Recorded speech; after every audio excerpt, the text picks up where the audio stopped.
Good evening. Tonight we're going into Amaurot, but first we actually have to do the role quests. And however long that takes, what it takes. We got interrupted last week because a certain familiar looking blacksmith with a wig, or is it a wig, demanded that we brought him a source of inspiration, and he really specifically defined exactly what he meant by that, which was a specific item that we would know exactly what it was if we had done a role quest line. So that's what we're doing.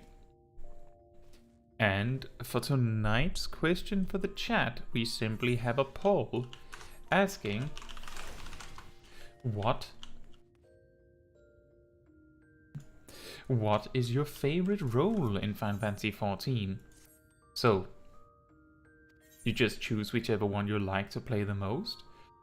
I felt like there was a lot more people wanting to engage with the question for the chat if it was just a poll, because it makes it a little easier if you notice it like 3 hours into the stream, for example. And it's a little easier because otherwise you jump into a stream, you don't know if we've been talking that subject to death for 1 hour straight, so you don't want to bring it up again, perhaps. But since it is just a poll, you can just quietly put your favorite role there without anyone noticing if we've moved on. I'll probably take a look at the poll a few times throughout the stream.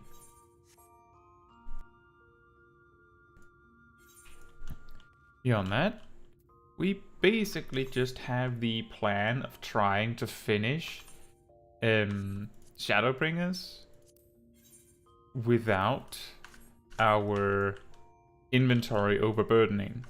You have to try and get through the entire thing. That is going to be exciting. My expectation for the poll is that... wait, was there a repair guy here? Does it say that? Apparently it is. Excellent. My expectation for the poll is that I would assume there would be a significant majority between melee and ranged. But we'll see. Who knows? Maybe my community is particularly heavily leaning towards a different role.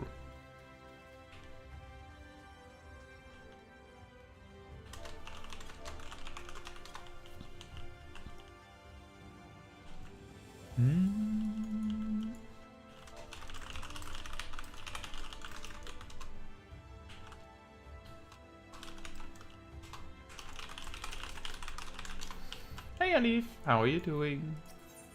Let's go role quests. Hey Tracy. No greater sport.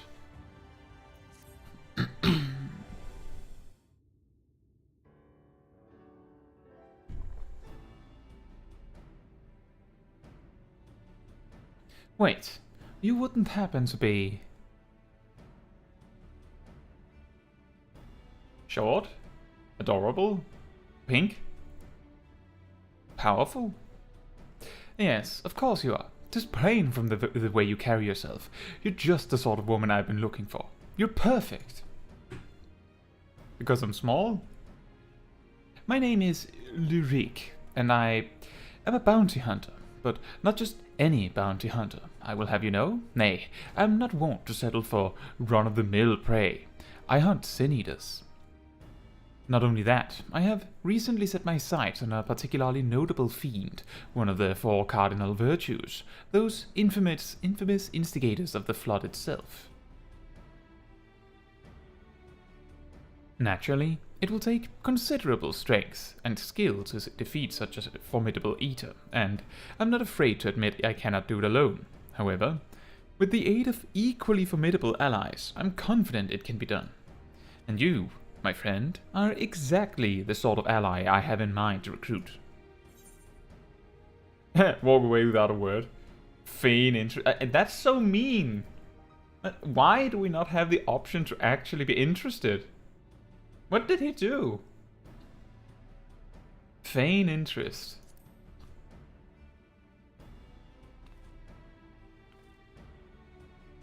Aha! I knew you would be interested, and should the challenge alone be insufficient motivation, know that I have substantial financial resources at my disposal.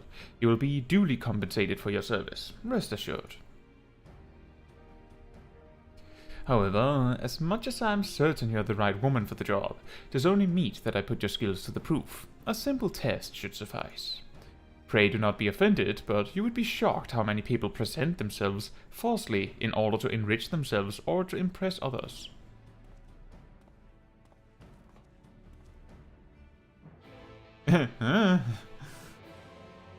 What did he do?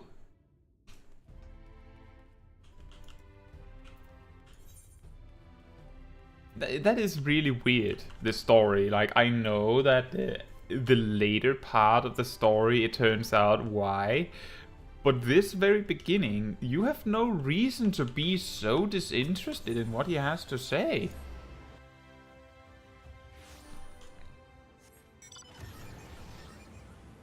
Did he say something weird? I don't think he said anything weird.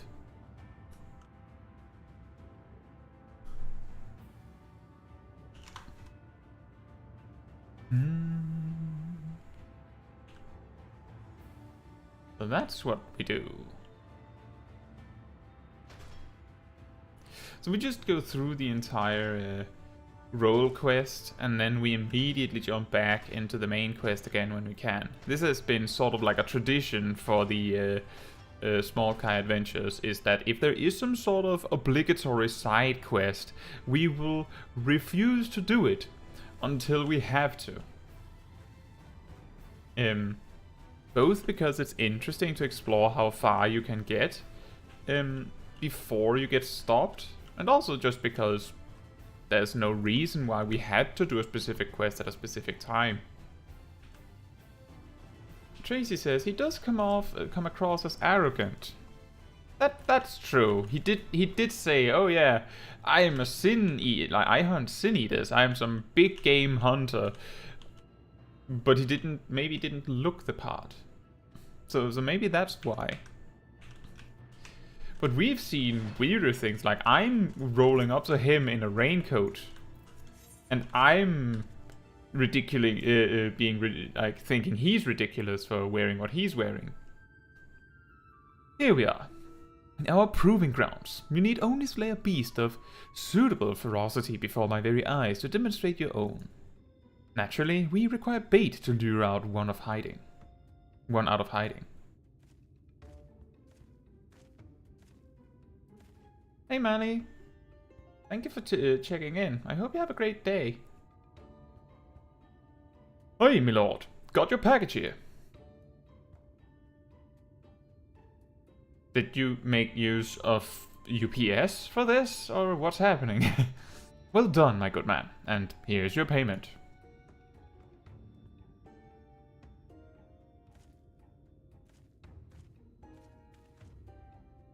Oh, this? The bait in question. Easier to have it delivered than to take a detour and pick it up myself. Rather more efficient as well. Time is money. Now then. Now then. You need only place it in the open and slay whatever comes to claim it. I cannot imagine it will take long for something to come hither.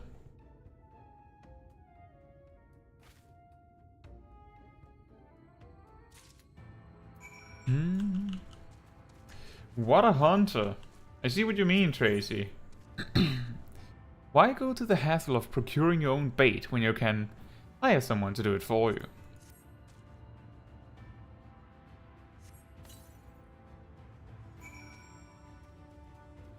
If you say so, Lurik.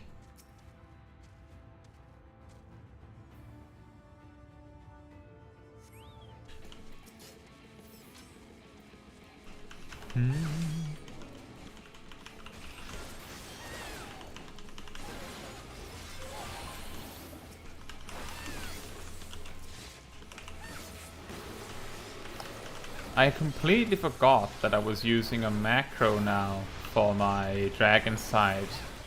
Better that I remember it now. Fantastic. I knew I was not wrong about you. Come, let us return to the Crystarium at once. That was one quest.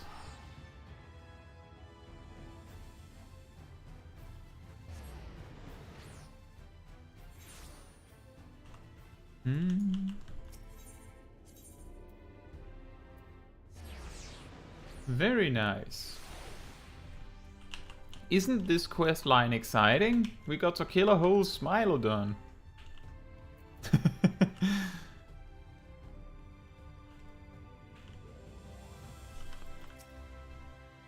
Congratulations on a kill well made, my good woman. I dare say this is the beginning of a beautiful partnership. Let us commemorate the occasion with a feast. Eat, drink, and be merry. For your money, sure.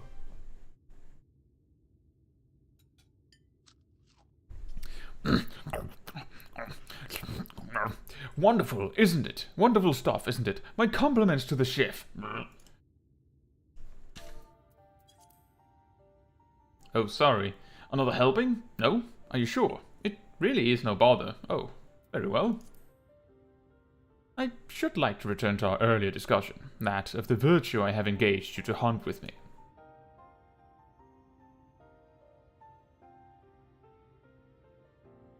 Andrea is her name, and she roams Norvrand in the guise of Rendere, fallen warrior of light and renowned hunter of Eld.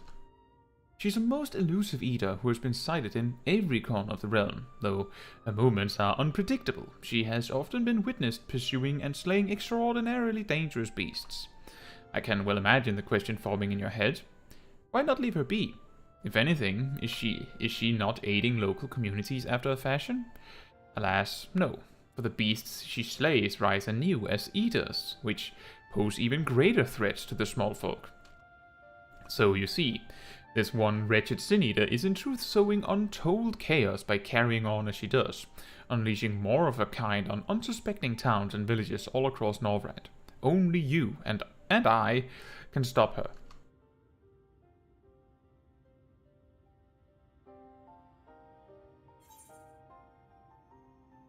So she was a warrior of light. Didn't the warriors of light save the world?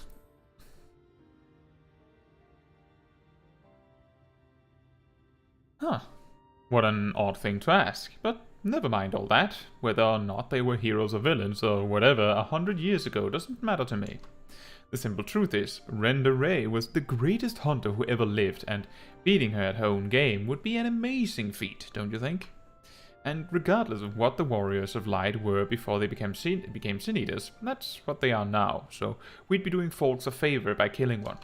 Well, what say you, friend? Will you hunt Andrea with me? I hope I live to regret this. With pleasure.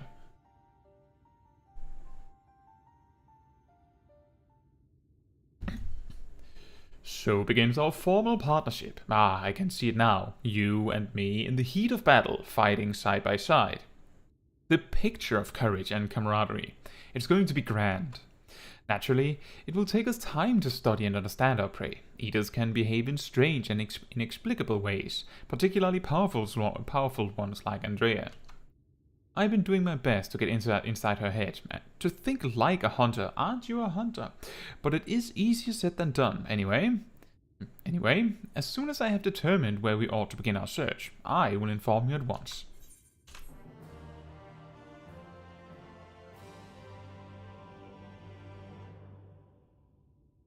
Oh, is the reward lacking? My apologies. Next time I will see that you receive a rather more substantial compensation. That is pretty funny, because I'm pretty sure that the reward is the same for all the role quests, but the physical DPS role quest specifically is by a rich kid. So it's a little awkward that he hands you a measly 1,200 gil, isn't it? It is slightly more substantial. He also gave dinner, so I mean.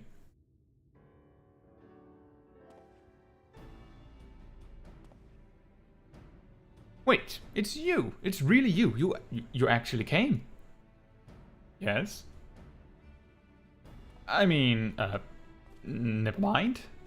You're here to hunt Andrea with me, yes? Of course you are. Why else would you be here? And wouldn't you know it, one of my hirelings should be returning with new information any moment now. Greetings, my lord. I am pleased to report that Andrea was recently sighted in Amaurot, in the vicinity of Samuel's backbone, it would seem. Apparently, there was a right vicious spider that what was giving folks trouble, and now that it's been turned, it's about a dozen times worse. They'd be grateful for any assistance. I see. Well done, my friend. Your payment, as promised. Awkward? Why bother going out and about pestering the small folk for news when you can employ others to do it for you? The better to devote our precious time to rather more important matters, I say. And owing to my winning strategy, we may now depart for Amaurot and the delightfully named Samuel's backbone, for in pursuing the spider, we may yet find its maker.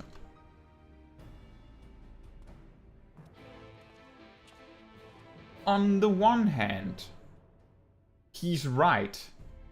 If he's going to be sending, like, if he hypothetically sent someone out to every, like, area in Northrend, then him just staying in the base, awaiting information, would be more effective than him also going out and looking, because then it would be difficult to get information to him unless they have a link pearl or something like that.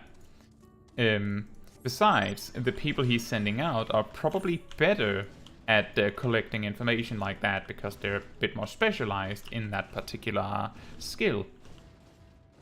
You know, it's a bit like company logic. Why would you have everyone, like the whole thing with a boss or a manager dishing out orders? It makes sense in some capacity. Now the important part is that everyone involved gets duly compensated. But that's an entirely separate discussion. So it makes sense. The problem is that he's saying that he's some big shot hunter, but he's not doing any of the stuff related to hunting himself. At least not so far. This is certainly the place. I gather those bones once belonged to dear Samuel, but I see no troublesome arachnid. It being a rather large desert, I had considered hiring a few trackers to hasten our search, but I've yet to spy a place where such individuals might congregate. Pity. Nothing for it but to roll up our proverbial sleeves and do the dirty work ourselves. We shall split up and search the sands for this sin-eater spider. Whoever finds it first may have the honor of slaying it themselves. And, should we not find it, well, after we both have searched for a suitable length of time, I say we meet back here. Let the hunt begin.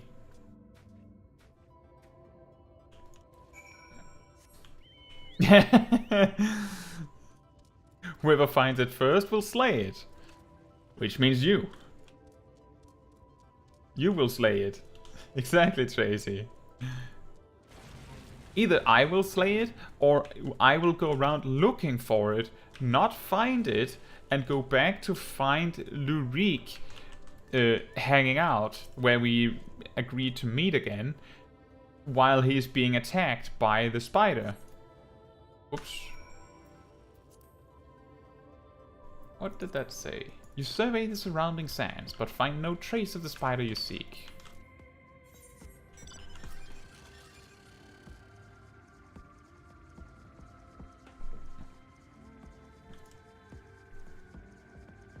Alright, Melly. Thank you for checking in. Have a good day.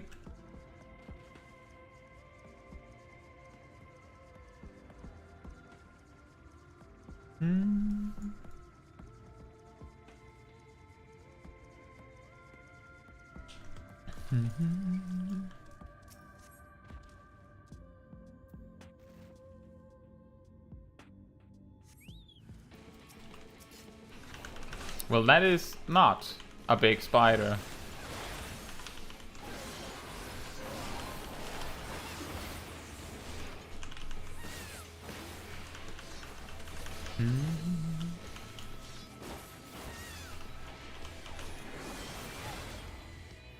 More? Nope. Mr. Carl Wax says, just out of curiosity, what's your playtime? On this character? 8 days, 14 hours and 49 minutes. I can't remember how much it is on my main.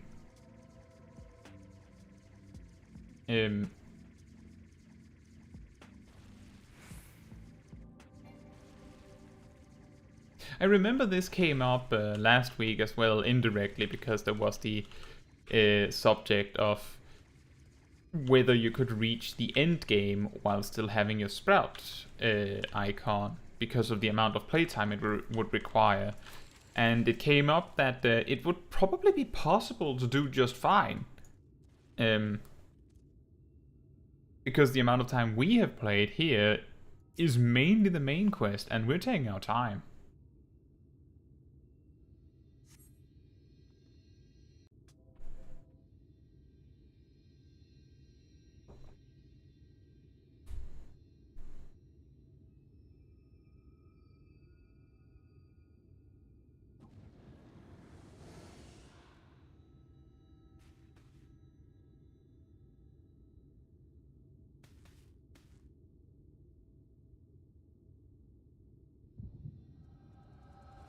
Daisy says, you lose your sprout mark at the end of Shadowbringers. Not necessarily. I've done Endwalker max level dungeons with sprouts. So I think there are multiple requirements. There she is, the scourge of Norrand, the devourer of souls, Balam quits. We bring this mark down. They'll be singing ballads about us till the end of time. Never mind the king's bounty. Else, we could buy ourselves a couple of castles apiece.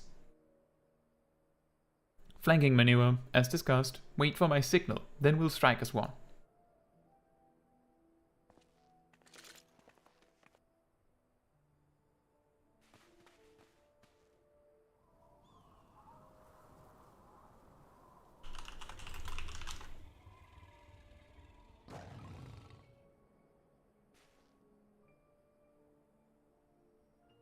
Damn it, she's onto us.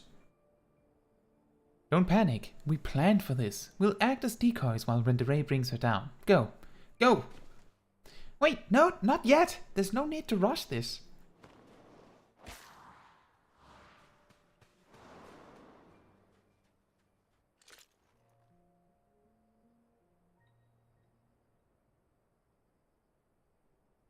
Thought it, always so headstrong.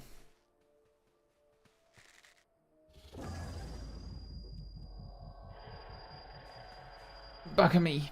My head. I can't. Uh-oh.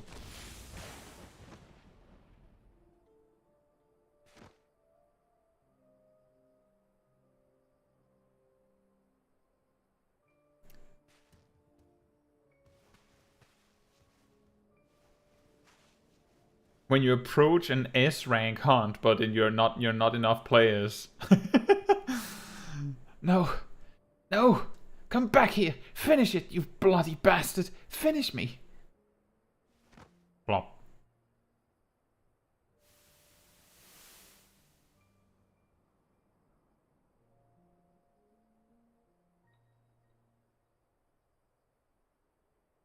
I'm so sorry.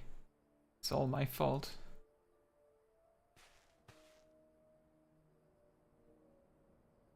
I'll not let it end like this, I promise. I'll kill that goddamn beast if it's the last thing I do.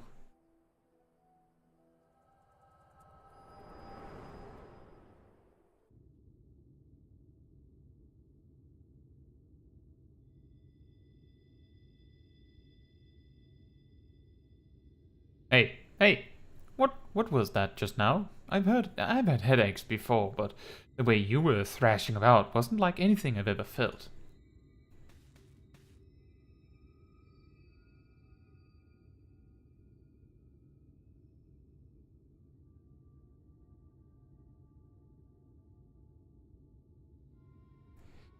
By the gods. And I thought we were lucky just to catch a glimpse of Andrea, but you're also telling me you were granted a vision of her past with this power of yours.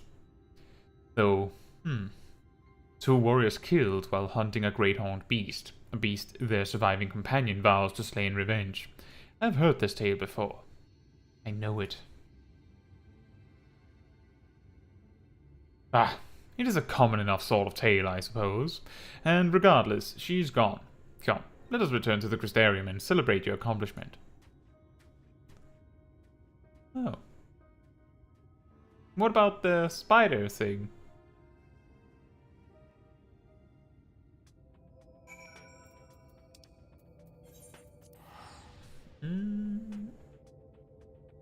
Alif says there are 2 requirements. You need to finish Shadowbringers and have 300 hours or more playtime.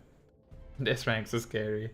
Yeah, the thing is that if you don't rush, you will typically easily have over 300 hours before you reach, like even reach Endwalker, which means that your average Sprout player will lose their Sprout icon when they reach it.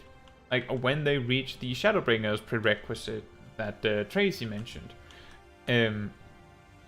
But if you're very diligent and rushing your way to the end,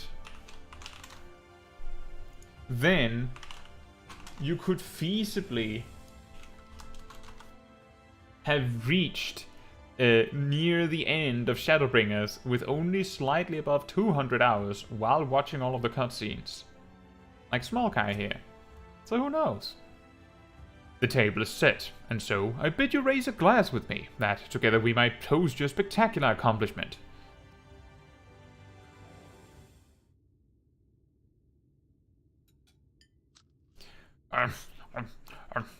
There's really nothing quite like a hearty meal after a job well done. Drink up, my friend, drink up. Had your fill? I've another few bottles ready and waiting to be opened. No? Oh, very well, if you insist. It occurs to me, my good woman, that I had yet to ask you your name, so quickly did we forge our friendship that I hardly noticed until now. Caetsu Chaiji. Reek and Caetsu. Yes, I rather like the sound of that. Reek and Caetsu, the daring duo, the brave bounty hunters, the scourge of Sin Eaters. Once we have slain Andrea, not a soul in Norvrand will not know our names. They shall ring out all across the realm. But I should dwell overmuch on the victory before the struggle. Shouldn't he say shouldn't? A wise hunter is prepared and patient. It would be prudent to send double, nay, triple the agents afield to seek out promising new leads. How about sending yourself? If I didn't know any better, I'd say you're a gillionaire. You sure it's wise to spend your money so freely?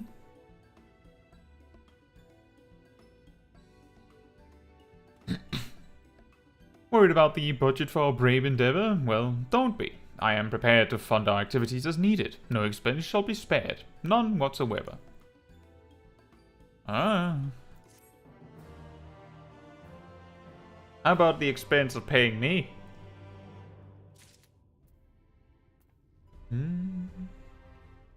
But I think that if you're a genuine new player, like you're a genuine Sprout, losing your Sprout icon when you finish, when you get to the end of Shadowbringers, as Tracy suggested, is a good thing.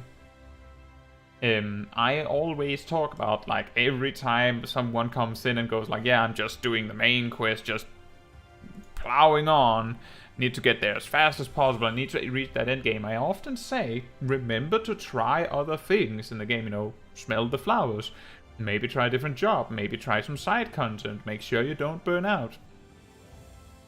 If you're only playing the main quest, then you might have your Sprout icon and finish Endwalker. You might have everything ready and going like you're still a new player. But you don't have to do that. There's so much content, so you don't have to do that. It is usually alts that are sprouts in endgame content, I should say. Like, usually, if I see a sprout that is level 90 in an endgame dungeon, they almost always have savage gear drops. So it's clear, it is obvious that they are an alt that was made for raiding for some reason. Some people do that. And so they, of course, they might have boosted the character, which gives them, 300 hours with the sprout icon while level 80. There she is, Caetsu. Come to rejoin her bosom companion in the great hunt. It is well that you have, for I have obtained new information concerning a sighting of Andrea on Calusia. The fiend has transformed yet another deadly mark, a great bear in this instant, into an even deadlier sin eater. A bear? And so it falls to Reek and Caetsu to slay the newborn eater and continue their pursuit of Norrand's most notorious virtue, to Calusia and to glory. Most notorious virtue, is it? Is it?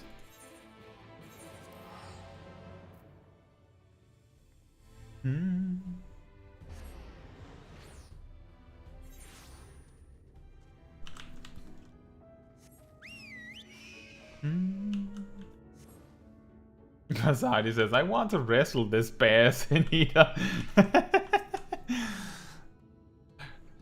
Let me at him.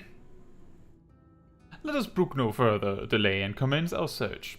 Separately, as before in Amaurot, if you catch the eater first, I grant you leave to kill it without me. I trust you will not be disappointed if the reverse were to occur. Surely not. Surely not. I myself will be most put out if I happen to lose to you a second time. And so, on that note, may the best hunter win.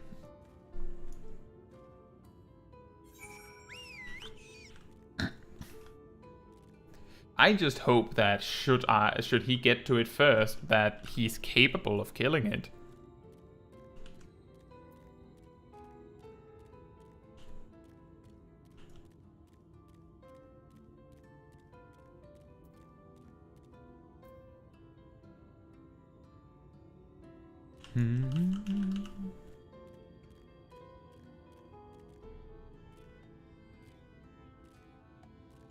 The music is still awkward.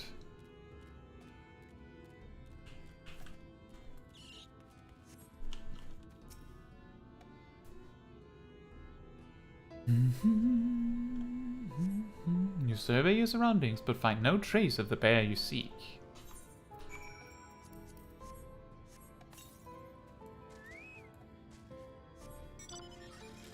What do you mean wrestling with bears ain't normal? I've seen clips, like videos, of people that wrestle bears. I'm pretty sure the bear is just playing.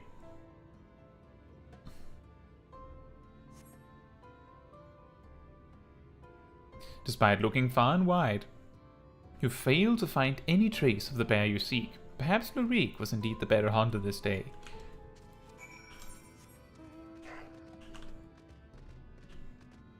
Perhaps he was.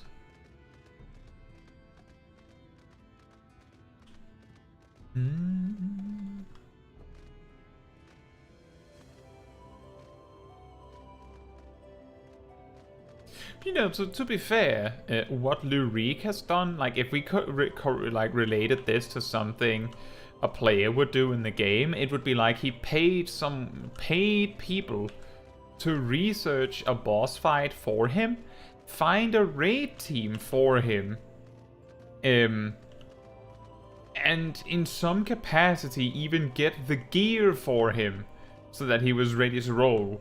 But then for the boss fight itself, he's ready. That looks dumb.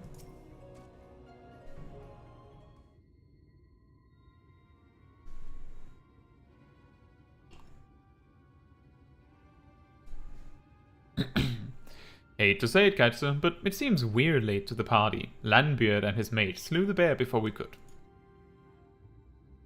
So it's true then. You've cast your lot in with the boy. You poor daft sot. But I don't understand. The Eater was a newborn. How could you possibly have learned of it and gotten here before we did? Well, see, that's the problem with relying on hired help. They're loyal to your coin, not you. And you're not the only one willing to open his purse. But more importantly, Reek, what's this I hear about you hunting Andrea? With help, I mean, rather than all by your lonesome. I've a distinct memory of you storming off in a huff, saying you didn't need me or anyone else to finish the job. Tell me I'm wrong.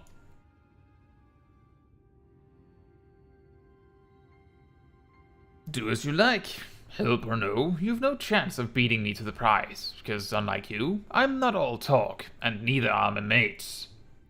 Speaking of mates, how much did it cost you to buy her friendship? Do tell. Piss off, Landbeard. Why are you still here? You got your mark, didn't you? You should choose your friends more carefully, sinner. When it all goes wrong, don't say I didn't warn you. Don't call me sinner.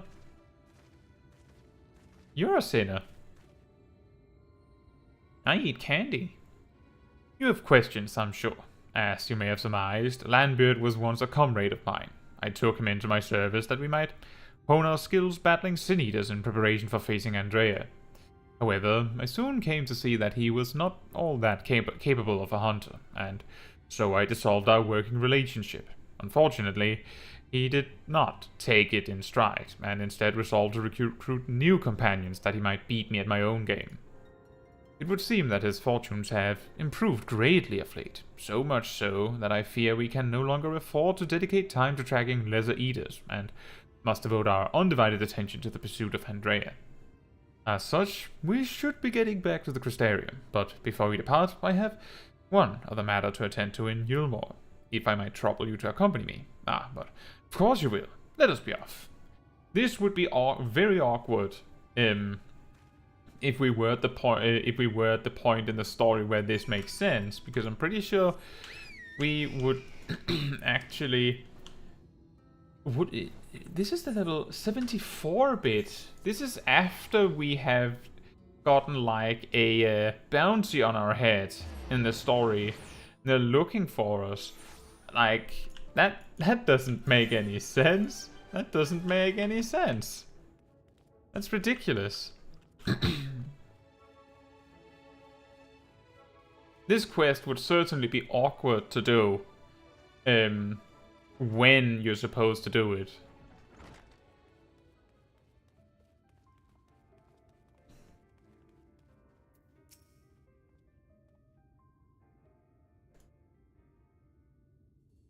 Caetsu, allow me to introduce you to my father and mother. Father, this is my traveling companion and dear friend, Caetsu.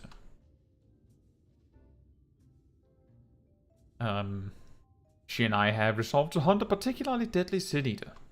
Indeed, I cannot overstate how terribly dangerous this eater is. That to pursue it is to court death itself. However, when we at last triumph over the fiend, all of Norran shall sing our praises. Won't that be wonderful, Father? So long as you do not sully our good name, you are free to hunt whatever quarry you desire. I can do without all the petty details. Now then, how much do you require this time? Out with it. Oh, never mind. Just give the boy my coin purse, would you? I'm sure it will suffice for his trivial pursuits. This is why you're here, is it not? Another handout? Don't play coy. You've never been any good at it.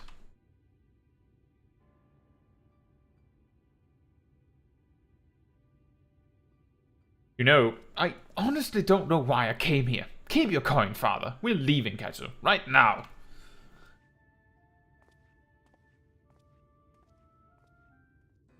Oops.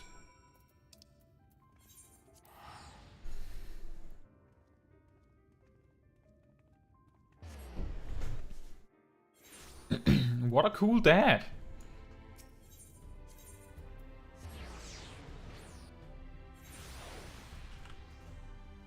Tracy says, and that explains a lot. It does. His parents don't care. He's trying to just get some attention. And because his parents don't care, he might have a hard time learning how to, you know, make friends normally. So the only way he knows how is to pay people.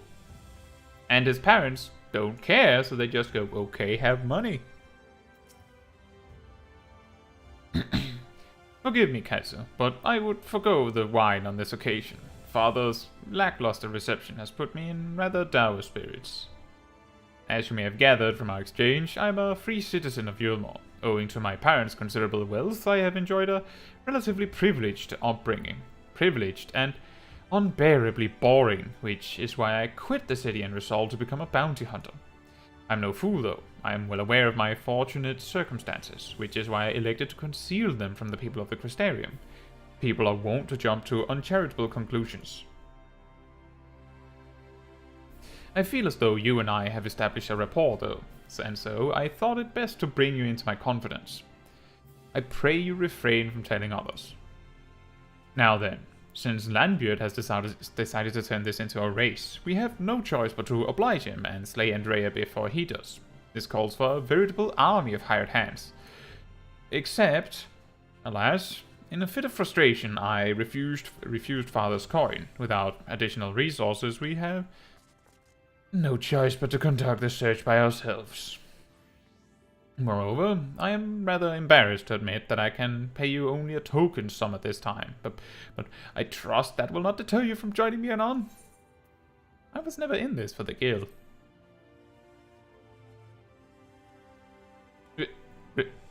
Really? I mean, of course you weren't. Perish the thought.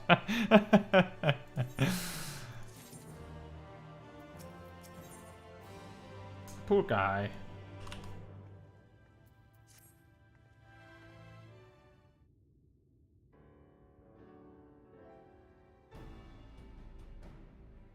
Caetsu, my friend, thank the gods you're here. Ever since we parted ways, I've been exhausting myself running all over the Crystarium, questioning anyone and everyone, hoping someone might have seen Andrea, but alas. Only the Crystarium? Yeah, that was what I thought. You only checked the Crystarium. Well, of course. Surely this is the limit of what a man with meager financial resources can accomplish. But never mind all that, for it but recently dawned on me that the vision you beheld of Render Ray's past could hold the clues for which we have been desperately searching. When you first described it to me, I felt as though I had heard it before, and I had. My wet nurse had told me the exact same story when I was still a boy. It was a tale of a courageous hunter who, together with her comrades, embarked on a quest to slay a notorious mark, a great horned beast. They came upon their quarry in a desert, and there attempted to lay it low. Alas, the beast had a singular strength, and the hunter a fatal weakness, and so, in the ensuing struggle, her comrades were killed, leaving her, the sole survivor, to swear vengeance. Would you not agree that your vision is a perfect match for this tale? Hey, Brown Eyes. I'm doing well. How are you doing? Then there can be no doubt. Render Ray is the celebrated hunter, the hero I so admired in my childhood. After that tragic day, the hunter resolved not to rely upon others and instead slew the beast by herself. She somehow found a way to compensate for her weakness. Anyway, my recollection of the tale is likely riddled with errors. We should ask Miss Olvara to recount it in full. She was a bounty hunter herself before she entered into our service, you know. Also, in light of all this, I should share with you an interesting theory concerning all the virtues I heard from a fellow hunter. Apparently, each appears to be driven by particular memories, moments that forever changed each of these fallen heroes. Makes sense, doesn't it? Render Ray being a hunter of notorious marks in life and in death. I don't know why it never occurred to me before. But if that is indeed the reason for why she behaves as she does, then the more we learn about Render Ray's adventures, the better our chances of predicting where she'll turn up. All the more reason to go and see my former witness. Miss Ulvara lives in Gate Town on Colusia. Let us be off then.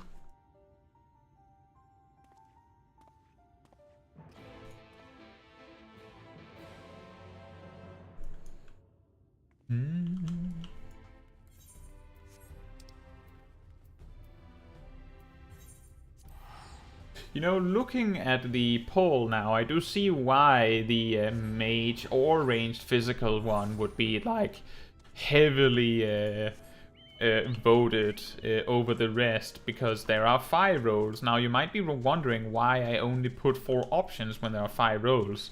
Unfortunately, YouTube only allows a maximum of 4 options in live chat polls, so that was the closest I could. But there's a reasonable assumption in saying that around half of the ranged are going to be mages and the other half are going to be ranged physical. But there is also a potential that there's just a lot of mages or a lot of ranged physical.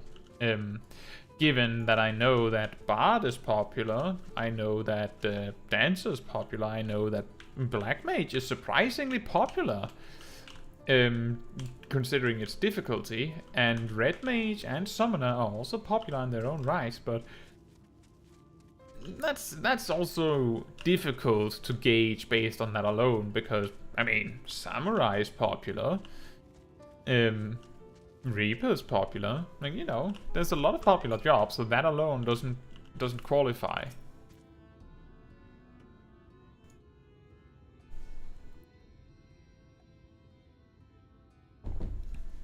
Caetsu, this is Miss Ulvara, the wet nurse who raised me for practically the entirety of my childhood. She was bonded to my family and lived with us in the city at the time, but when I came of age, she was forced to leave. Well, at least she was allowed to just leave.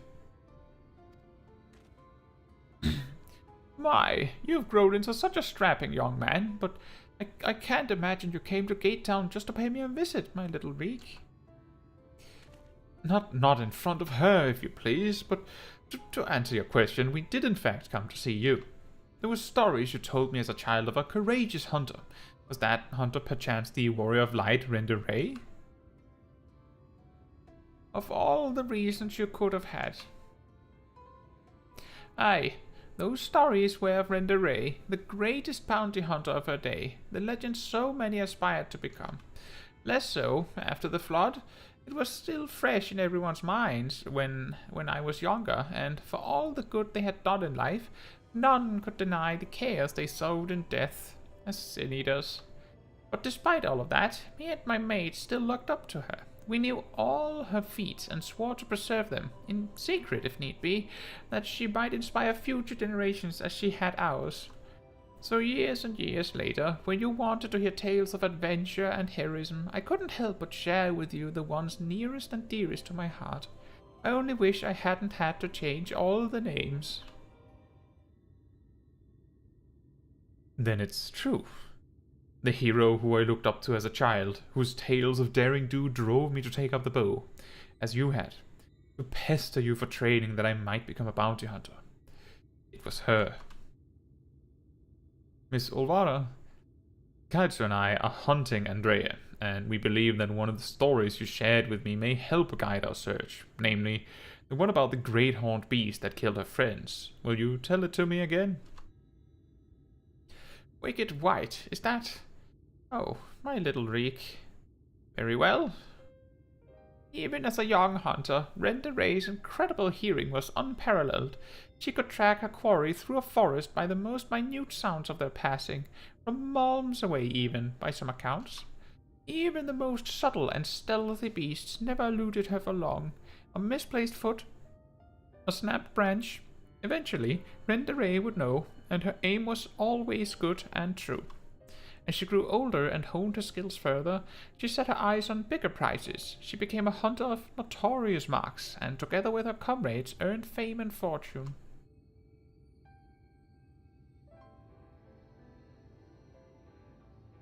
As their reputation swelled, so too did their egos. Only the most dangerous game would suffice, and so they resolved to hunt the scourge of Norvrand, the devourer of souls, Balam Quits.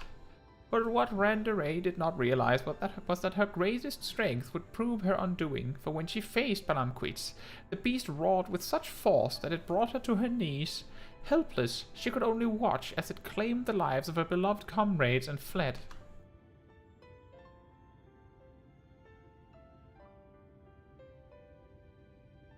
After burying the hunters and vowing that she would one day avenge them, she took to the road once more. She met Ardbert and his fellow warriors of light, and for a time she accompanied the fledgling heroes on their adventures.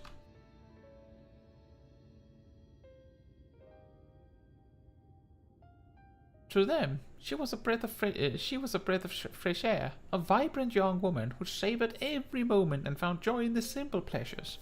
They knew naught of her fallen friends or how their deaths weighed heavy upon her still. The party wandered the realm, performing many great deeds and growing ever stronger, as did Randeray. While in Kalusha, she even devised a means to defend against the powerful roar that had been her downfall that fateful day.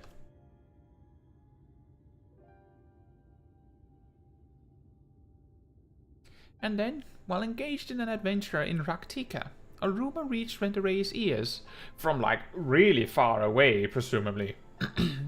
Balamquitz, Scourge of Norbrand, Devourer of Souls, had been spotted wandering the Kitia swamps. Kitia swamps, maybe? It was a golden opportunity, but to seize it would be to face the beast alone. She could not wait for Ardbert and the others, nor could she ask that they forsake their sworn duty. Perhaps it was just as well, for the memory of her defeat still haunted her. The courageous hunter had allowed a single fear to take root in her heart. The fear of losing her new companions as she had her old.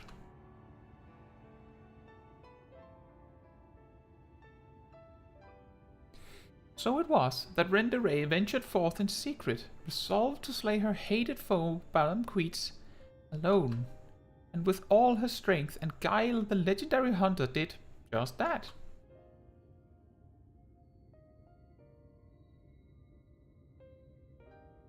Vengeance claimed, she rejoined Ardbert and the others, and never spoke of that terrible battle twixt her and the dread beast. From that day forward, she was Randeray, the warrior of light, and the deeds of her and her comrades would be celebrated forevermore. It's strange to think that the woman I admired when I was young would become the sin eater I swore to slay. What she became doesn't change who she was. Even if the tales were a little embellished over the years, they were rooted in truth. She was, and will always be a hero to me. And to you, I hope. Thank you, Miss Olvara, for everything. I promise I will visit you again soon.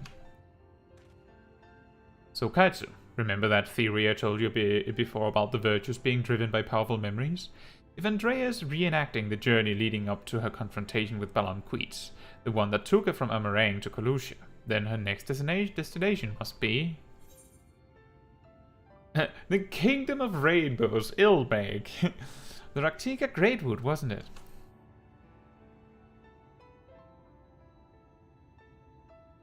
Right.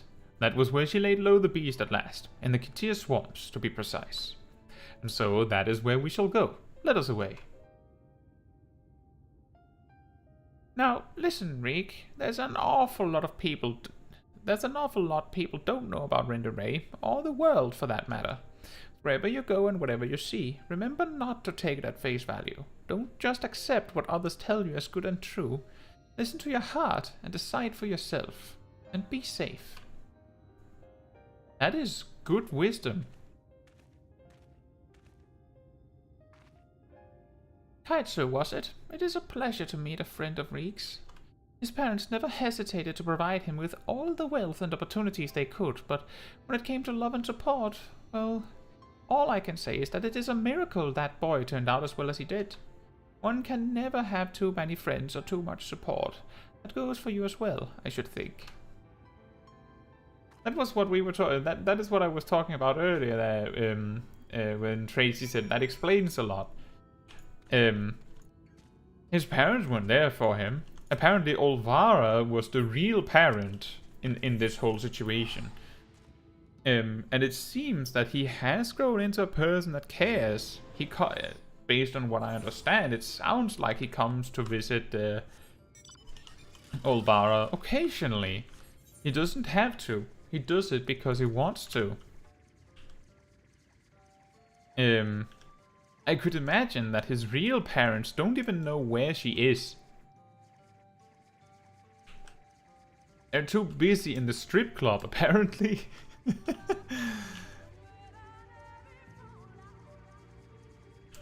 Just wasting away.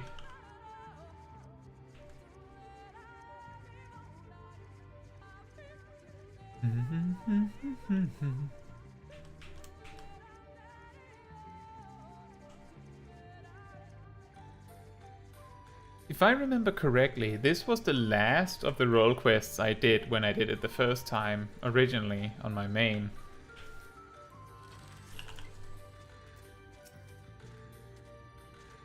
When I was little, Miss Olvara seemed so much bigger and stronger than me, though, to be perfectly honest, the way she carries herself even now bespeaks a confidence I cannot help but envy. But never mind that, we have a virtue to hunt. Let us commence our search at once, and keep your weapons at the ready, my friend.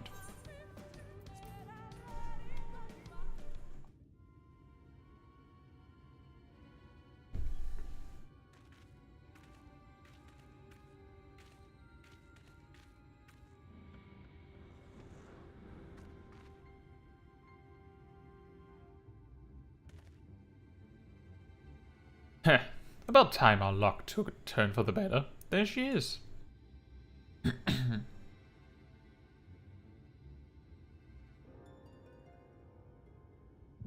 Uh-oh. What? Now? Oh, you've got to be kidding me. Hey Santo, how are you doing?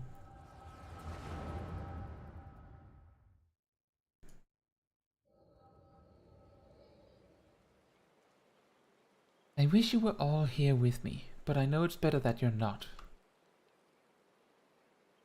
We have a score to settle, you bloody bastard, and this time I'm ready for your tricks. You bring earplugs.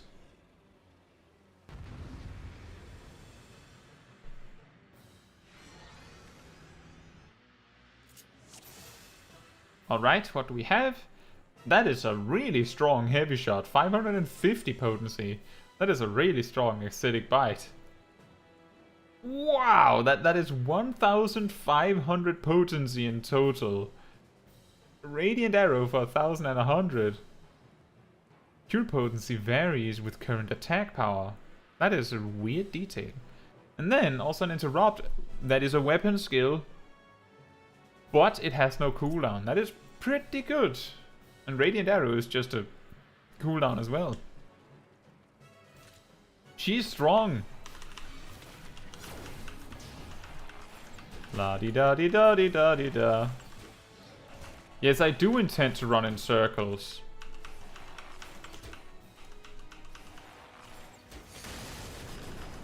And then we run the other way.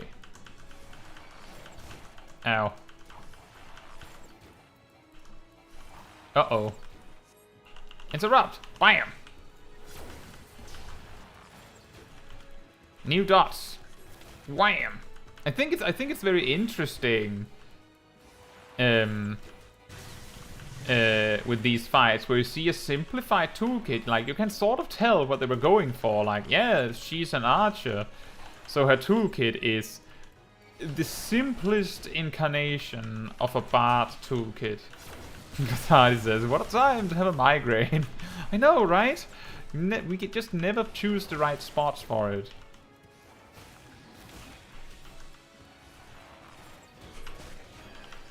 I had hoped that would heal for more, but at least we got full value. We can do one more. And then we interrupt. Wham!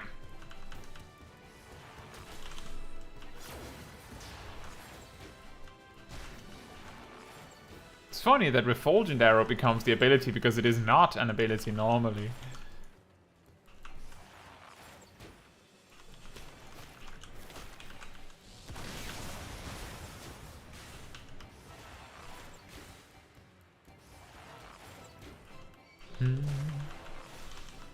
Without your raw, you're nothing. I don't know, it's hitting pretty hard.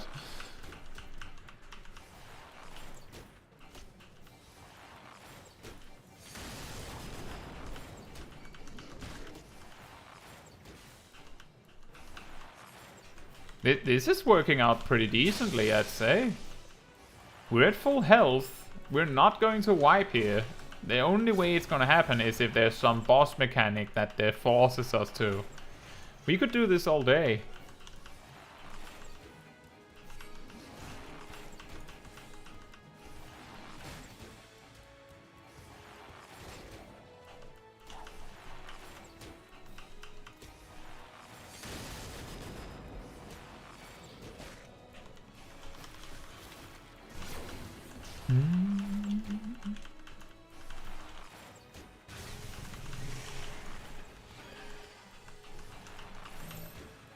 A stack marker? Bro. Really?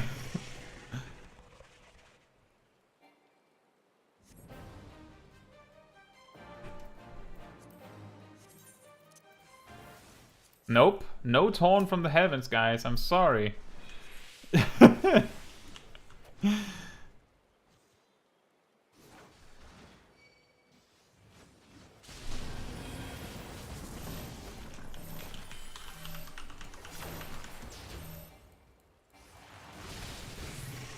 I don't know why we still use Torn from the Heavens. Don't we have Shadowbringers, epic fight music?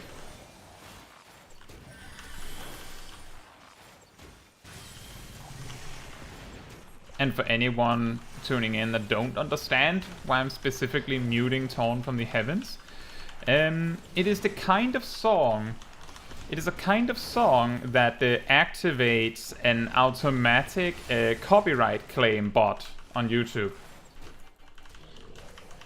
It is as easy as just countering the claim, but it takes like 20 minutes for me to write said claim. So it's just not worth it. And Santo says, isn't that song originally from ARR? Yes, it is.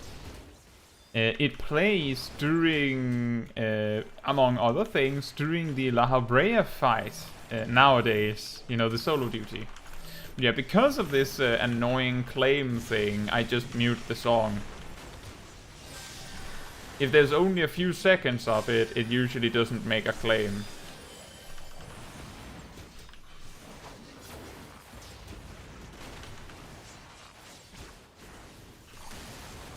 And Santo says, and they use it in the top last phase. Exactly! I wonder how many had to deal with these claims. Because of this.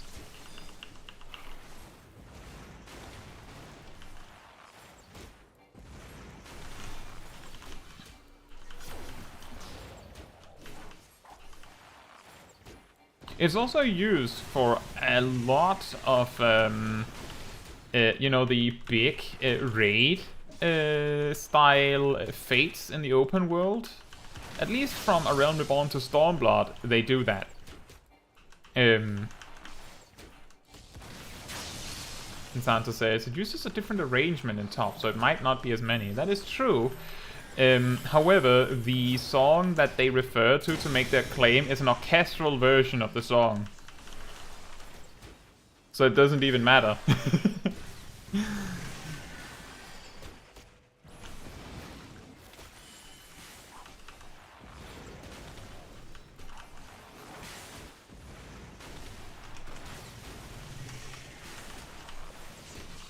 But I hope for everyone, I hope for everyone that would be at the risk of having to deal with this, that they don't have to. So I hope no one had to do that.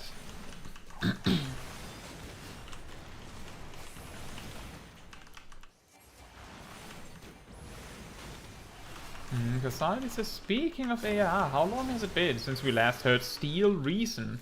Which one is that one from?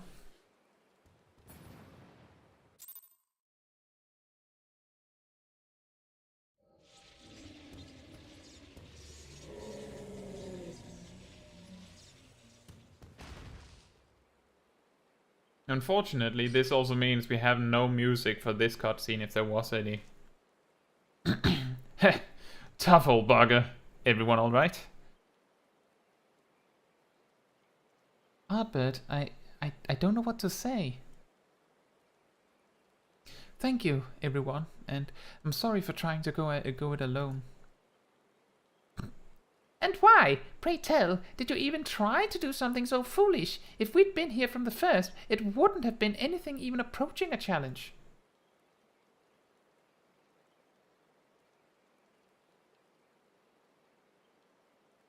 Back in the day, I was a bounty hunter. I've told you that much, but I haven't told you about my old partners. Together, we tracked and claimed countless notorious marks throughout Norvrand. We were the best in the business. Everyone knew our names and our reputation. Except you guys, you don't even recognize my face. I suppose. They called us legends, and somewhere along the line, we started to believe it too, and then we set our sights on Balam Queets. I survived. They didn't. I swore vengeance, but I had no idea how to go about pursuing it. Then I met you lot and thought that maybe, with your help, I might just have a fighting chance. So you see, I never intended to keep it all a secret, it's just, you never asked. And since I'd rather not talk about it, easier to live in the moment, you know? The next town, the next job. The weeks flew by, and after a time, I started having second thoughts. I'd lost those closest to me before. I didn't want to live through that again. Are we or are we not comrades? Through thick and thin? These bonds of fellowship between us must come before all else. Otherwise, they may as well not exist. You say the thought of losing us pained you. What of our feelings? What of our loss? What if we had not arrived when we did? You've saved our lives more times than I can count. How dare you refuse to let us do the same? And without those keen ears of yours, I'll never know what bollocks Brandon and Nilbert are whispering about me behind my back. And ignorance is not bliss, let me tell you.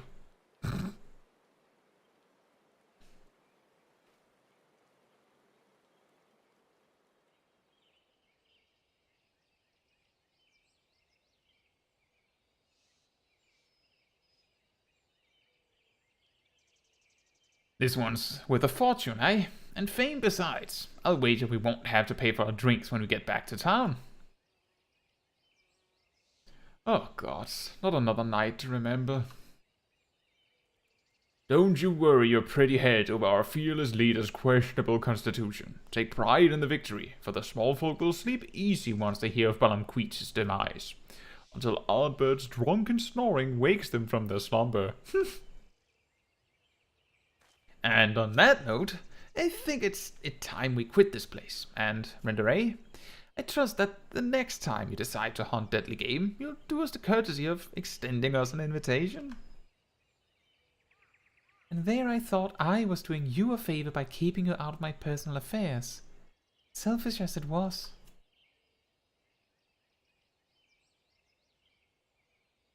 Oh, fine, but if you go and die on me, I'll pay a necromancer to raise you from the dead so I can kill you out of spite. Spooky. Agreed. Now then, mind cutting off whatever it is you need to take back as proof of the kill? I don't want to lose our reward on a technicality.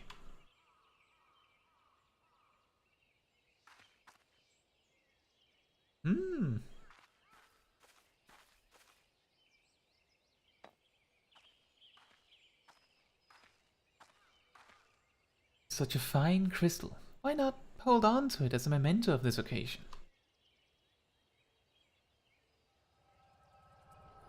Knowing what I know, that is very sinister.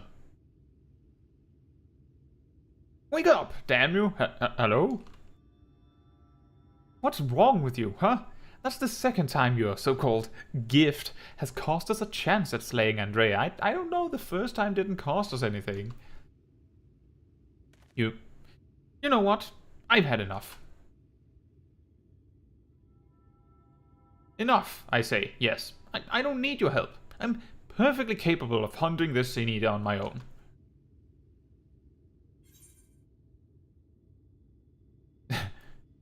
Good luck with that.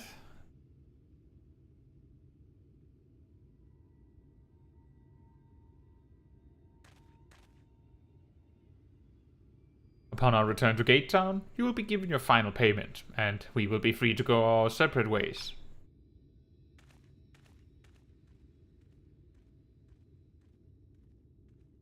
I thought we were friends.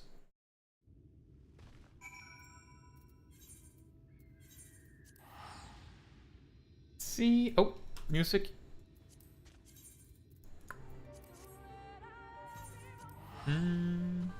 Basadi says, it's one of the Guardian fight songs. At least in the old custom it is heard on the Livia fight. Santo says the same thing. I can't remember which one that is. But if I remember correctly, the songs like Steel Reason are directly related with Guardians. If you only hear it in the Livia fight, the reason why it hasn't been brought up since is probably because it is Livia's fight theme.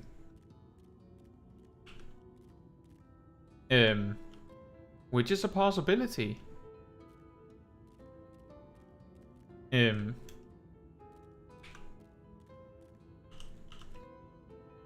I'll have to listen to it later.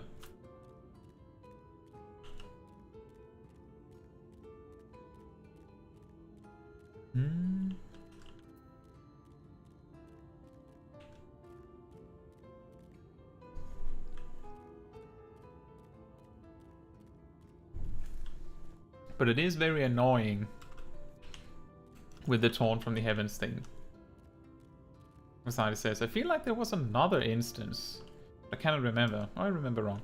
I don't remember, so I'm just making a guess. That maybe it's Livia's theme. It could be. Honestly, I don't know why I ever placed my faith in you. You are such a disappointment. Consider this the formal dissolution of our partnership. Let none ever again speak the names Reek and Caetsu in the same breath. Yes, never again. And with that, I bid you good day. When he was little, Reek's parents punished him for a time by withholding his allowance. Without money to lavish on his friends, he soon found that many were only drawn to him by his wealth. I dare say he feared you would abandon him as they did, and decided to push you away first. I'm not trying to make excuses for what he did. I only hope you can find it in your heart to forgive him. Take some time to think it over, then come and see me. Oh, and take this for your trouble.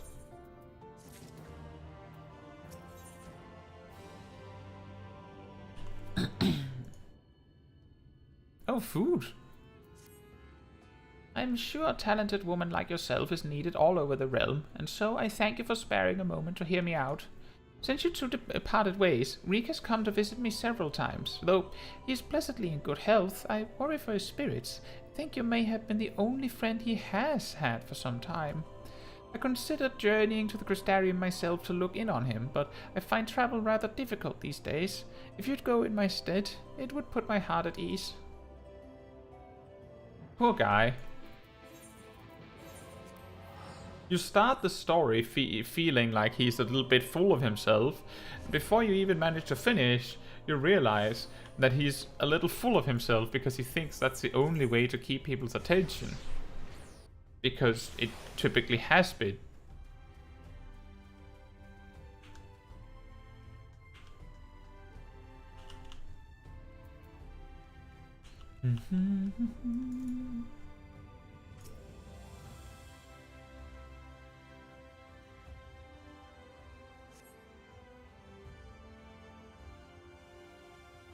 Lurik's customary seat is empty, and there's nothing to suggest he has occupied it recently. Perhaps someone will have noted his passing.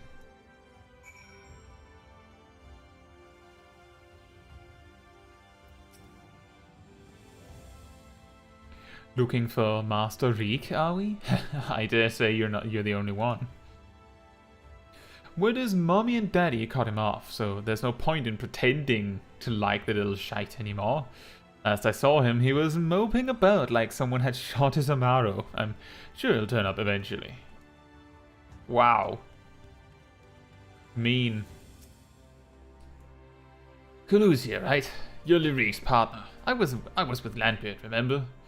Well, I gotta stress, cause after we left you, we headed straight to Raktika. We'd heard a rumor Andrea was there, and Landbeard wanted to strike while the iron was hot. By the time we realized we were overmatched, it was too late. I saw Landbeard fall, and when the Eater set her sights on the others, I fled. Call me a coward if you like, but my cowardice saved my life. Wicked White, I still remember looking back as I ran, and seeing Landbeard rise to his feet. I told everyone what had happened, to warn them off the hunt. Some listened, but a few bloody fools took up their weapons and joined the hunt. Glory-hungry imbeciles, and not a one of them has returned. Didn't expect Lyrique to be one of them, neither. I remember thinking it odd, especially when I saw him leave Raktika alone. You're meeting him there, I presume? Good luck, friend, but have no doubt that you're going to your doom. I feel like we don't need to talk with more people. Yeah, exactly, Tracy. It's all he knows.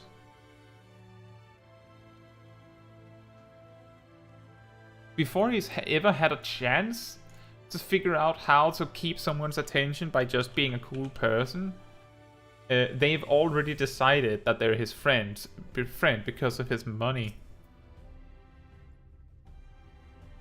Lyrique, the Mr. Lordling. If he ain't sat at his usual table, then I have no idea where else to look.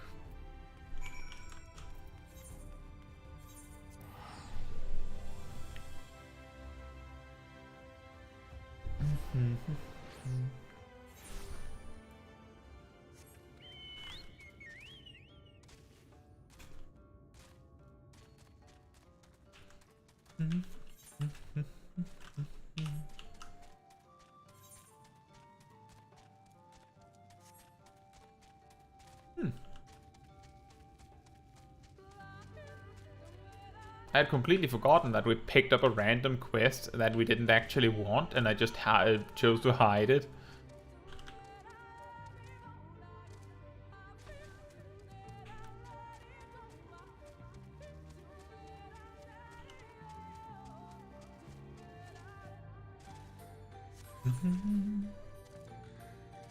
Well, 2 quests left, and then we're back on the main quest route.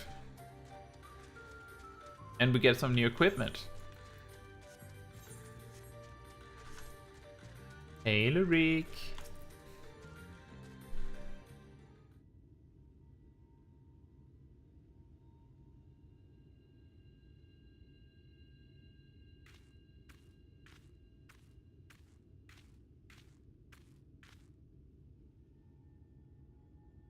Caetsu. Well, why are you here? Don't tell me you came for me. It's terrible. It's horrible. Andrea, she's... Oh no.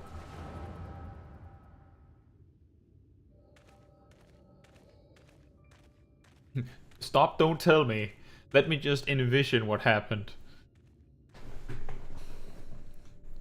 Render Ray, if aught of you remains, then hearken to my words.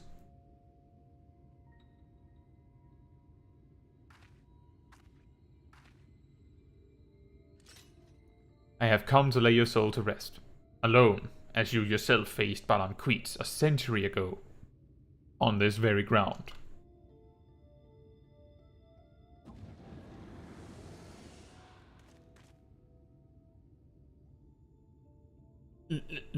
Landbeard? Oh god, no. How about a raid team?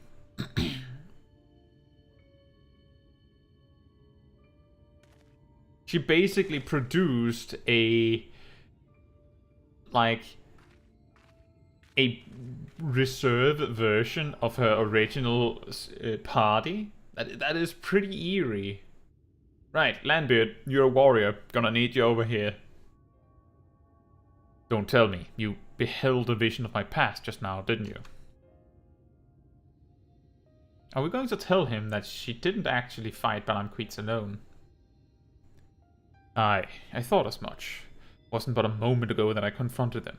Awfully useful, that trick of yours, though I can't understand why you kept using it every time you ran into Andrea. I don't use it. Believe me, I was just as surprised as you were. Huh? So it wasn't something you did deliberately? Good to know. Anyway, unintentional or not, at least I won't have to convince you of what I saw. She's turned Landbeard and those other hunters into sin-eaters like herself. A Hume axeman, a Galgant swordsman, a dwarven healer, an elven mage. Looked awfully familiar, didn't it? She's rebuilding her fellowship. She's remaking the Warriors of Light. But for the life of me, I can't understand why. I mean, I understand why she came here in the first place. She's reliving the hunt for Balam Queets. But Renda Ray slew the beast by herself. The stories were clear about that. Well, she didn't. What? They were there too? Then the stories were wrong? God, strike me down. I've been such a fool. Why did I ever think I could do this alone? I hope you can find it in your heart to forgive me for all the things I said, Caetsu. I've regretted my behavior ever since the day we parted ways. It was stupid and nonsensical and utterly pointless. I'm not sure I could even tell you why I did what I did. Oh no, your wet nurse told me. It's fine. Water under the bridge.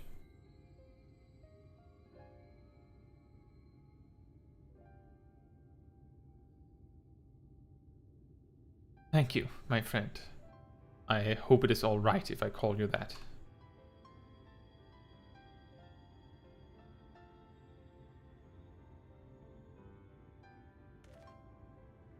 Right, then. Andrea should be around here somewhere, still on the hunt for Balam Queets, I expect. Not that she'll ever find it. No doubt Landbeard and the others are with her too. He and I may have had our differences, but I'd not wish that fate on my worst enemy. He deserves to be laid to rest. They all do. Renda Ray most of all. She is my hero, and if I have to kill her to save her soul, then so be it. But this is too much for even the best hunter to handle alone, and I am far from the best. The only way to see this through is together, you and me, my friend. What say you?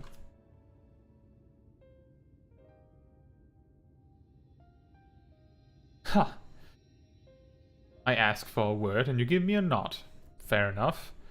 Before we resume the hunt in earnest, though, let us return to Gate Town and let Miss Olvara know all is well. After all, you wouldn't have come unless she sent you.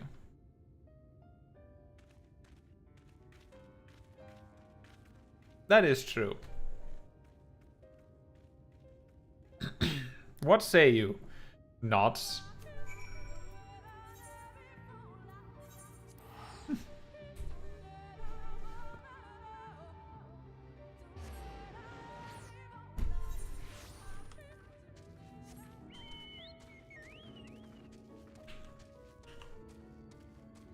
What a journey.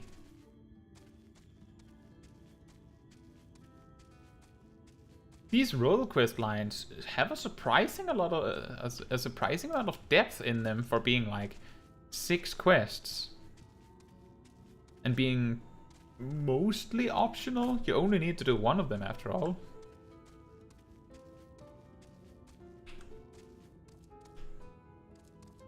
That is an interesting question. How many of you guys have completed all of the Shadowbringers quest role quest lines? Of course, there's also the part where how many of you have been able to complete all of them. But still.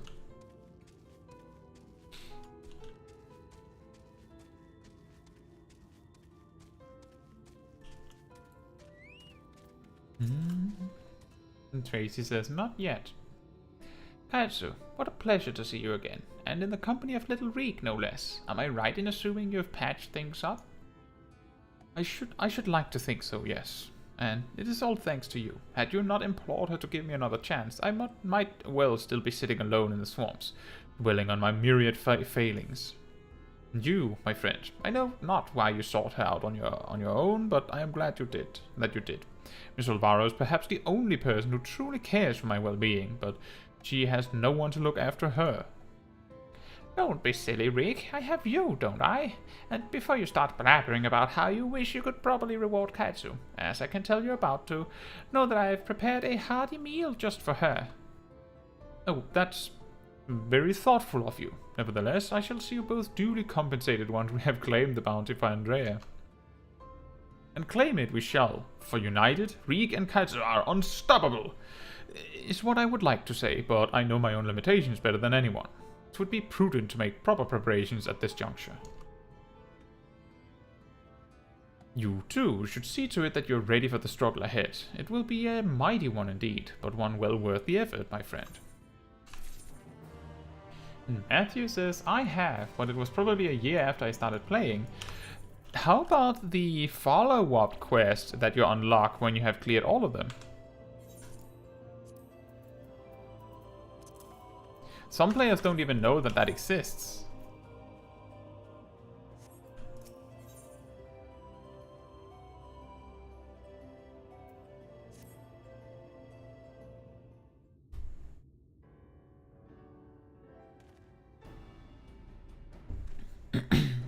Caetsu, my friend, my partner, I trust you're ready? Yes, I have done nothing. Good, good. That is very good indeed. For before we depart to face Andrea for what I pray is the final time, I have a confession to make. I may have been somewhat misleading when I intimated the tremendousness of my martial prowess. In truth, it rather pales in comparison to yours. Uh-huh. Uh-huh. You don't say. I gather you were not unaware of this. Truly, you are as perceptive as you are mighty. In my defense, I must say that when I realized what an exceedingly powerful warrior you truly are, I was dumbstruck. I struggled to conceive of how even to broach the subject. Furthermore, I must admit that great majority, nay, all of our efforts to hone our skills in preparation for the battle to come have been entirely for my benefit, that the disparity between us might not be so readily apparent. To think that my insecurity drove me to postpone this fateful day for so long.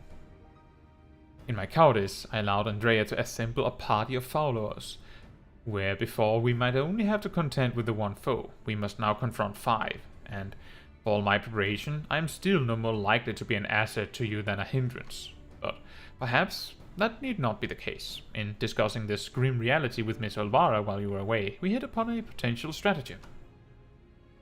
Recall you render Ray's greatest strength and weakness, her preternatural hearing. We can be reasonably certain that Andrea is possessed of it as well. Therefore, if you were to fashion a device that could produce a loud noise at will, you could use it to secure an advantage in your battle. What I lack in strength of arms, I may make up for with guile. While it will not guarantee us victory, it will surely bring us one step closer.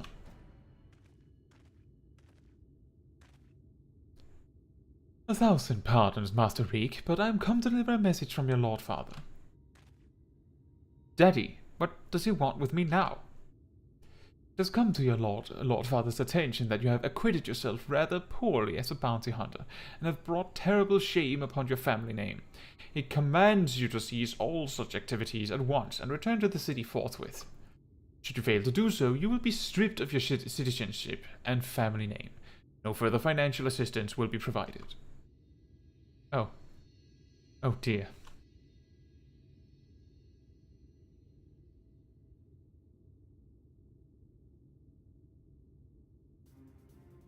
You may tell my father and my mother the following, that I am Lurik, proud bounty hunter, slayer of sin-eaters, that I have no intention of renouncing this cause, and that they are free to do as they deem fit.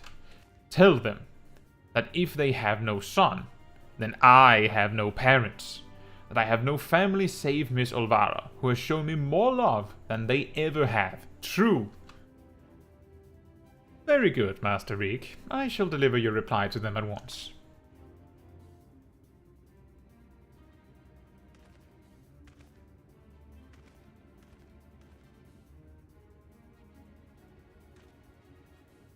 Right. Now that that's settled, we can get to work crafting that giant noisemaker of ours. Let us consult with the craftsmen of the crystalline mean at once. I dare say you lit a fire in him, Caetsu. I never thought I'd see the day when he'd muster the courage to say anything like that to his parents. Take that, bad parents.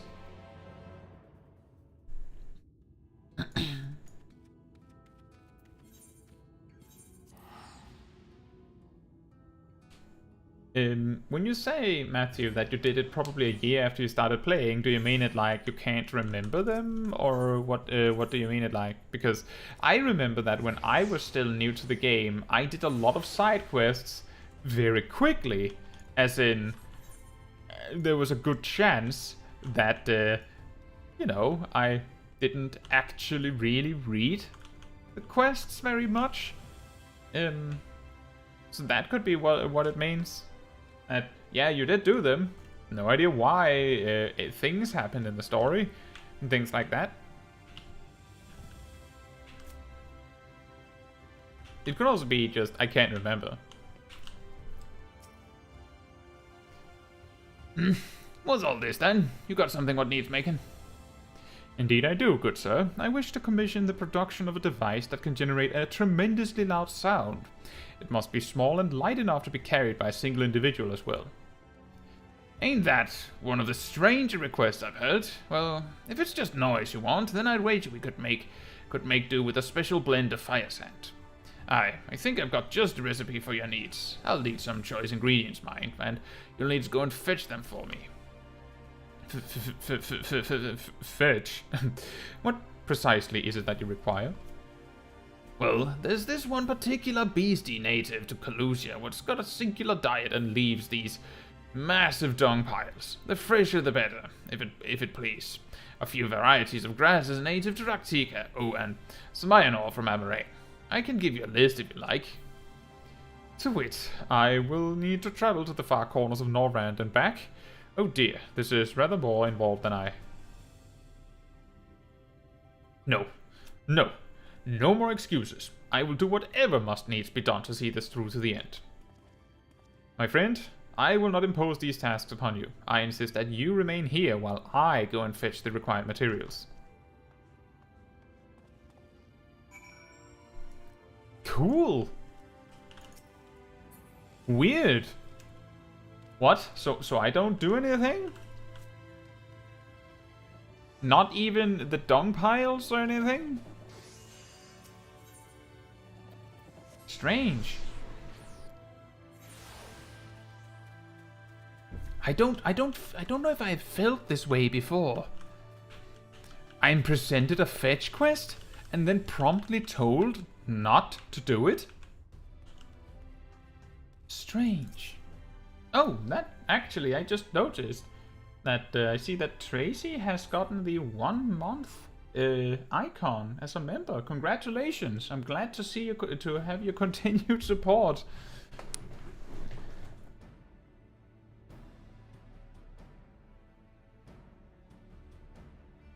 It was a series of surprisingly harrowing experiences, but in the end I managed to obtain the materials necessary for the construction of my secret weapon. That gentleman was rather accommodating, despite being somewhat put out that I had not any guild to pay him for his labor. He was nevertheless willing to teach me how to craft the arrows myself. He said he found my industriousness endearing. I must confess, despite being utterly exhausted by all this busy work, it has been somewhat refreshing. And now that my noisemaker arrows are ready, I cannot wait to put them to the proof. If all goes to plan, the explosions should be loud enough to incapacitate Andrea for a time. Let us put an end to a tale, my friend, and in so doing, write the opening of ours, that of Reek and Caetsu. Bounty hunters extraordinaire. Come, Raktika and glory await. If you say so.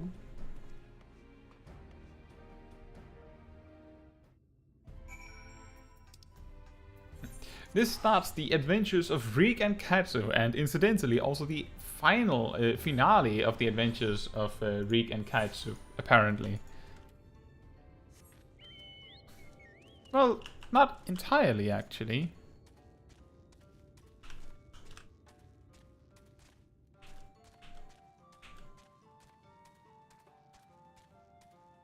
Matthew says, I mean, there was a long time when I had only done a couple of them.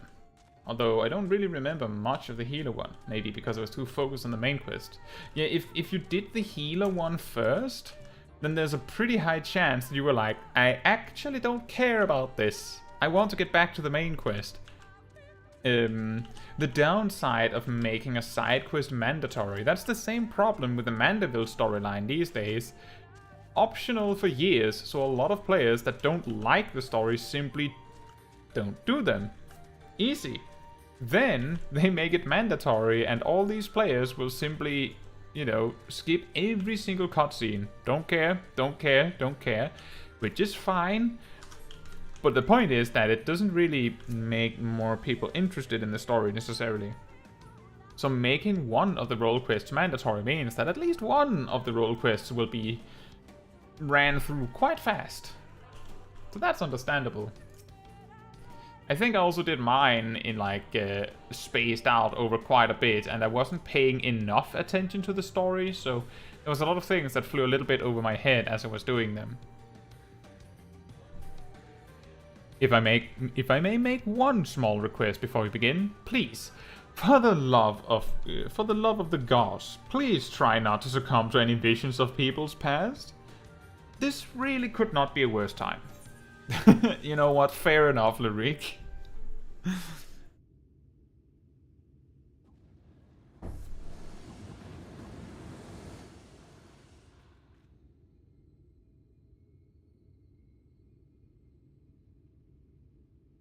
Well, are you still with me in the here and now?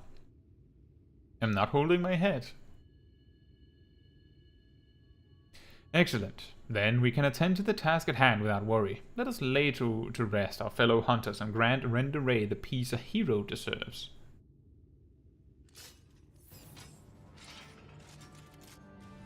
So we kill the healer first, right? Unless the paladin puts permanent cover on it. I'll distract Andre with a noisemaker arrow. Seize the opening to strike. Let's flip these.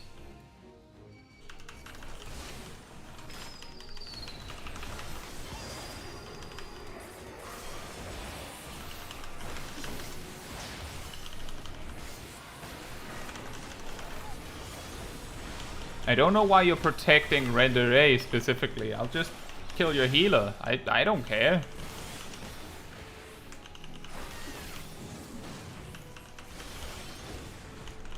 Then we kill the mage.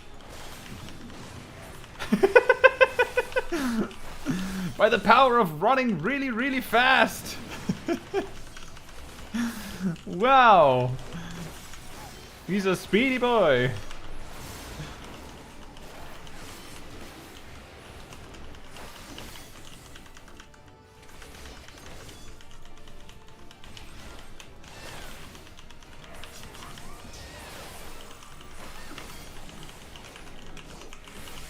Dun dun dun dun dun dun. Meep meep. Mage, you should focus on May.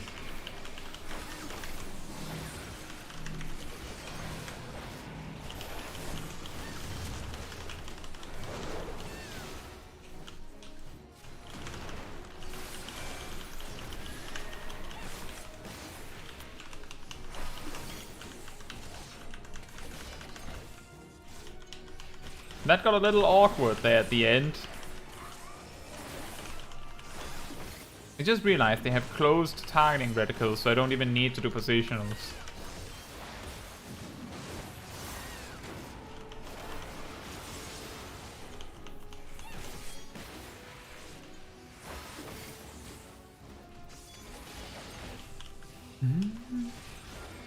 It's another one of those like mechanics that aren't really explained.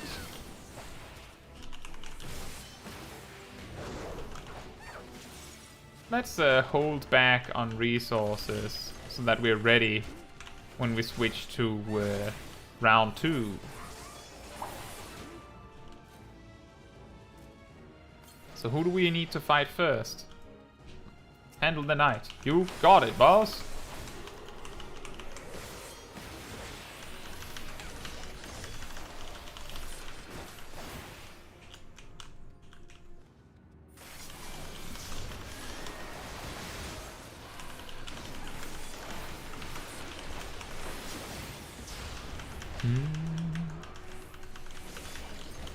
Oh, that's the sloppy move. Sloppy.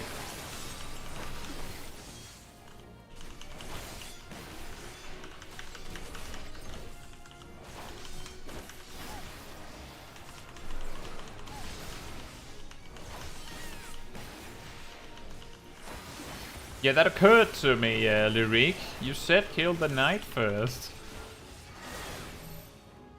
Ow.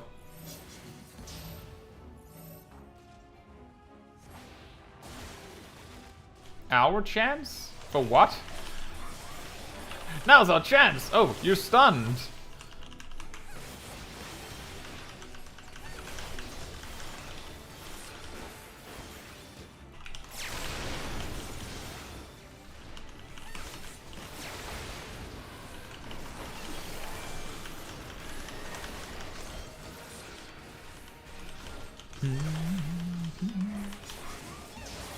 Technically, if there was if you were playing a physical job that benefits from cleaving 2 targets, this would be a very good fight.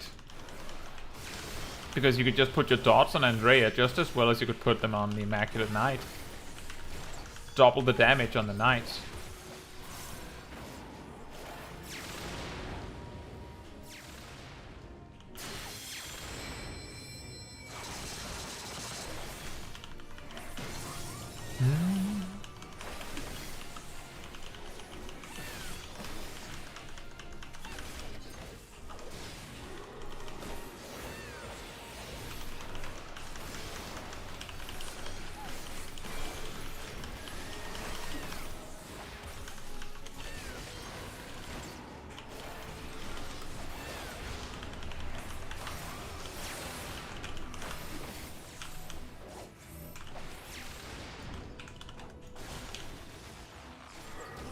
That was difficult, to find a safe route to him, as he ran to the center.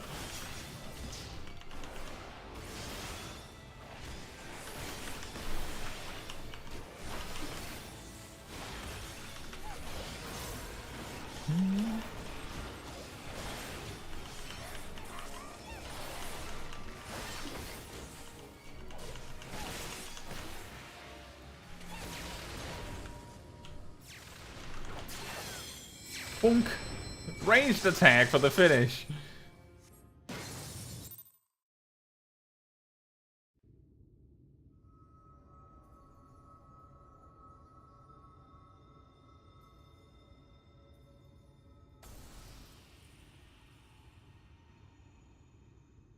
We won. Even seeing it and saying it, it hardly feels real. Ooh, a crystal. Remember the crystal she found? Huh? What's that you've got there?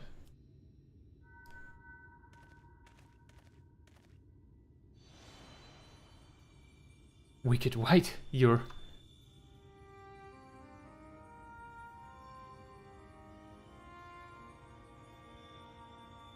You're Renderay, the real Renderay.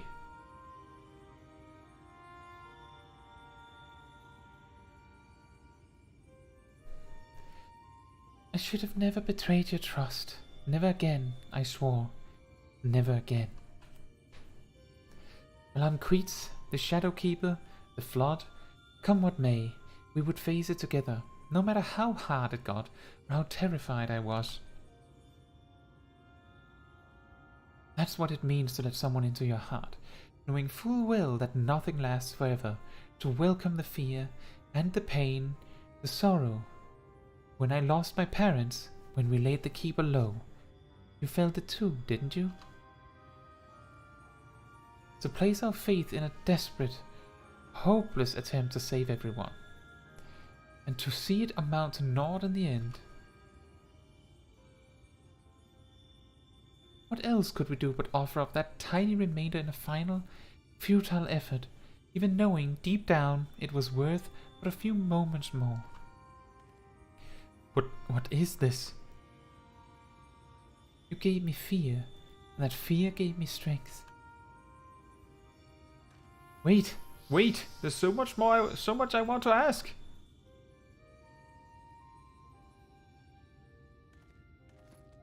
Well, Rick, I don't know about you, but I found, incidentally, exactly the item this wigged Grenold asked for.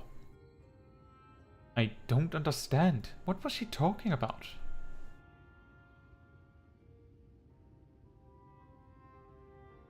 It's not right. It's not fair. Heroes sacrificing themselves for nothing, becoming villains, being forgotten.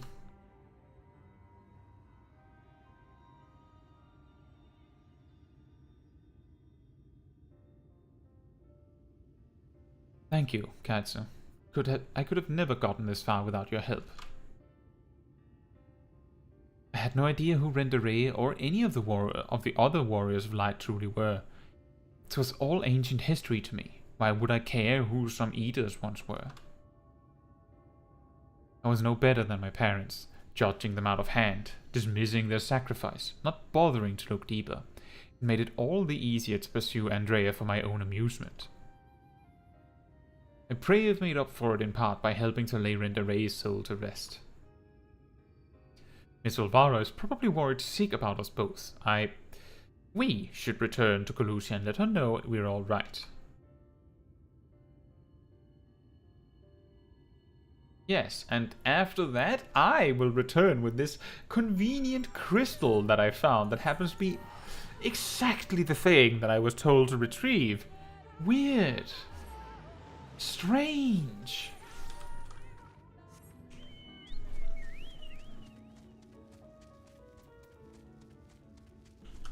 It is really funny how he describes it so specifically.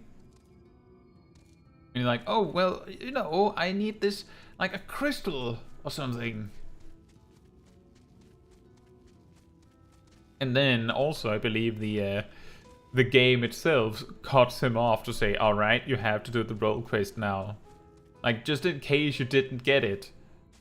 The game just butts in and goes, you have to do the role quest. If you didn't get it by now, it's now.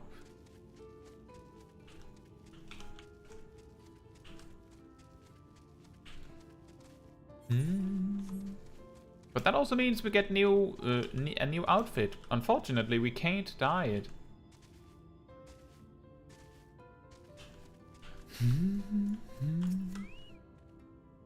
My little Reek, Caetsu, congratulations on a job well done.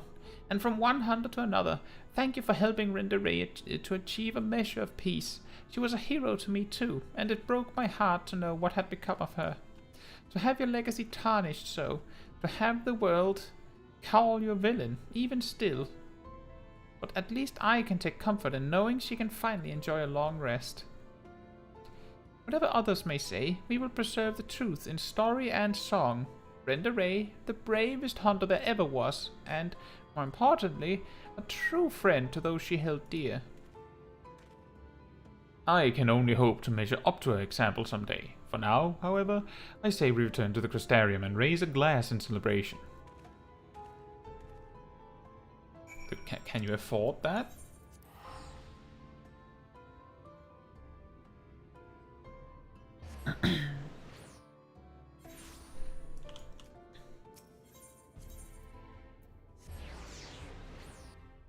I mean, these role quest lines. I thought it was. I wasn't sure if it was going to be shorter or longer, but I feel like this was pretty nice. Less than 2 hours in full. Less than 2 hours for the story. That's a pretty good story. Andrea's bounty has been paid to us in full, my friend. So come, let us eat, drink, and be merry.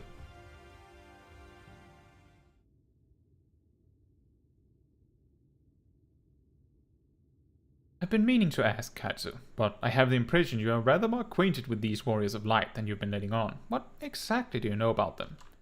I've talked with them.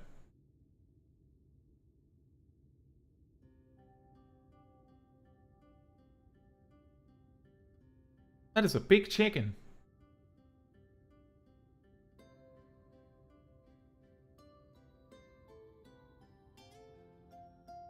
And the chicken is gone now. Did we eat the chicken?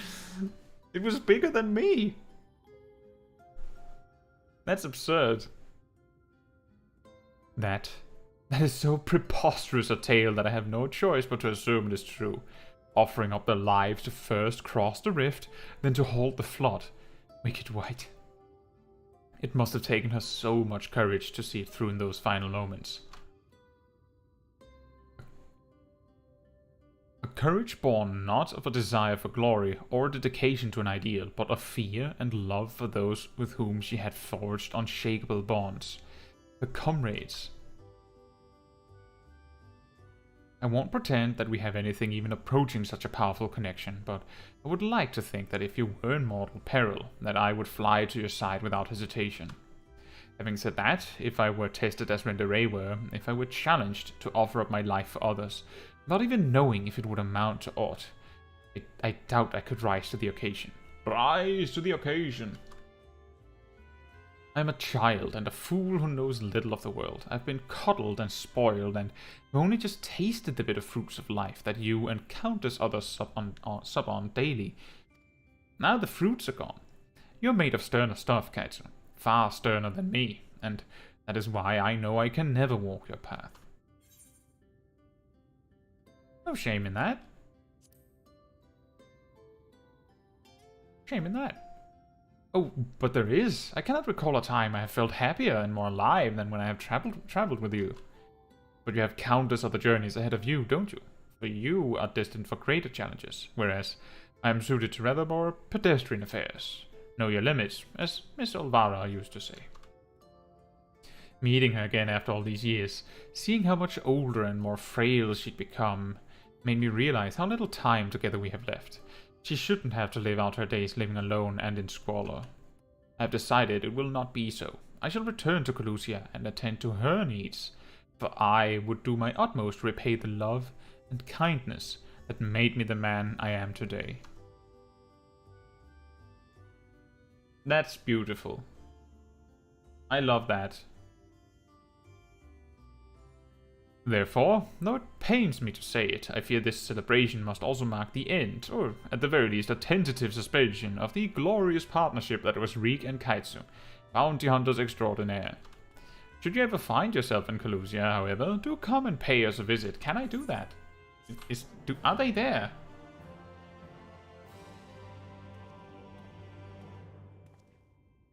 Should we check? Can we visit them?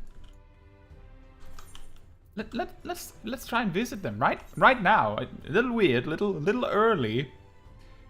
Still though, I want to check. Can we visit them? Tracy says Lala's like food. Oh yeah. Eat not only your weight, but your entire size in chicken.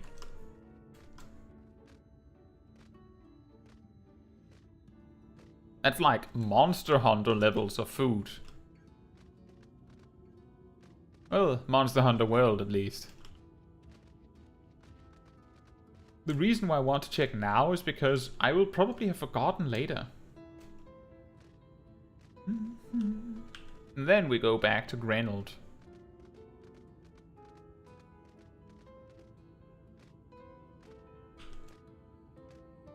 Yeah, about 2 hours, and then we're back on track.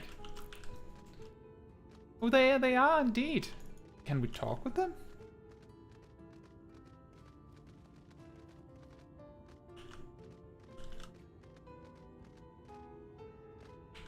That is very, very nice.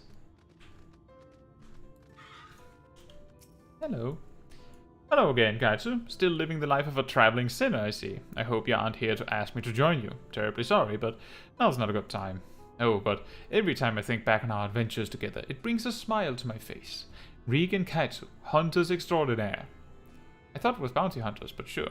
We must do it again one day, when I'm strong enough to hold my own, that is. Would you believe that Reek bought me a whole new wardrobe with his winnings? He really did, the dear. But everything looks so awfully nice that I can't bring myself to wear any of it outside. It all looks lovely hanging on the walls, though. Ha! Aw. Lurik. What a guy. He really at the end that he really realized who actually matters in his life. Who he actually cares about in his life. That is wonderful. Now, I'll be right back, and then we go back into main quest land.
Alright, I am back. Let's get this Magitech Deathclaw driven over to Grenold.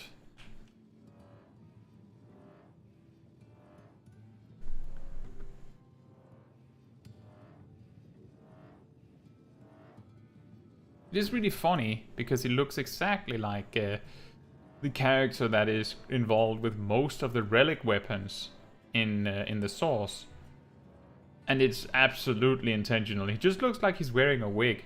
And the name also rhymes, I believe. We talked about it last week as well.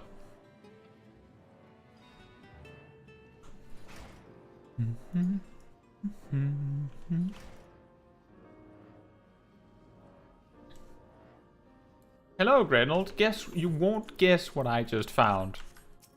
You can't possibly guess it. I have let the Ondo down, aye, but more than that, I've let myself down. Might as well go back to mending kettles. Joe Grenold, a crystal which once belonged to one of Albert's companions. What's that you've got there? Exactly the thing that I described recently. Such striking beauty. It shines with heartache and laughter and the transience of life, like the turmoil of history made manifest. Aye, I can see the brilliance of the crystal's legacy. Ah, you'd never capture such a gleam, not if you've labored 100 years. But bugger me if I don't mean to try. Where are my tools? Gosh damn you, I must set to work before the feeling fades. That's the spirit? I can feel it, a vision forming in my mind. Stand aside, lass, and let me itching hands get to work.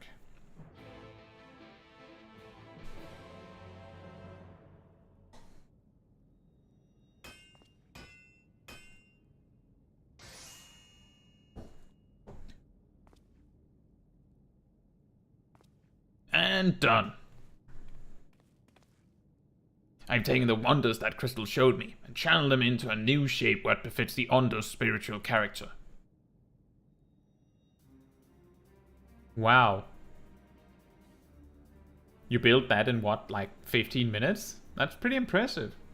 Not a bad job, if I do say so myself. And to think, I was this close to hanging up my hammer after studying the craft of them ancients.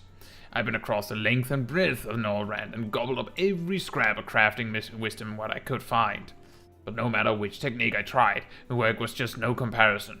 I couldn't even figure out how they put them damn buildings together. A mystery for the ages. That's what drew me here in the first place. I built my workshop, got the forges burden, then lost my bleeding will to craft. Thank the gods for that crystal of yours, or I might never have gotten it back. I won't pry into your business, but I reckon your little miracle there has been through the kind of journey they sing songs about. The echoes of the memory it holds just speak directly to your heart. I can feel them coursing through me. The inspiration is not fading away, it's welling up stronger and stronger. Give me the chance, and I reckon I can weave the crystal saga into other things as well. But bugger me, I'd almost forgotten the Under's commission. If you could drag that lamp over to Tol Sharth for me, I'll stay here and dream up new armaments for you to try. Oh boy. You now have access to Grenald's Forge. Equipment rewards will become available for collection based on the role quest you have completed. Oh boy! That is not that big of an upgrade. I thought it would be bigger.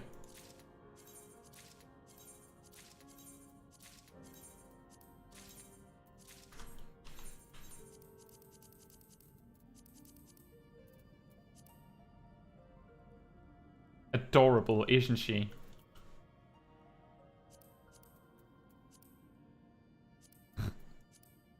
Now, if we could dye it, I might use it, but we can't.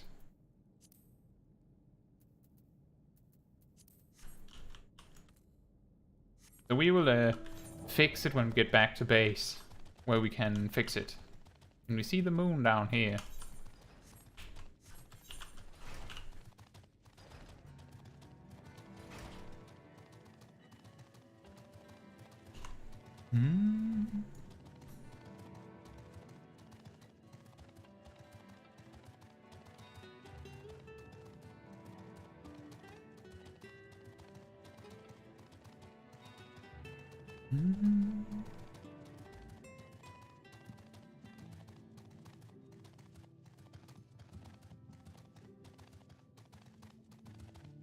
I think it's been a while since we've had so much time to work with to reach what we plan, because tonight we have like 4 hours to do 4 quests based on my notes. What is it that you have there? This profusion of brightly glowing coral-like branches is most definitely not a kettle. The sacred lamp! Then the finless one has kept his promise. My people tell me of the many deeds you have performed in the name of aiding the cops. Now you come to me, bearing the light we had almost surrendered hope of ever seeing. We can doubt your purity no longer. Your arrival was the will of the ancients. Yes, the time for fear has passed. We shall take the lamp and unveil its austere illumination upon the walls of the Forgotten. Gather there with your companions, and we shall speak once our prayers have been offered.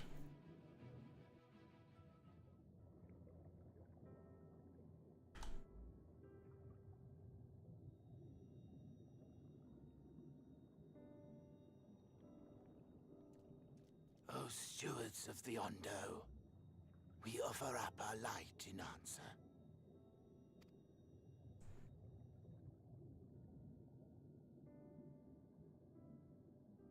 That crystal you showed the artisan. Was it... Did it belong to one of my friends?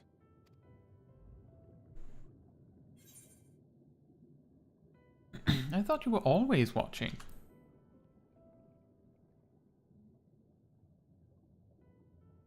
I tried to give you a measure of privacy. No one wants a spirit looking over their shoulder every moment of the day. So tell me, if you would, how did you come across that crystal?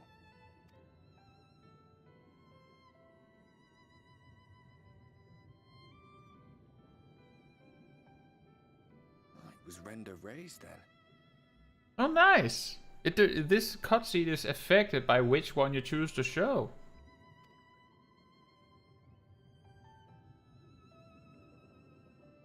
Strange that I should learn such things now, after they're long gone. They were fine friends, every one of them. I didn't expect death to teach me so much. About them, about Seto, about you, about the hope that hides at the heart of this world. I've never been one for idle chit-chat, but if by some miracle I could see them all again, I doubt I would ever stop talking. I'm grateful I got to bend your ear at least. And just for that, I reckon I'll stick with you. To the very end.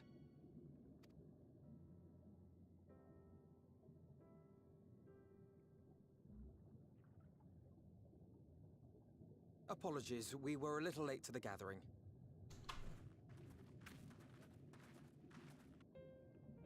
It seems we succeeded in gaining their trust. The delay wasn't exactly welcome, but at least our many hands made light work. And they seemed especially impressed with your contribution. Our hero indeed.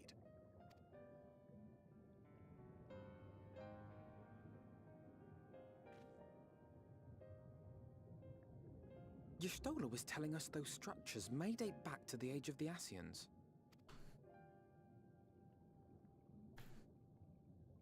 An Ascian homeland. Despite his many protestations, I never quite believed Emmett Selk was telling the truth. Nor I. But there is no denying the evidence before our eyes. Clearly this was once a great city. A home they would see restored, no matter how many tens of thousands of years it takes. It's a hollow dream when you think about it. Even if they manage to rejoin all the worlds, they'll never bring back the ones who were lost. But would I have done any different?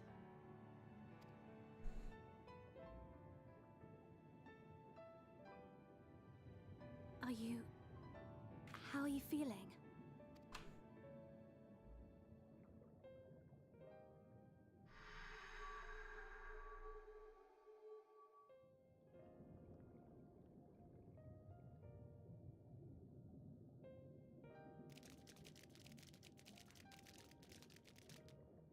You have completed your devotions? Yes. To the honored ancients have we offered up our prayers and our gratitude. You too have our thanks. Might we trouble thee then to tell us more of the illuminated land of which thou didst lately speak?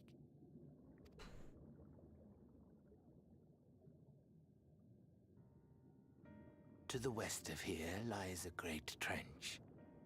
Some days ago, a light appeared in that endless darkness. Curious, we ventured closer and discovered in the depths an entire city.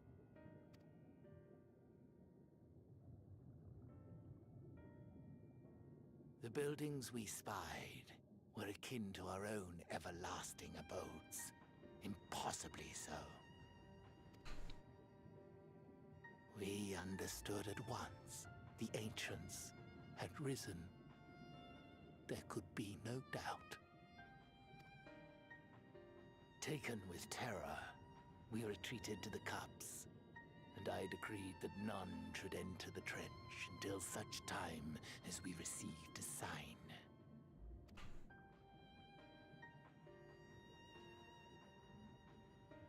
Might it still be possible to reach this city of the ancients? With no water to drown you, a finless one could now travel there. Yes. I am convinced you are the sign for which we have been waiting. My people will show you the way.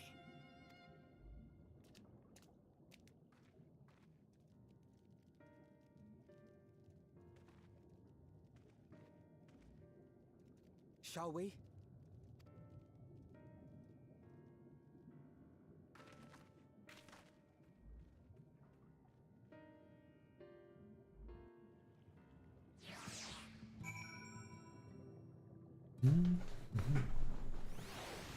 You know, Artbird has an interesting point. Imagine if he was stuck in death like he is now, but at least one of his companions was there with him. Imagine how much of a difference it would make. Like, imagine being stuck in a spirit in the afterlife like Artbird is, alone. That sounds terrible. Imagine if you had your best friend with you. Like, that alone makes it a million times more bearable. That's how I feel, at least.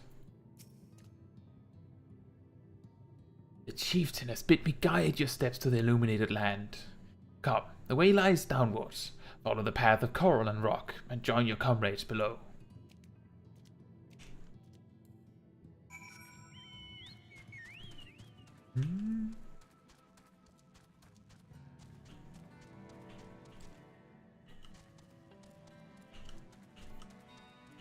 This is a sort of fun quest. Just traveling.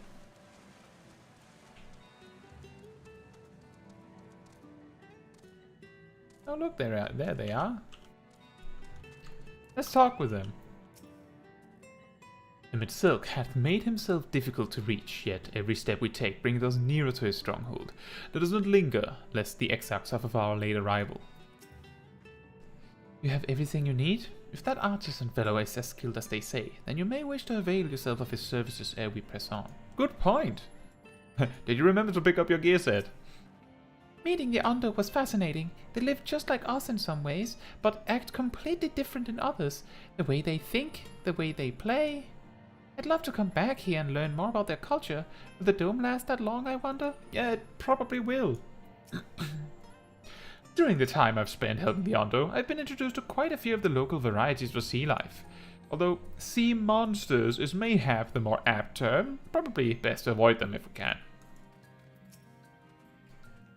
We're on our way at last. It seems far darker down here, but I'll not start at a few shadows. We are moving as a group, yes? If Emmett Silk is in that trench, then we'll have to assume he's not swimming in salt water. I wouldn't want to suddenly find ourselves at the edge of Bismarck's bubble with no air to breathe. All gathered, yes? Then I shall describe the path you must take. Into the cavern beyond, and follow the wall down, and down, and down. Once at the bottom, find a passage to the northwest, then continue west, and west, and west. The way is not simple.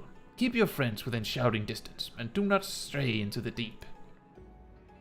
Just before the journey's end, you will find the Caliban Gap and the barrier we placed at its mouth. This obstacle will fade should you raise a hand towards it. We have made it so. Interesting. Most succinct explanation. We thank you for your guidance. I'm a guide. It's what I do. Right. Deeper into the depths we go.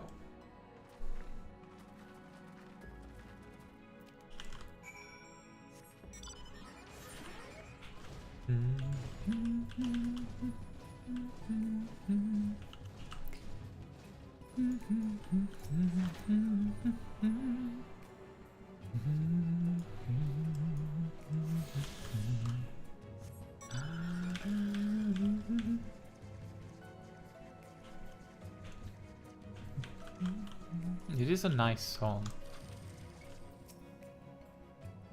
The rocks and coral bunch up by the cavern wall like a staircase of sorts, but be careful, you wouldn't want to slip from up here. Sorry.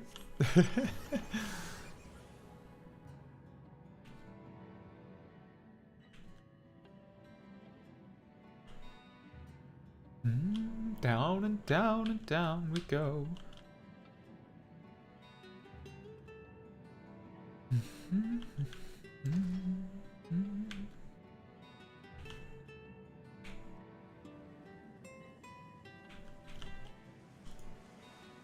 Hey, Thancred. I'd wager these bursts of water could carry you clear to the top again. Not that I'm eager to try it. Well, you know there's only one thing to do.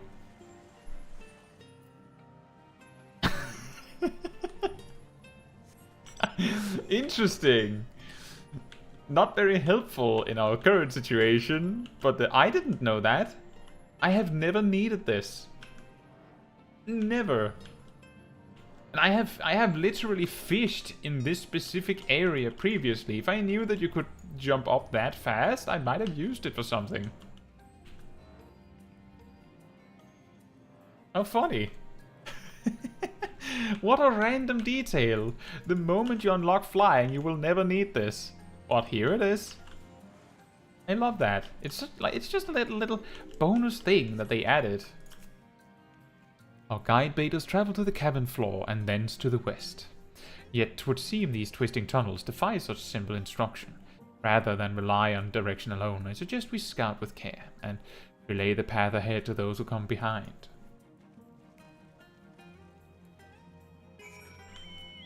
Good call.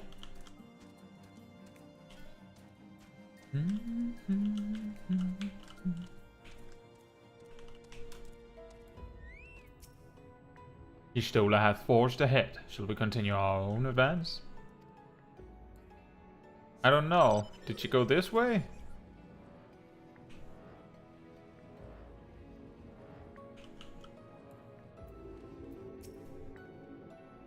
The rocks drop off sharply here, but I should think this coral thick enough to serve as a bridge.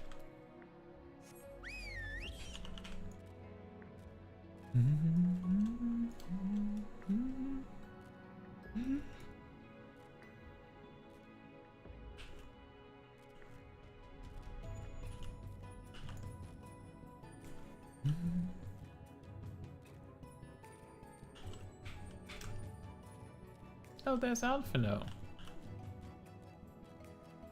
It's funny that not all of them get the quest marker. Ah, Caetsu, you have a choice of two routes from here. You can either take the long way to the south along the rocks, or skip along the scroll branch as Alice has done. I, for one, shall be following my sister's example.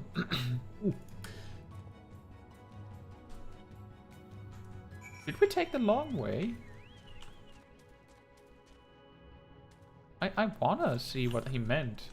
It's the long way? I don't think we did the long way. I'm pretty sure I didn't do the long way originally, years ago. Let's go this way. Just because we can. Maybe one of our scions went this way as well.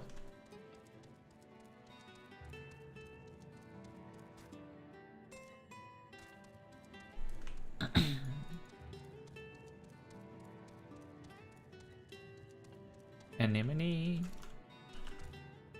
Anemone. Hey, Alphino. Whew. Not to it. Alice has already gone on ahead. We should catch up to her. He said and stood still.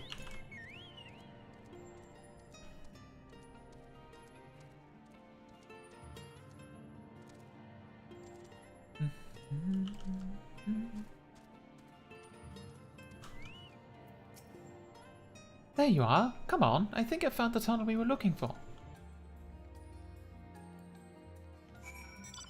Excellent.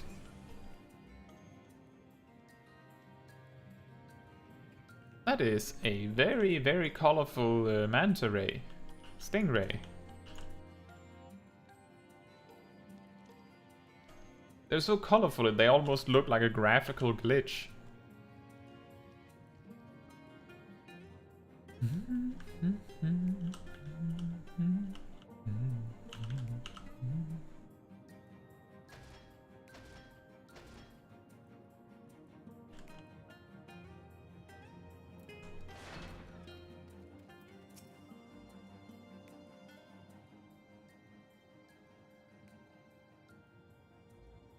Here, this must be the barrier the Undo spoke of. Well, that was rather more arduous than expected.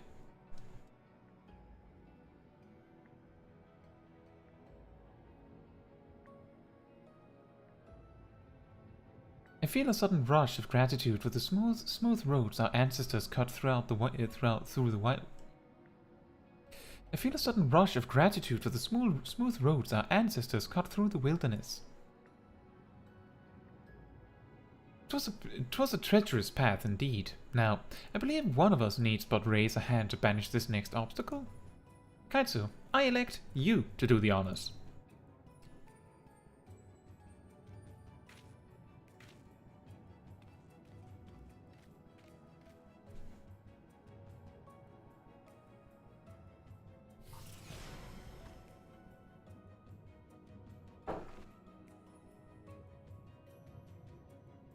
Gone. Just like that. I suppose we should head in.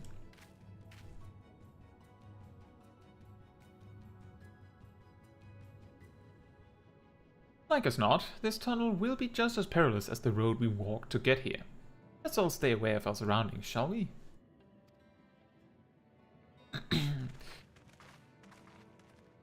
I've mentioned that this particular part in the story was pretty meaningful to me when I played through it originally, but I think this little, like, casual journey with the Scions like this down here also played a significant part in it. It's such a, like,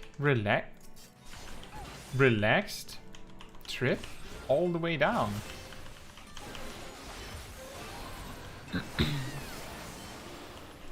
Just make your way down and talk with the Scions on your way if you feel like it.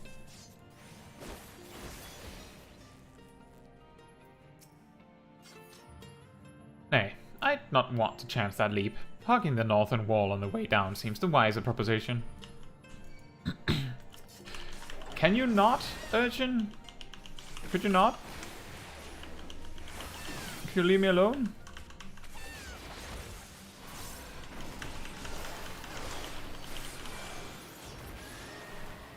Thank you.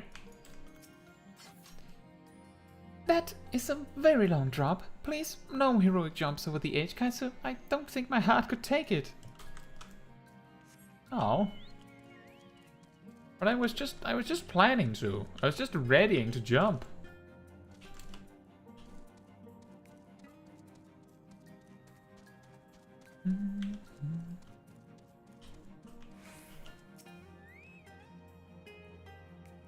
Where thy footfalls, my friend. Footfalls! Our road taketh us ever onwards, unto ever deeper darkness. Remember, Footfalls is the name of the theme for Endwalker.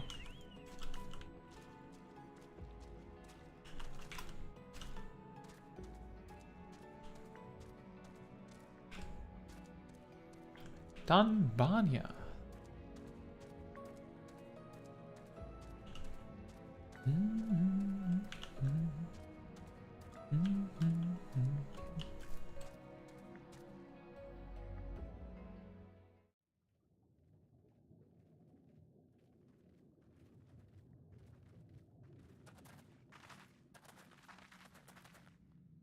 By the gods.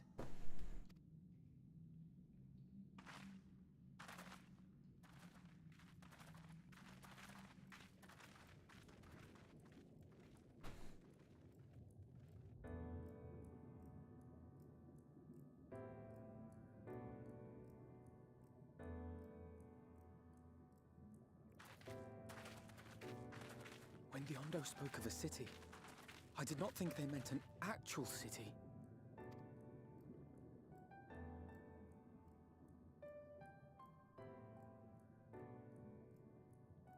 Then we are seeing the same view.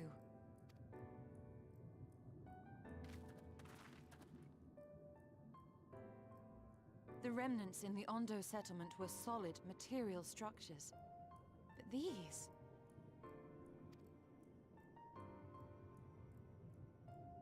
everything here pulses with ether.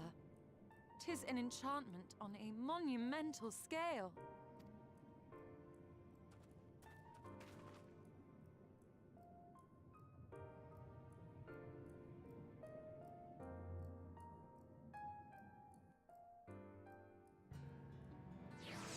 Bit awkward that we get pulled straight exactly far out and it switches the music like that.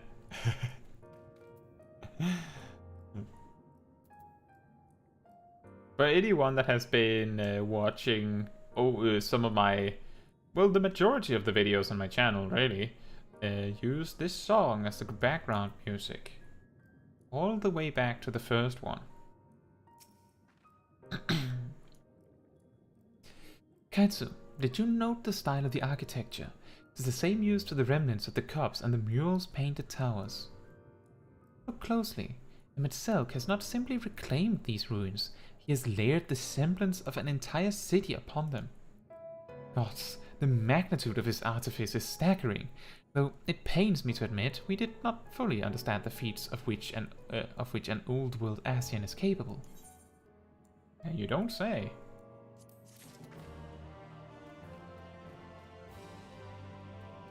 Let's take a little pass through. We have found our destination, but how to descend into the city itself? It's big, I'll grant you, but cluttered city streets are far more conducive to infiltration than wide open spaces. This will work to our advantage, trust me. You'd think all those tall, dark buildings would be frightening, but for some reason, they just make me feel sad. One cannot blame the Undo for fleeing the spectacle of these brooding edifices. We, however, have not the luxury of fear. Emet-Selch holds the Exarch captive somewhere within that vast city, yet, even if we must search every alleyway, we will find them.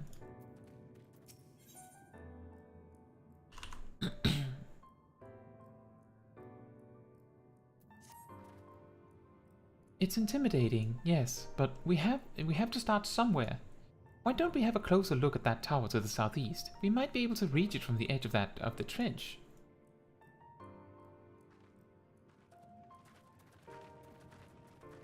It is an incredible sight, this city.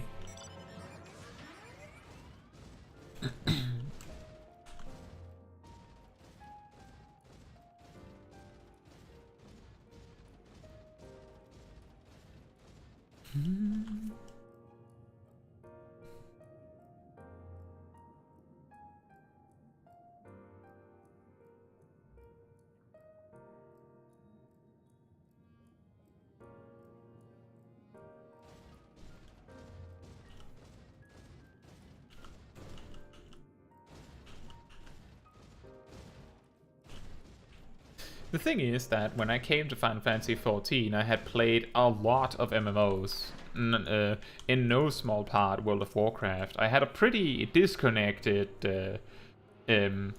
concept of an MMO's world. It felt like it was almost like it was more something that gave meaning to what you were doing, but for the most part the story was more like a backseat to what was actually important, you know, the group content, playing with friends, things like that. Something just hit me different about this zone. The music, this journey to this area just leading up to it, and then getting here and seeing this is very special. And as I remember it, this was when I really realized I wanted to know more about the story. Even if I was following the story much more closely in Shadowbringers.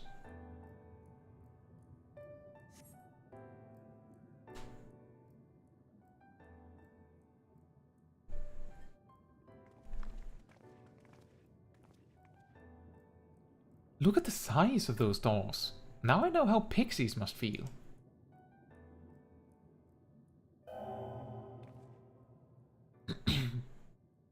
Not even pixies would make this relatively reasonable. Pixies would still be relative to normal doors.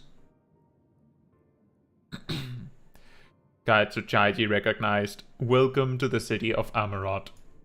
Will you be riding the lift? But did the building just welcome you? Mayhap it is not so passing strange. Did Emet-Selch not invite Caetsu to visit his abode? 'Tis plain thy coming was expected.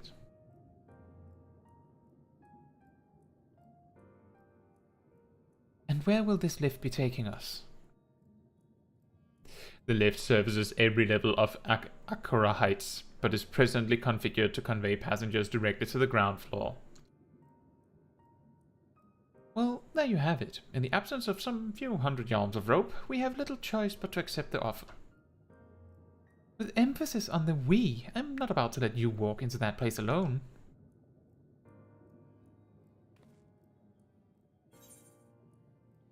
Ground floor now. I wish to ride the lift. As you wish, the lift will arrive shortly. Tracy says, World of Warcraft states you're the greatest hero yet you are never present in cutscenes. You're never present at cutscenes, major characters don't remember you, and you are typically just referred to as an adventurer. That is correct. Next stop, ground floor. Facilities include the Bureau of the Administrator, the Bureau of the Architect, and the Capital. Well, it refers to you as an adventurer, but then also you're the greatest hero that ever lived. Simultaneously somehow. It's quite interesting how they make that work.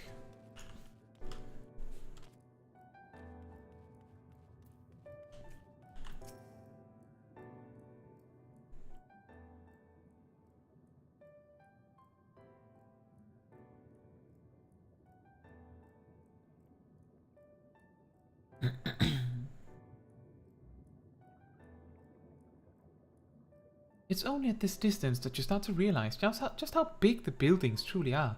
What did that voice call the city? Amaurot? Look, over there. A random person. Is that a person? No, my mistake. That's a giant. It doesn't seem to have noticed us yet.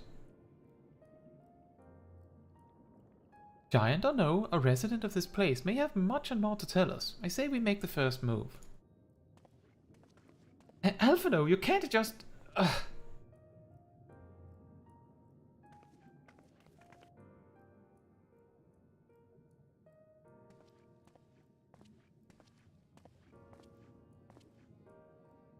Pray excuse my boldness, but might I ask you a few questions?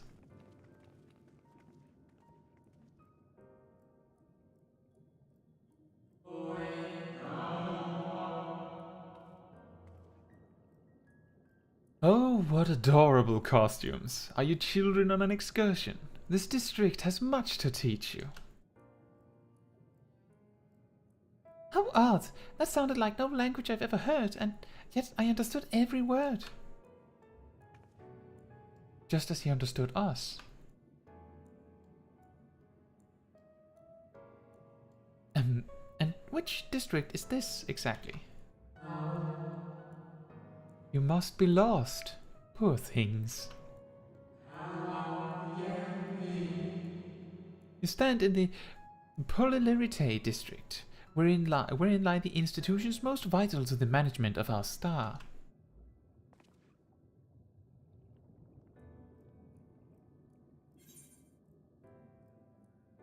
Can you tell us who rules this city?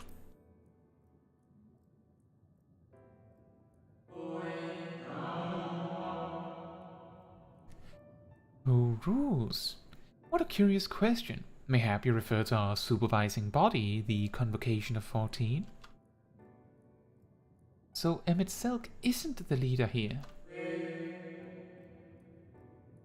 Emmett Selk is a member of the Convocation. Were you hoping to witness its deeds firsthand? Hardly surprising, I suppose. The whole world holds its breath as the final days draw near, and our brightest minds race to implement their plans.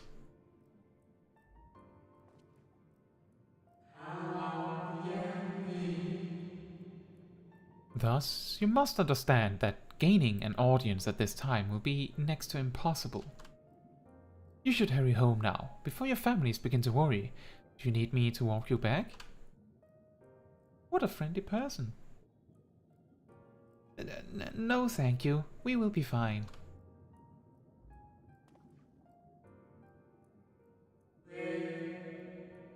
Very well.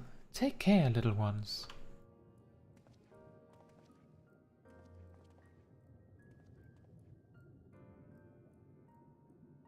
and just disappears. What was that all about? To my eyes, these people appear as arcane entities. I suspect Emmett Silk wove them from ether, much as he reconstructed the rest of the city. The final days.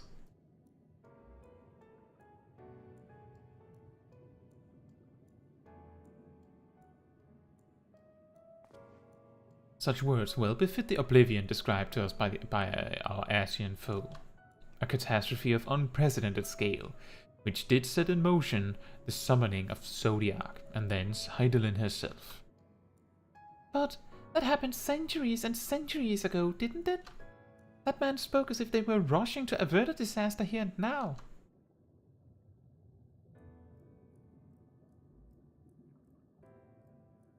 Unless, for these people, the distant past is the here and now. I believe thou hast the right of it, Master Alphino.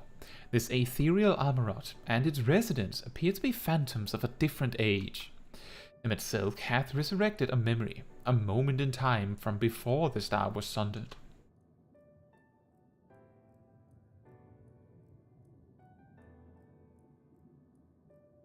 So, we find ourselves in a long-destroyed city inhabited by the long-departed. An unusual situation to be sure, but at least we're able to parley with these ancients.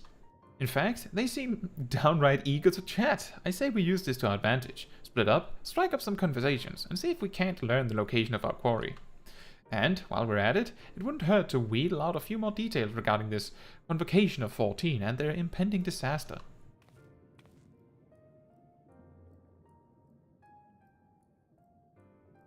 So mingling then, let's meet back here when our jaws start aching.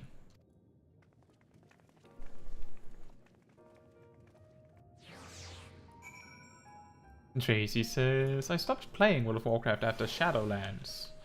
No interest in the dragon story. That's alright. I didn't try Shadowlands. I stopped after trying Battle for Azeroth for a month, but I did play every single expansion in some capacity, up to and including Legion.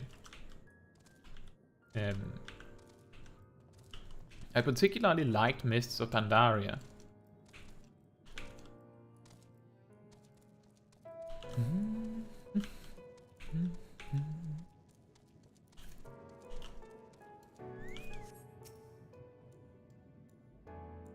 Good gracious, child, where's your family? You should not be alone at a time like this. Run along home. Quickly now. Have you not heard?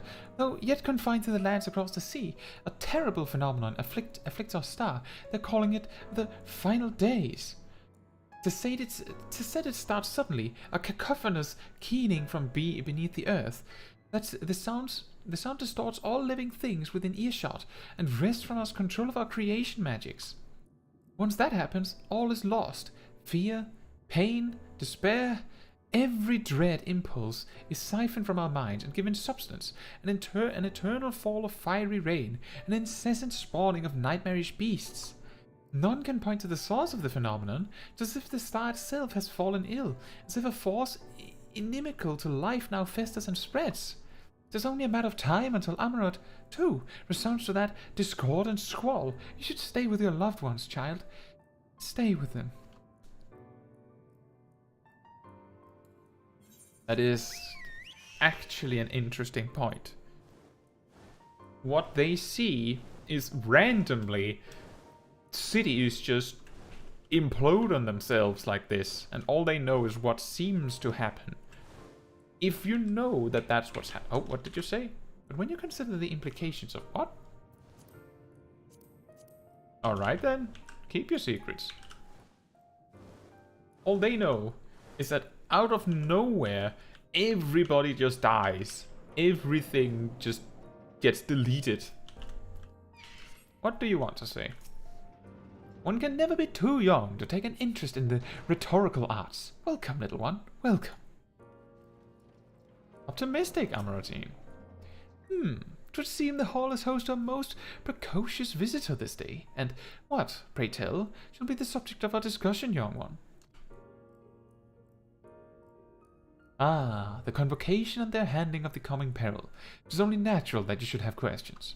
Shall we begin with the members themselves? As all know, the 14 are the wisest and most puissant among us.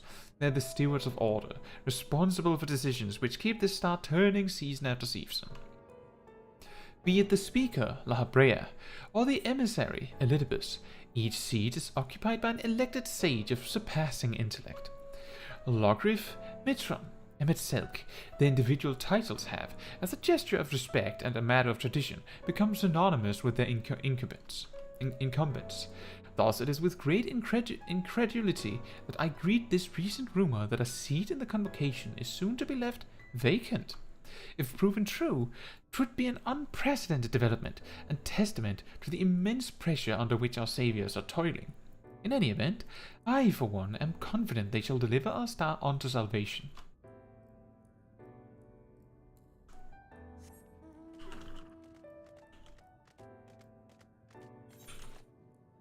And then just one final conversation.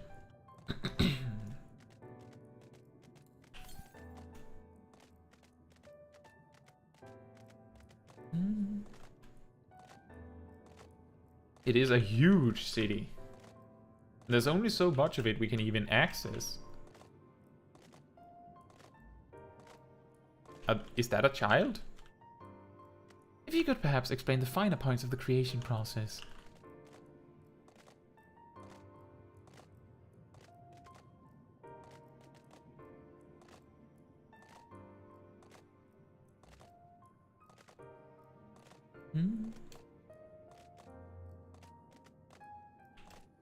Oops, missed our destination.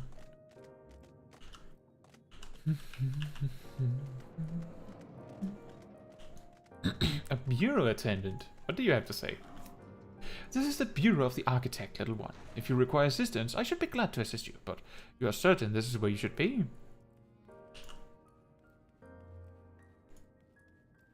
Passionate Amaurot. This is your first time here? Take a number if you haven't already. Then settle in for a good, long wait. How about the concept clerk? Welcome to the Bureau of the Architect, little one. I should be glad to assist you in locating the concept you seek, after I have finished assisting those ahead of you in the queue.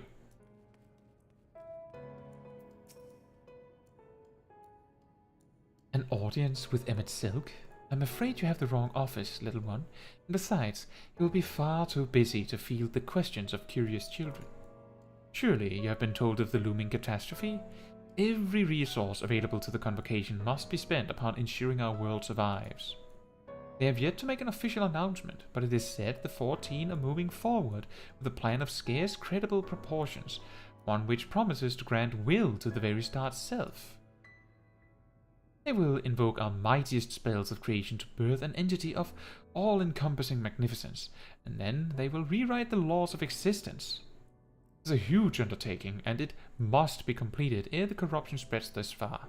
Thus, I say to you again, do not hold out hope for an audience.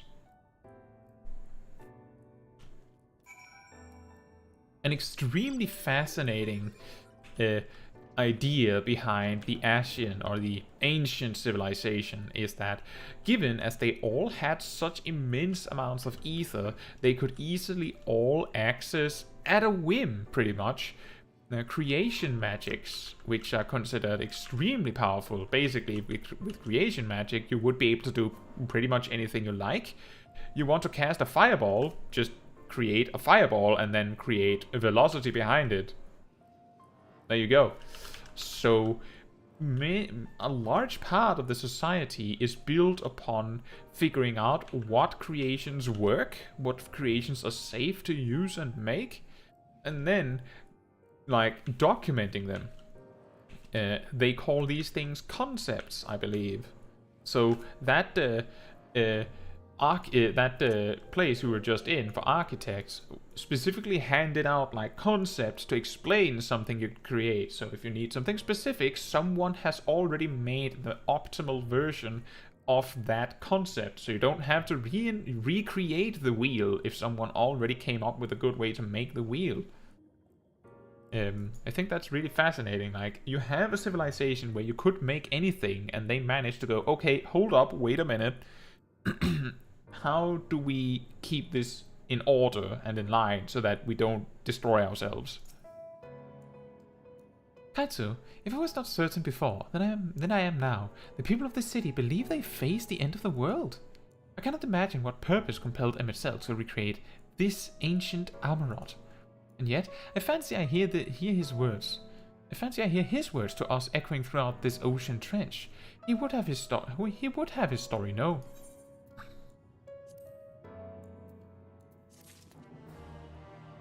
Exactly, Santo. These concepts are comparable to like a file for 3D printing. Someone already made the optimal version of this item to print, so you can just make it. That's a really good real life example of that. We can compare notes once the others return. Hopefully then our next move will become clear.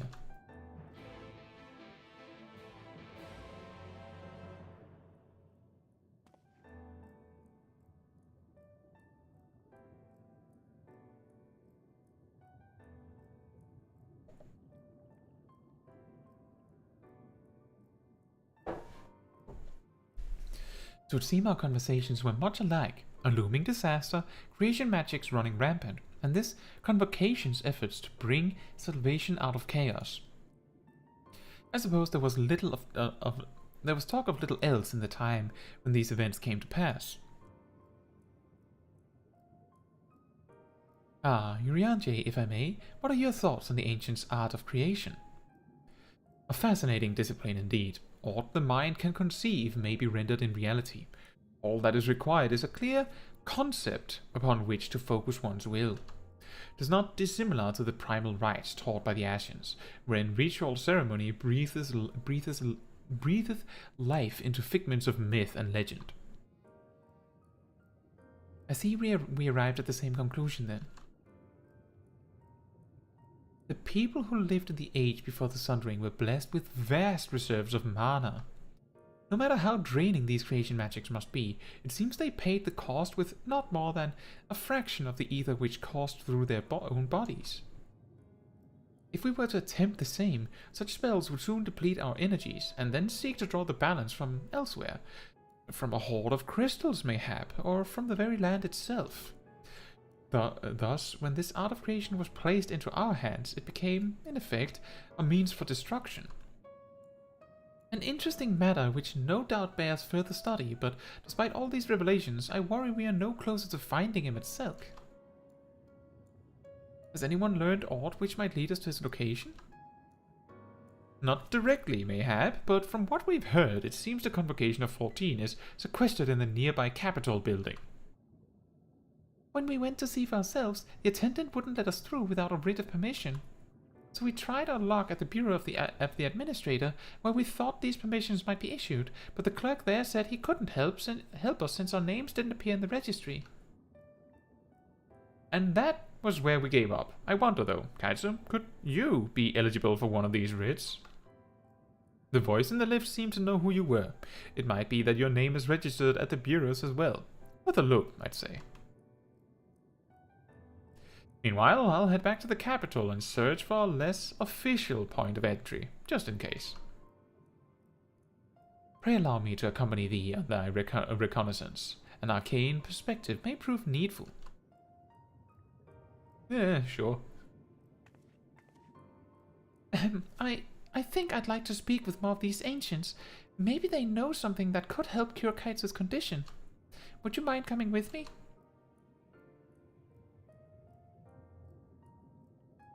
Of course I don't mind. Just lead the way. Why would Reen need specifically Alice, I wonder?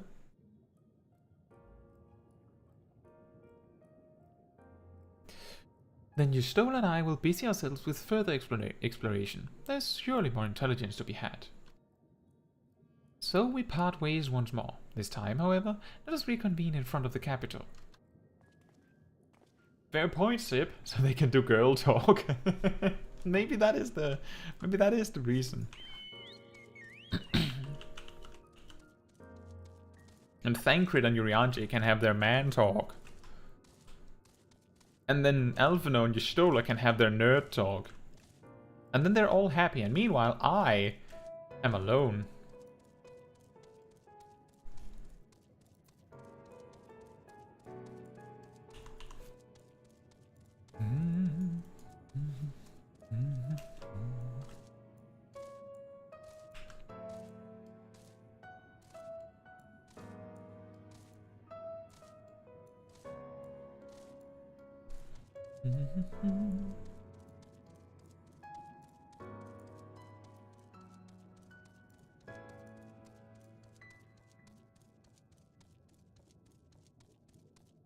And Tracy says, you might want to tune. Exactly.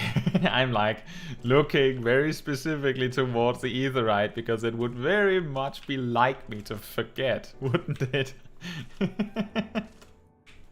Thank you.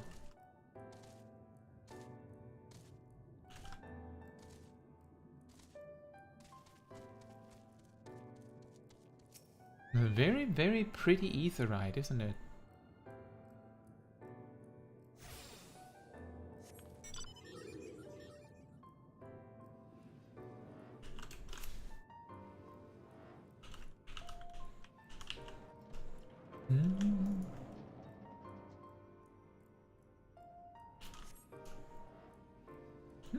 Very empty room. A visitor's writ. Yes, I can assist you. Full name, please. Caetsu Chaiji. Please wait near the counter while I confirm your details.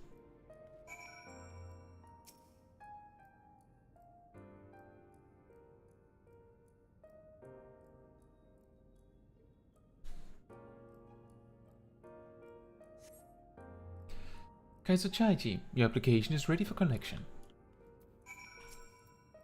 As your residency was approved by Emmett Selk himself, further forms of identification will not be required. Here are your application documents. Submit them at the Bureau of the Secretariat, and the clerk will issue you with a visitor's writ for the capital.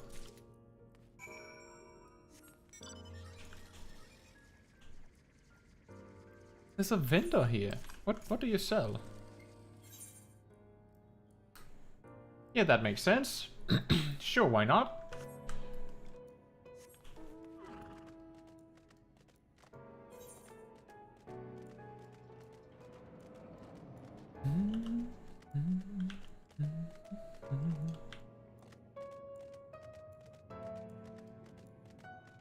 Eloquent Amaurotine, what do you have to say? Is something wrong, little one? Are you perhaps lost and need me to help you locate your guardian? What do you do here? Why, the same things most other citizens do, I suppose. I debate various topics with my compeers. I dabble in the arts of creation. Every day I attempt to better myself and the world in which I live. For we citizens of Amaurot are the caretakers of this world, stewards who have harnessed the power of creation itself. It is an honor and a duty we do not consider lightly. You are yet young, so very, very young. You needn't concern yourself with such lofty concepts just yet. Attend to your studies, and I'm certain you will grow into a proud citizen and avid creator.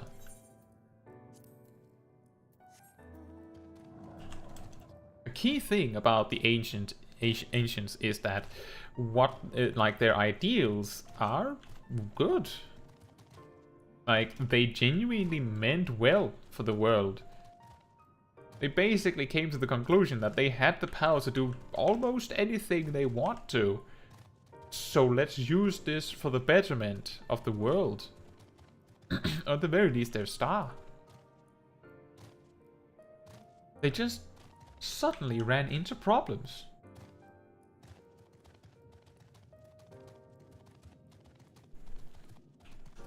Someone doing some daily hunt max? Or farming?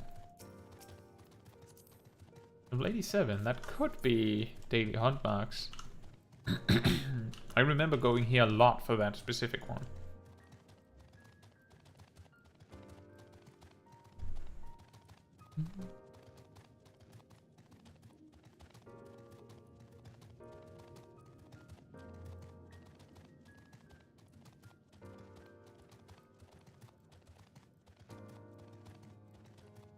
very long.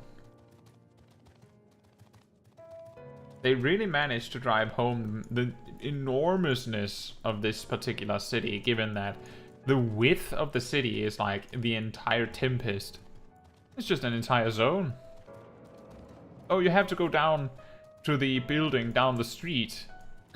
It happens to be an entire zone in length. Enjoy. Next, please. An application document requesting permission to enter the capital as a sanctioned visitor. Visiting the capital, are we? Please take a seat. Your name will be called once your application has been processed. Bureaucracy, the quest. Oh boy.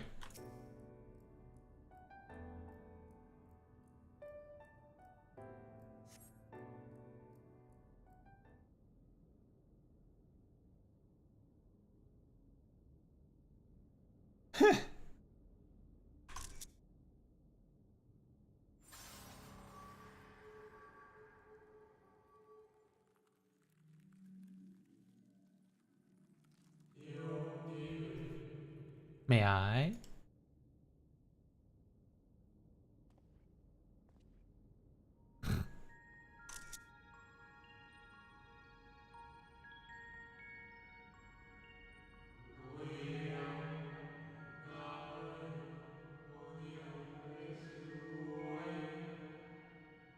It's funny. I remember feeling extremely small when I did this quest the first time, but Alalafell, not that surprising, looks even smaller. You, I think, are from a time beyond ours. Have you followed in the wake of Emmett Silk? Huh.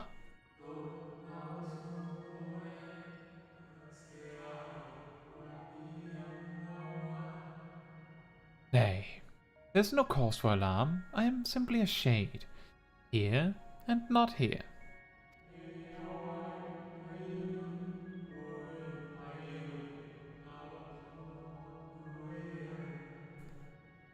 I know only that my name is Hythlodaeus, and that this city is a recreation. A phantom moment plucked from the well of history.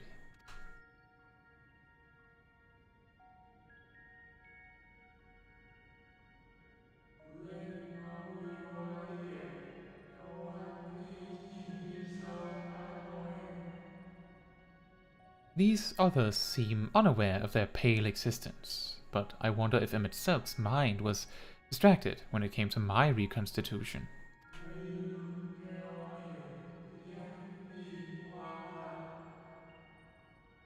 A stray thought would have been enough. Hythlodaeus will realize the truth, for example. We were close friends once, you see.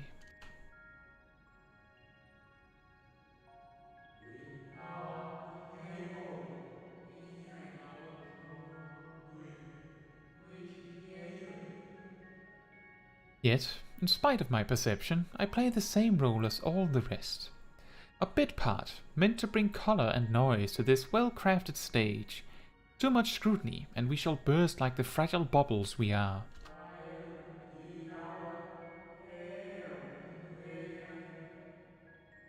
Thus, I tell you again, my presence is not to concern you.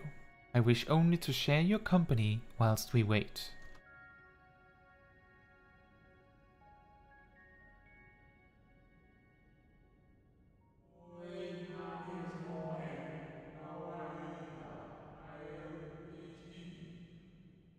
If you've come this far, then you know of the catastrophe which awaits us on our morrow.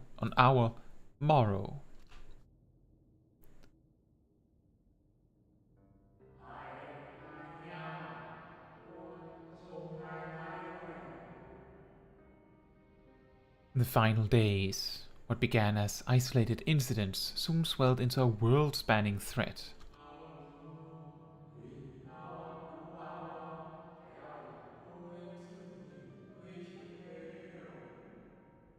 The Convocation of 14, well, it was 13 at the time, endeavored to create a will for our star. They would repair the fundamental laws of order and halt the spread of destruction.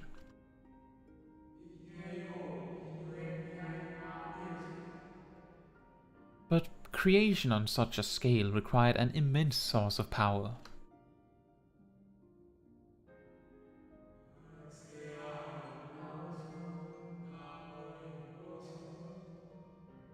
Of those of us who still lived, nearly half offered up their lives in the name of salvation.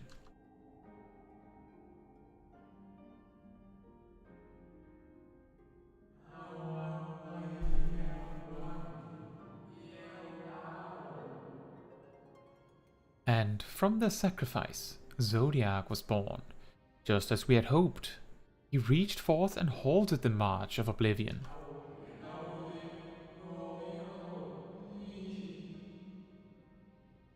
Yet, oh how the star had suffered. So many species lost, the land was blighted, the waters poisoned, and even the wind had ceased to blow.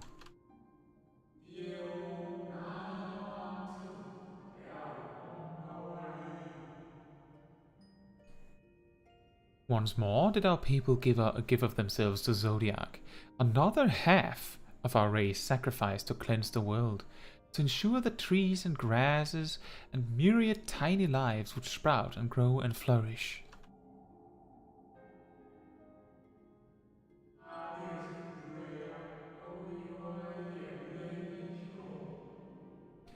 The cycle of life had begun anew, and we reconsidered the means by which we might protect it.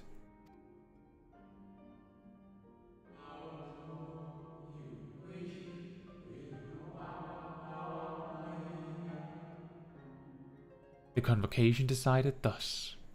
We would nurture our world until it was bursting with vitality. Then, when the time was right, we would offer some portion of its living energy to Zodiac.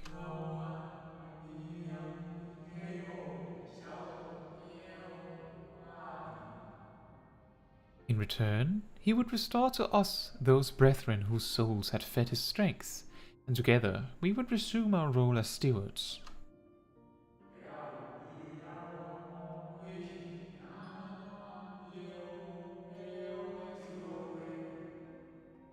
There were, however, those who disagreed with this plan. They argued that enough had been sacrificed to Zodiac, that this new world should belong to the lives newly born.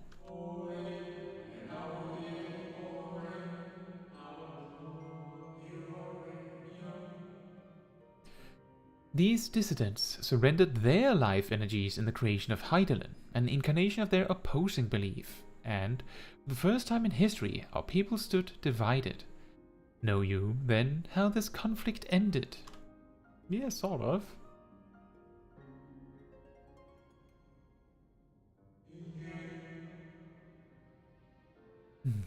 I thought you might.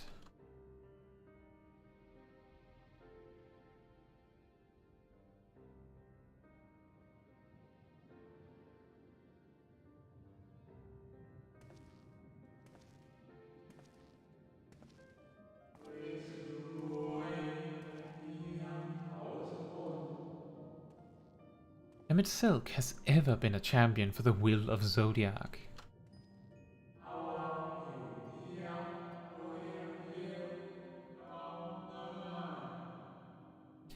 The original plan may have been set back by millennia, but he will have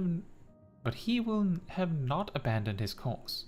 He will pay the price for our return by whatever means is necessary.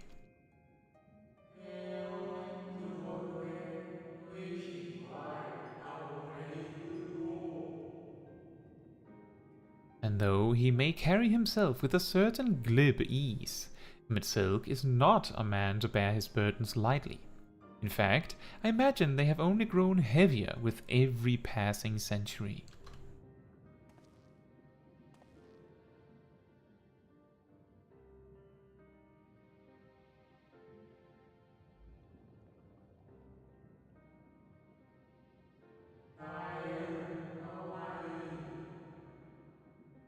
Tis truly a terrible weight he has chosen to carry.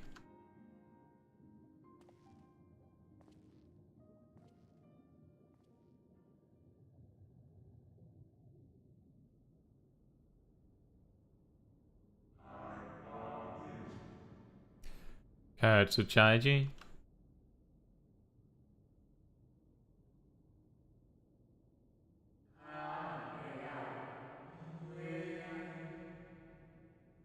Seems your turn has come. Pray do not let me keep you.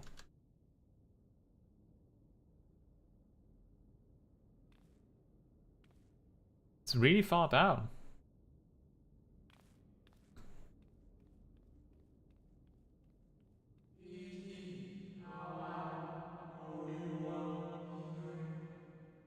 Ah, there was one last thing. You walk with another at your side, yes?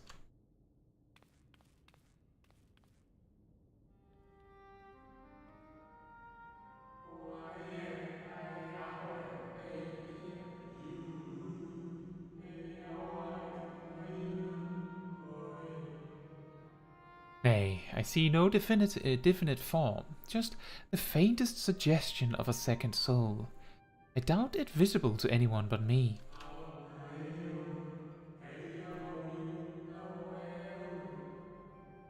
Otherwise, I assume only you can see and hear this ethereal companion.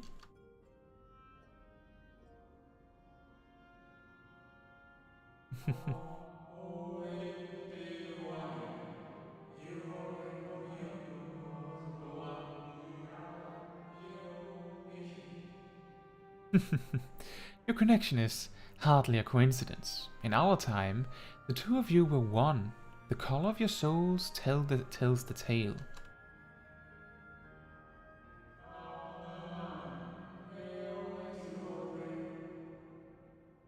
A hue that distinctive cannot be mistaken, no matter how thin the soul is spread.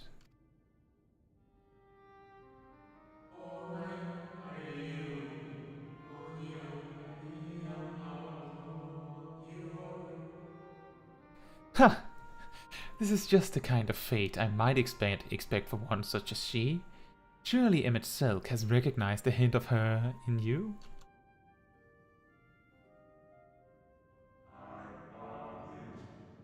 Caetsu Chaiji.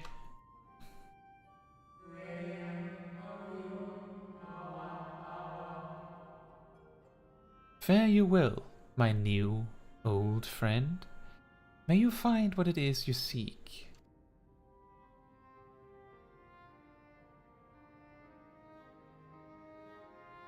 Ah, Hythlodaeus.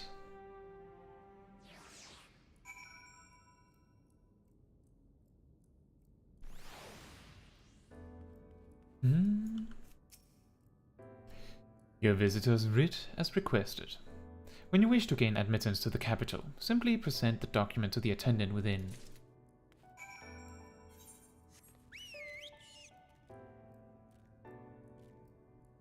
Tracy says, I love this guy. Hythlodaeus is awesome. Even this Hythlodaeus.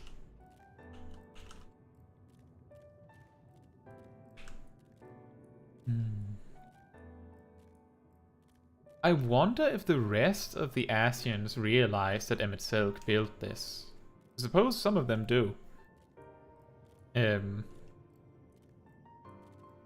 But given the zeal that Emmett Silk follows his plan with, it would make sense that he would regularly have to come here to remind himself of what he's fighting for. As Alice said herself, would I do the same? Did she say, would I do any? Would I have acted differently? If everyone you knew disappeared, but you knew what it would take to bring them back, would you?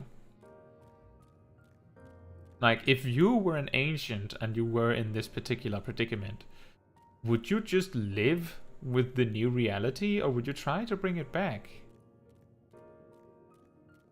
I think it's a very interesting idea. Oh. Ah, Caetsu. Stola and I have just returned from an institution the locals call the Academia Anida. Well, from its public offices at least. We thought an Asian place of learning the ideal spot to research your condition, but It seems we lacked the credentials to enter the Academia proper.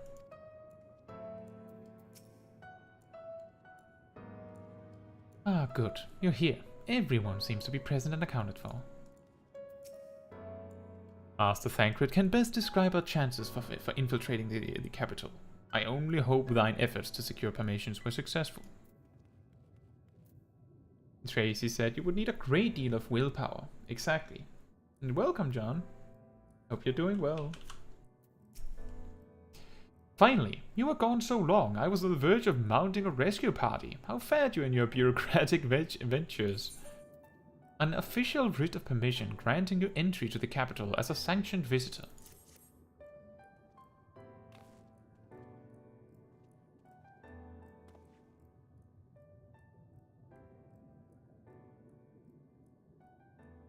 Ah, I see my instincts were correct.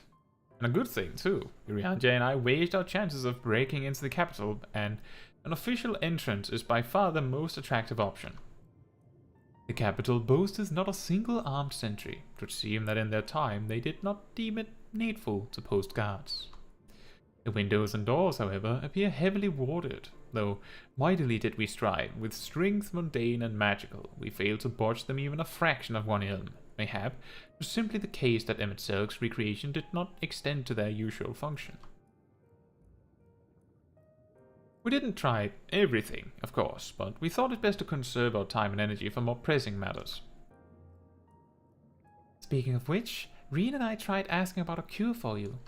The problem is, these ancients didn't exist beyond Amaurot's today. They will happily tell their own tales, but whenever we attempted to explain our situation, the conversation quickly became muddled.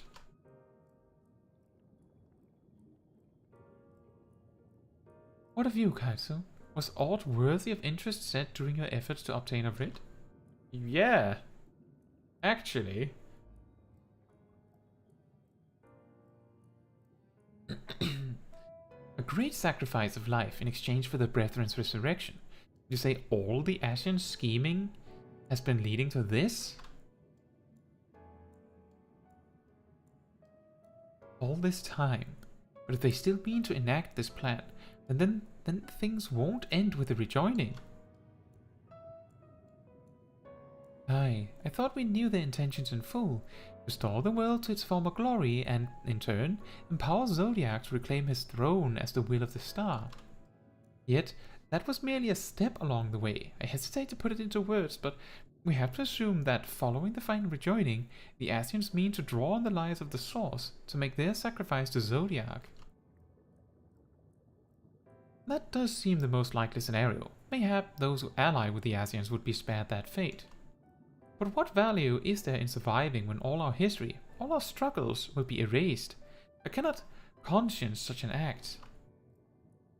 Of course not. And that's to say naught of what Emet-Selk plans for the Exarch's power. Do we stand by and let him threaten our future as well as our past?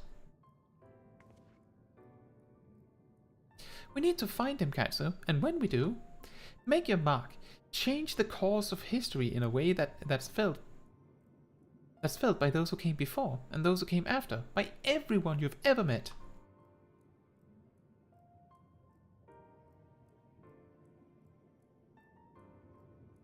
Change things so that even my other self, dying somewhere in that future calamity, will smile and say, I knew you would win.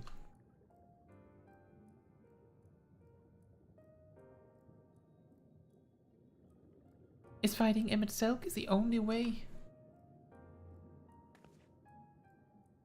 He created an entire city. It will take everything we have to defeat him, if we even can. And if you push that hard in your current state, the light will break free.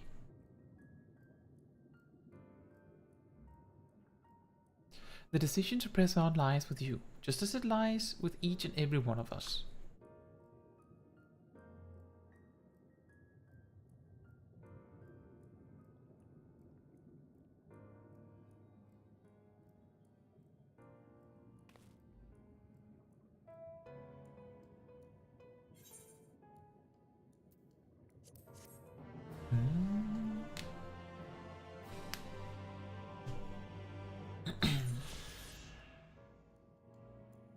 John says, is the whole Ascians destroying civilizations kind of like Full Metal Alchemist homunculus sacrificing entire civilizations as well? I suppose so.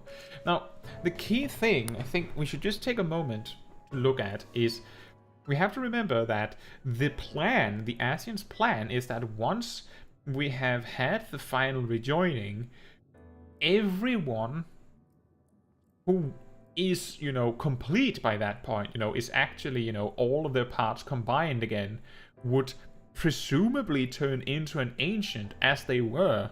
Like, our player character would become the person that Emet-Selch sees us as we are, as Hythlodaeus says we are. Because we would be, you know, complete again. We might even start to turn into something akin to that if we're really close to the final rejoining. You know, maybe the 12th or 13th, like the, you know, second to last rejoining, most of the people are exactly what they think they are. So they would just be like, yeah, let's rejoin the last one. We're practically finished. Like, we're all on the same team by then because we're so complete. Possibly. So what Alphino is saying, he's well, what the Scions are saying is, once we've had the final rejoining, we're not even done. Because they're going to sacrifice a huge amount of life from the world to get the rest of the Ancients back. Now, the thing with that is that the way they see it is possibly they will never be complete. Like, imagine if Alphino doesn't actually have a full, you know, soul in the world anymore. Then he will not become an ancient when everything's combined. Maybe he will be among the sacrifices then. But the way I understand it is that the plan was fix the chaos, summon Zodiac. They sacrificed 3/4 because they sacrificed half of the ancients and then sacrificed half of the ancients again. So another half, that's 3/4. They sacrificed 3/4 of the ancients to save the world and stabilize. Okay, now we can try to rebuild. And then their plan was, once we rebuild sufficiently enough that there's enough life in the world, just general life, we do a little switcheroo and replace with just random stuff in Zodiac. And now when I say random stuff, that is of course random lives of creatures and things that they would switch into Zodiac instead to get their ancients back. But ultimately, the game plan is summon Zodiac that costs 75% of our population. Then use the time where the world is stabilized to recover. Then, once we have, you know, 4 times more life, or even more than that, exchange the new life for the old life so that we can get back to where we were. Now that we're back to where we were, we can continue from where we started before we had to summon Zodiac. I think that's the game plan. Just fix everything. The only thing they actually want is to summon Zodiac and then get back to where they were and then continue from that day, pretty much. Which is, I can see that. If they have the power to do that, then I can see why they would do that. We don't have to live with a flawed world like this, because we have the ability to fix it. We can go back. We can go back. Now, the problem is doing it. And if you are on a European data center and you would like to join me for the dungeon coming up very soon and the trial, you should probably start to make your way to Alpha Light now, just to be sure.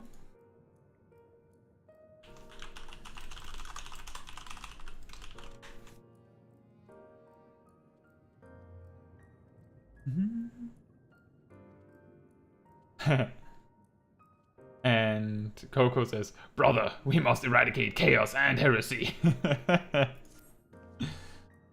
Do you remember that talk we had atop the tower in Morsuk? I'm still of the same mind now as I was then. I don't abandon you. You don't abandon me. And together we make a difference in this fight. There's always hope if we look for it. I saw it again and again as you tore those veils of light from the sky. If we keep taking that next step forward, there's a chance we'll find a way to save you. So no matter how long it takes, or how much it hurts, you can count on me to keep on walking.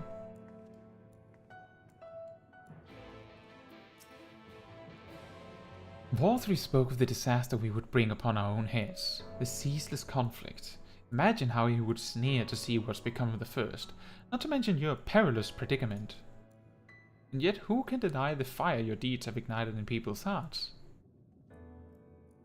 You achieved what my logic and ideals never could, uniting disparate peoples under the banner of hope and common purpose. Without you, that giant Talos would never have raised its head. I've borne witness to many such miracles at your side, and would do so again. This is but another obstacle in the road. So come, let us travel it. Drag me through wonder and danger, as you are wont to do, and I shall endeavor not to slow you down.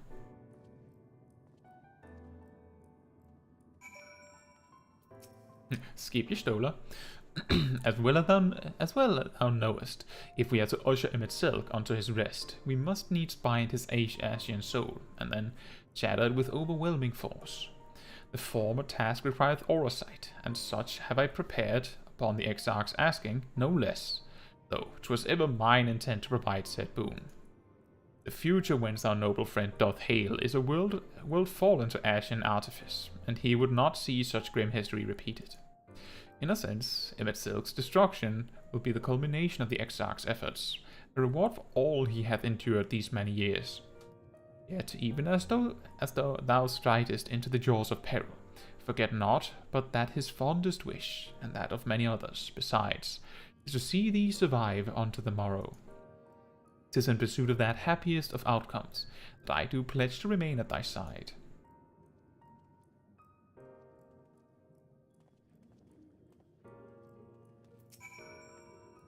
Our time in the First has been a never-ending succession of trials, as arduous as our path in the Source ever was. Yet through all our journeys together, through that deep and foreboding wood, you have helped me to stay true to my convictions. Thus would I return the favor. Do as your heart decrees, without hesitation or regret, and that is all I will say on the matter.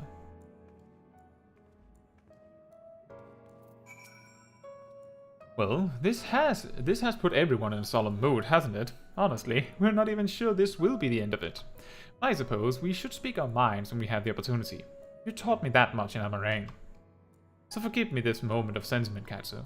By dragging me into this sorry mess, you have given me the chance to think and act as I should have, for Reen's sake. Words cannot express how much this has changed my life, or how grateful I am for your support. I shall express my gratitude through action instead. No matter where you decide to go, I will be there, guarding your back. Thancred.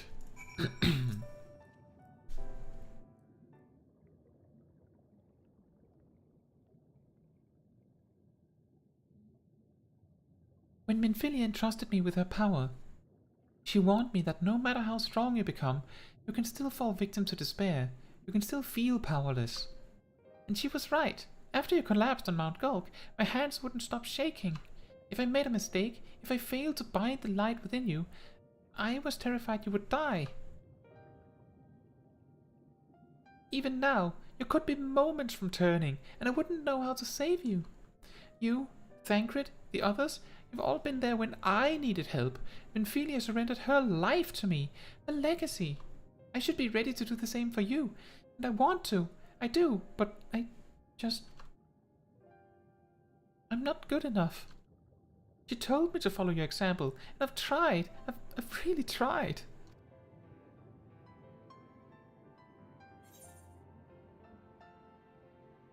Then you shouldn't hang your head.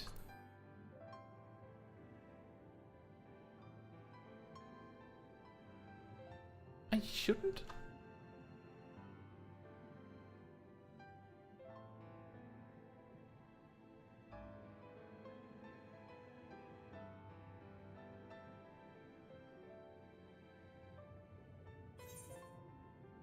Odonodera says, is this New Game Plus? No, this is actually replaying the game with a new character. But I have completed the game, which is why this is Rewind Replay. Welcome to the stream. Fate can be cruel, but a smile better suits a hero.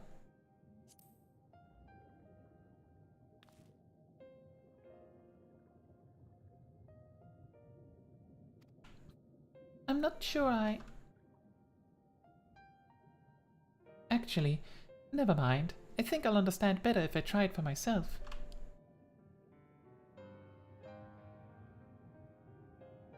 No, nothing will come of brooding here in self-pity. I've made my decision, Caetsu. I'm going with you. Excellent.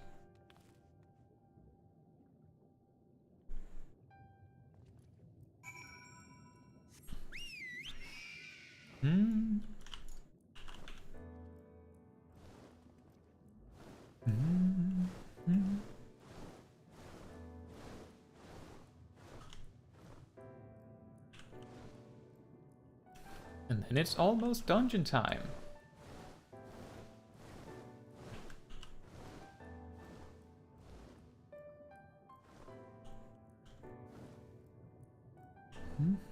Speak with the capital attendant.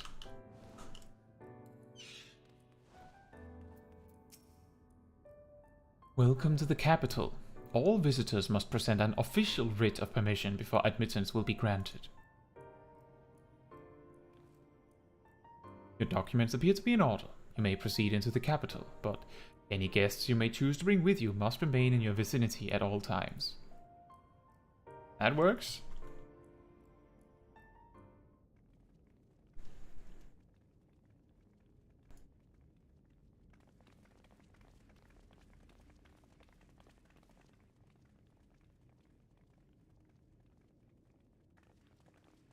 This really is unacceptable. I gave you very specific instructions. Emmet Sulk.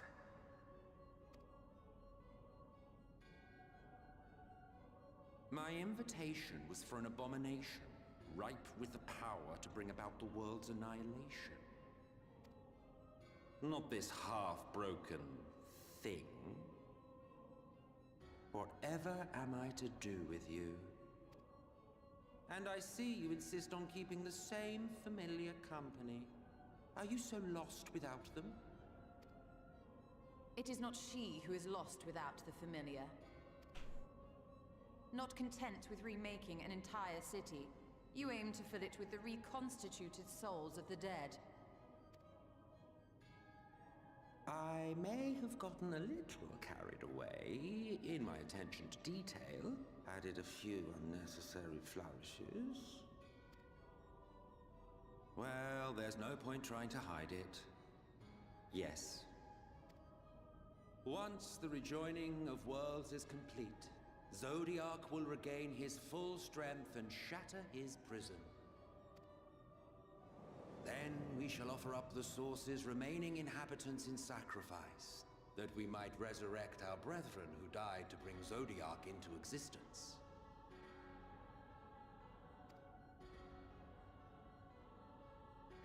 But what was it that you came here to do exactly?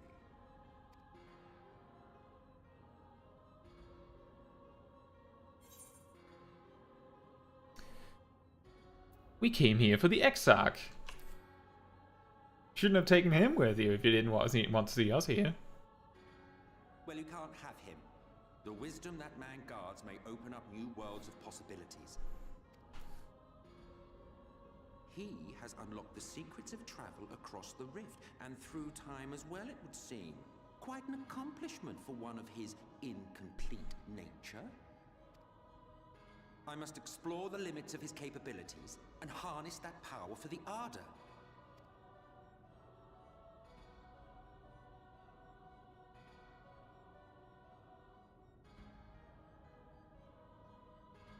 Even now, after everything, you refuse to see reason. You think it unfair that you are subject to suffering? That your lives will be sacrificed for the Ancients? Look at me! I have lived 1,000 of your lives.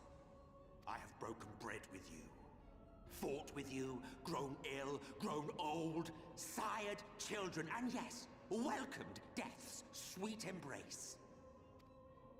For eons have I measured your worth and found you wanting. Too weak and feeble-minded to serve as stewards of any star.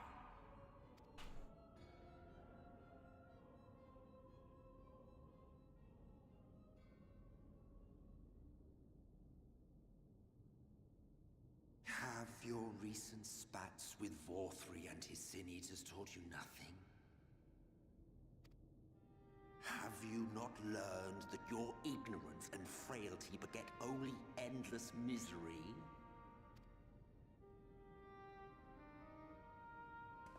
How long do you mean to perpetuate this farce? How much more must I endure your bumbling interference?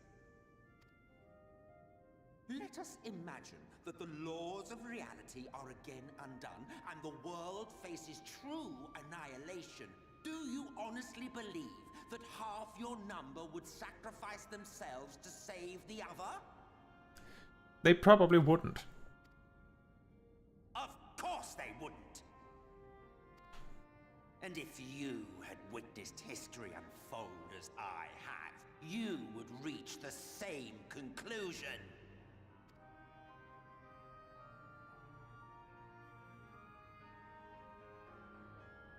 You cannot be entrusted with our legacy. I will bring back our brethren, our friends, our loved ones. The world belongs to us and us alone.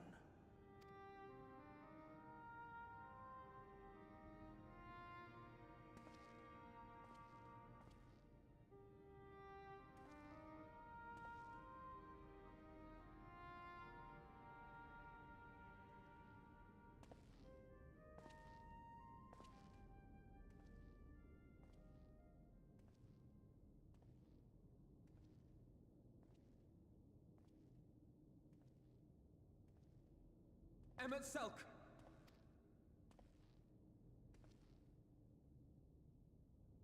We understand, truly, but it makes no difference.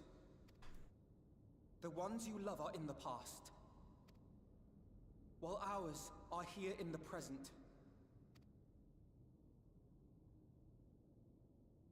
One day, we too will be ashes and dust, but not today.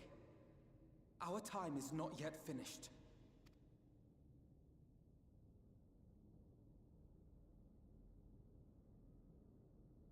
We share your conviction, and that is why we will not abandon our course.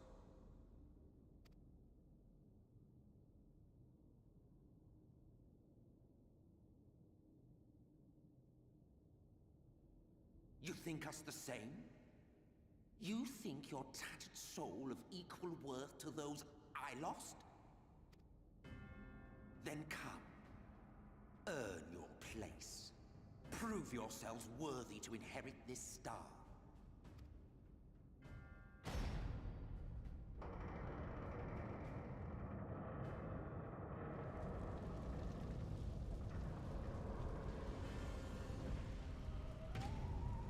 Behold the coming oblivion.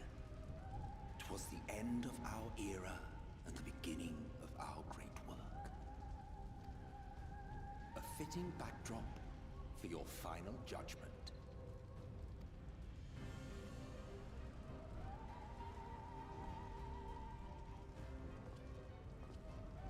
I shall wait within, but do not spend too much time on your preparations. There's no telling how much longer the guest of honor will last.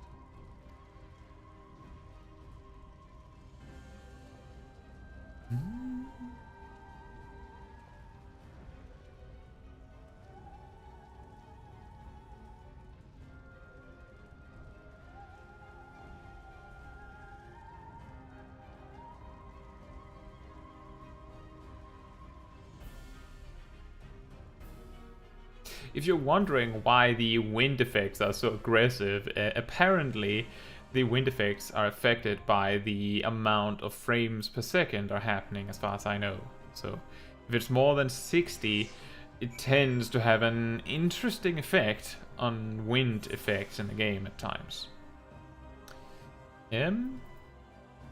Well, we will be doing Amaurot very shortly, so I will say again, if you are... I know that Sip wanted to join me, and I know that Tracy wants to join.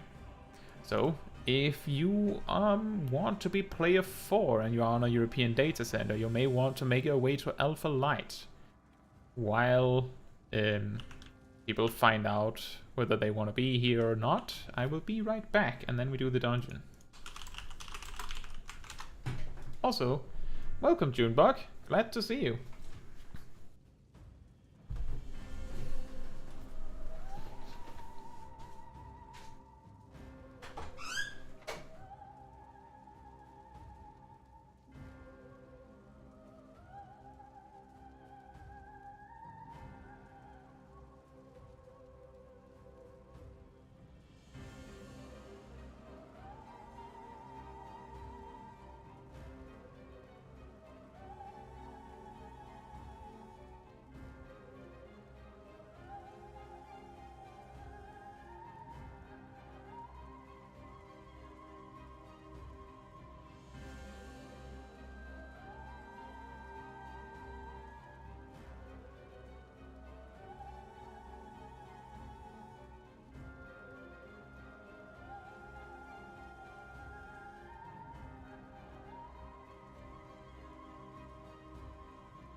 Alright, I'm back.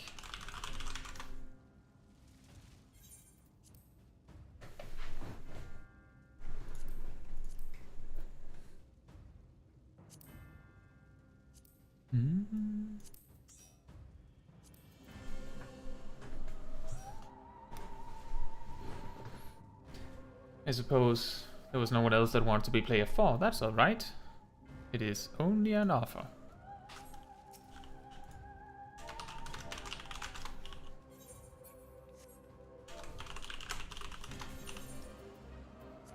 So we go into Amaurot.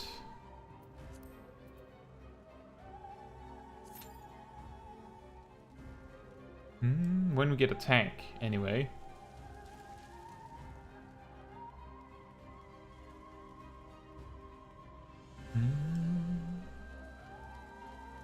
Looks imposing, doesn't it?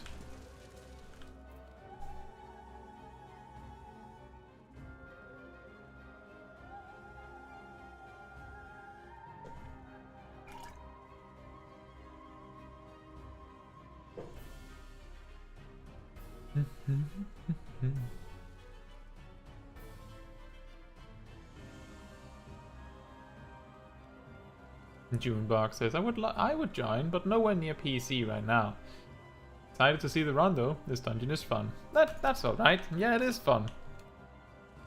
It is also one of the dungeons with my favorite music in the game. I have never used it in a video, but I wish I did. The problem is that the music is a little overwhelming for the type of videos I make. If you have watched my video that is very old by now, it was from just before Endwalker started. The history of the Summoner, the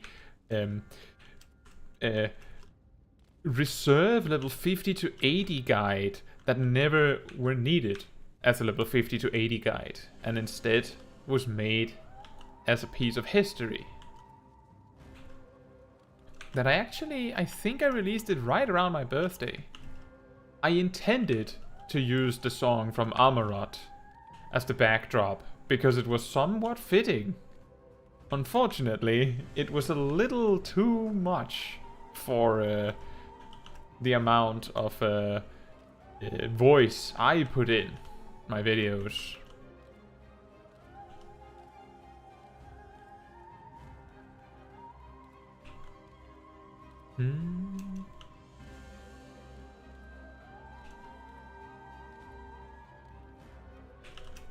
So I love it very much. I also love this the song that plays in this area. Not the scary one here, but Neath Dark Waters has been was the theme of my channel pretty much for over a year. It's quite recent that that I changed it a little bit to Cradle of Hope, which is an Endwalker song that is a little more positive. I feel like it has a similar relaxing nature to the song, while having a little bit, it feels more positive. Makes you happier, I feel. Apparently there are no tanks. Can we have a tank?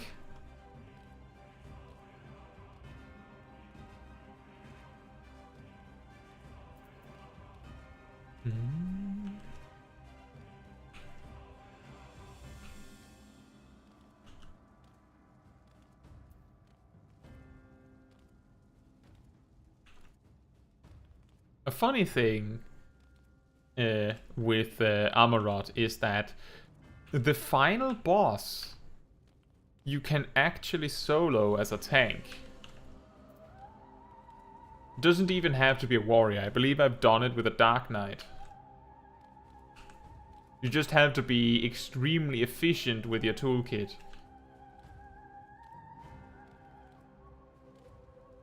And now you might be saying, wait, but the last boss has like... You run out of platforms. You run out of platforms. Surely you would die from that. Nope. The laser beam can be tanked just fine. Remember there was this one time I did it where I was healing and my great friend the River was tanking. And we did run out of platforms, which then resulted in me going, well, I can't keep 3 players alive, so I'll just keep the 2 of us alive instead. So when one of the beams came, I requested him to use tank limit break so that we could survive it more easily and things like that. So it is perfectly doable. It is surprisingly manageable as long as your tank can take it. Don't worry, Tracy, I'm not trying to suggest anyone needs to switch to tank. Zip wants to heal as well, and that is perfectly fine. I'm not demanding that. The whole point of me saying, do you want to join, is, do you want to join? Of course, if there's only a tank seat left, then I would be forced to say you have to be a tank. But given that there is a DPS slot, then you can have it, Tracy. We will wait. And even if, say, if Zip were to switch to tank, who knows, maybe there are no healers either.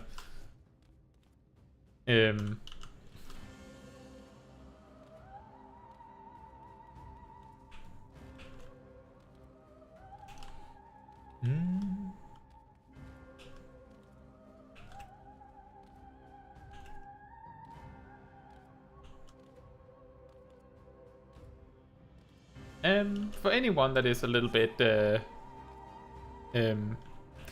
yeah, I should just say this. Mackerel is the person that I refer to as Zip. He's apparently decided to name himself Mackerel on YouTube and in many other places, but his character is named Zip in Jackets.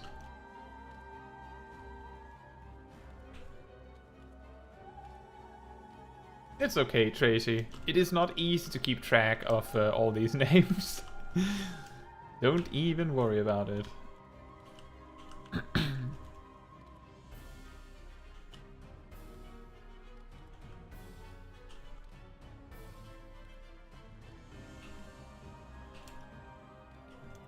And Zip says, Mackerel is my decade-old name.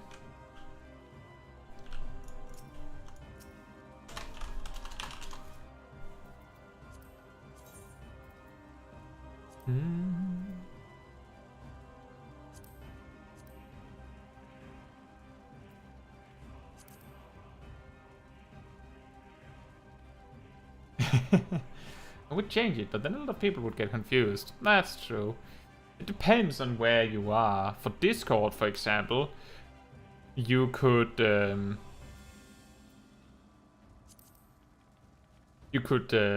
simply name yourself differently on each server so that it would work.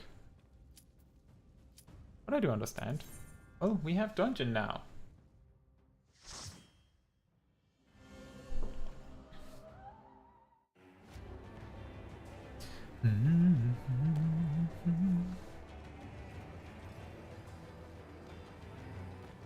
It is a surprisingly difficult dungeon because there are a lot of smaller mechanics, even in the trash packs, that you need to respect.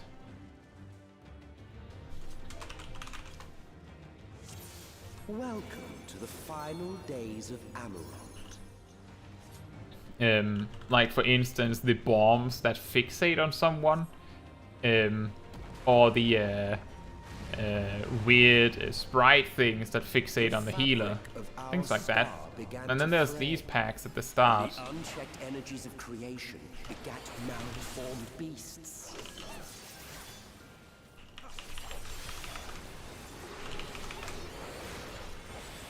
Uh-oh.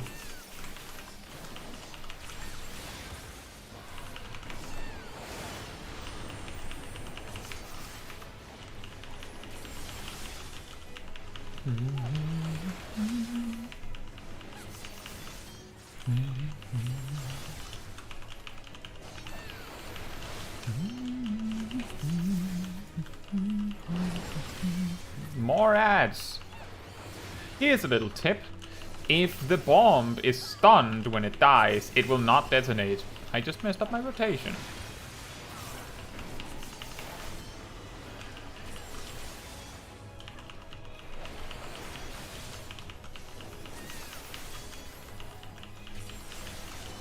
Not only will it not detonate if it is stunned when it dies, but if you stun it for an extended period of time, you may be capable of resetting the stacks on whoever unfortunate soul it decided to fixate on.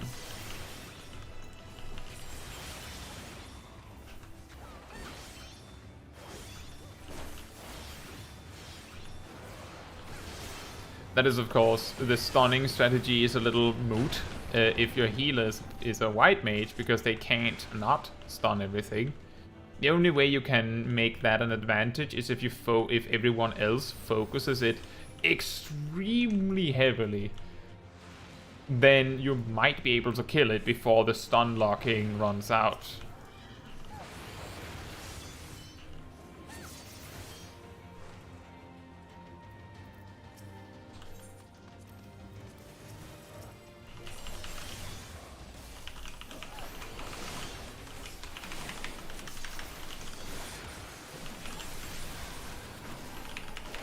I'll keep my 2-minute cooldowns, just to be on the safe side.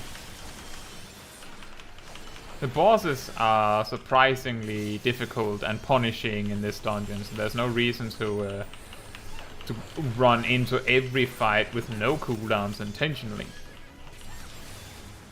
The trash packs, in my experience, are heavily dictating their difficulty based on whether you know what to hit first or not.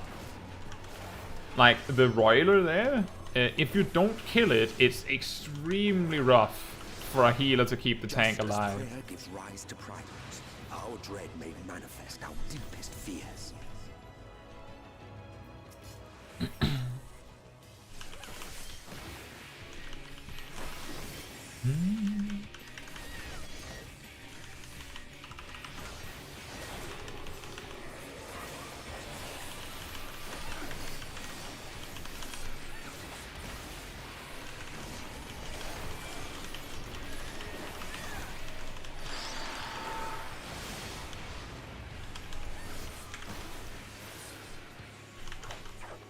You don't want it to be in the center, by the way. You want to put it in one of the corners of the squares you can see near the edge of the arena, but not so far that you can't use it.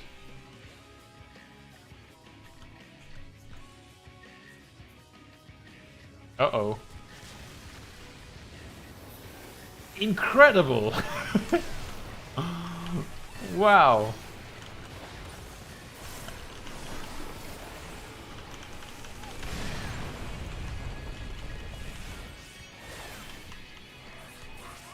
The main reason why I wanted to put it off to the side is more so because it means that the proximity AoE deals less damage. Of course, if you can plan it so that you can place a rock right next to where the boss is, or closer to the boss, so that you spend less time running, that is absolutely helpful. But I don't know if it is worth the proximity AoE damage you will inevitably take.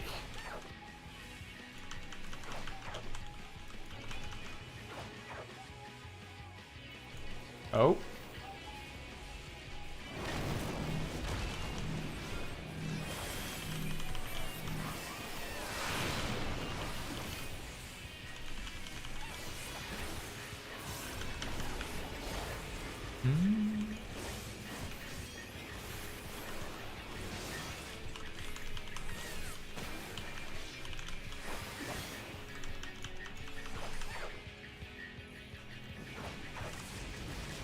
Oh. And then we have to run to the other side. It is a very, very evil boss in terms of difficulty. Like, the proximity AoEs right there at the start.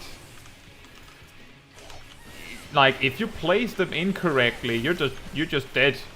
And you can't do anything.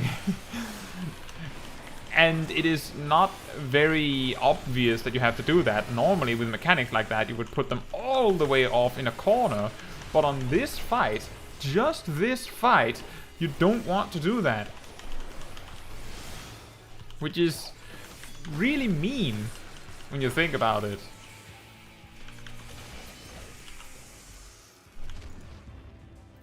That went fine. That went just fine.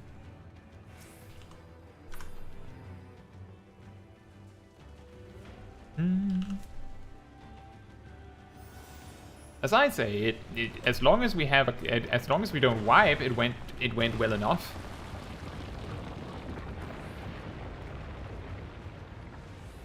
And as long as someone learned something from it, that's good enough for me.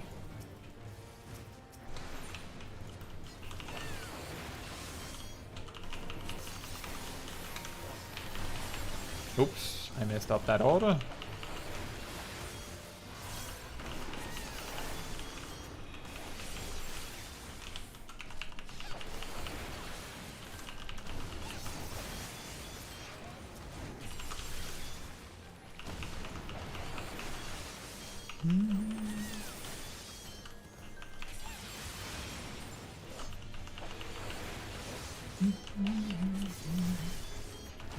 I really, really love that ticking clock sound in this song.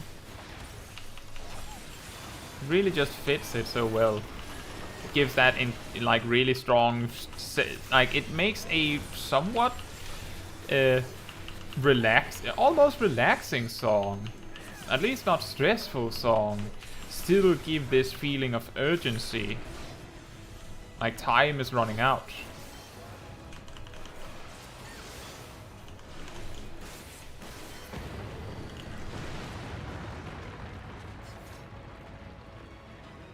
The land buckled, the cities burned, the waters ran I red think with blood. Ha! They've named the areas in the dungeon sentences so that they appear on screen alongside what Emmett Selk says. Genius.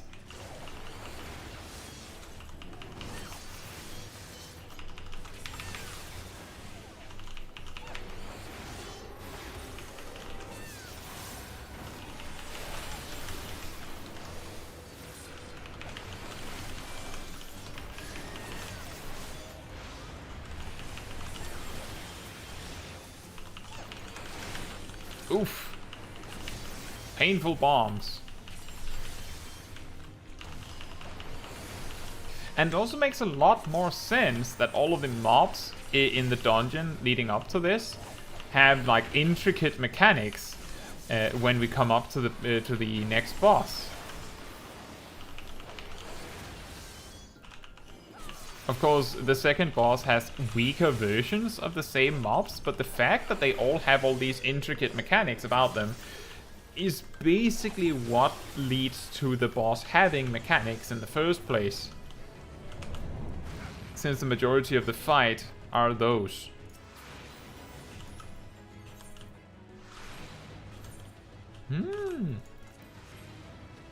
Big upgrade.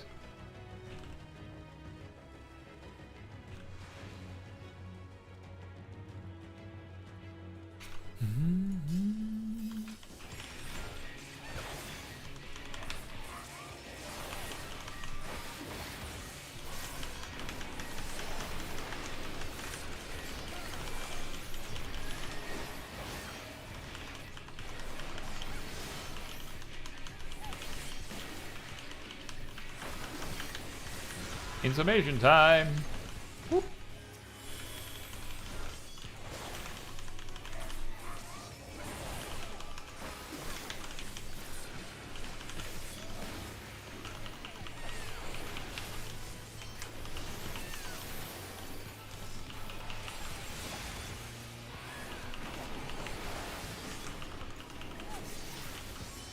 June boxes. This is probably the only trash boss in the game that I like. I think when there are a lot of trash mobs in a fight, you need to add value to it by, you know, making the mobs have mechanics in some capacity. So it would be easy if you just moved such that the roiler chased you into the bunch of enemies instead of just a single targeting it down.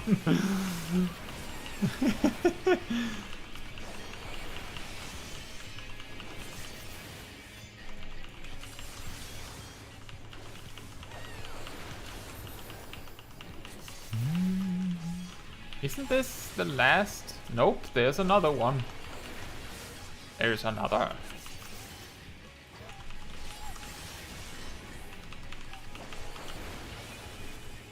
One of the most interesting parts about the trash packs is that if you're not aware of it, and I'm mostly holding back for the small DPS race at the end, just to be sure.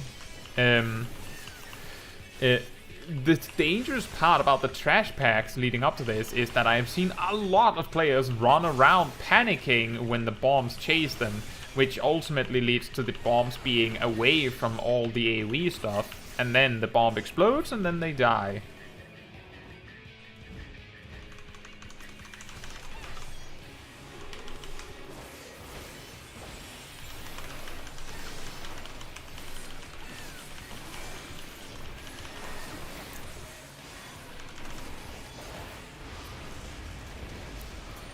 Ow!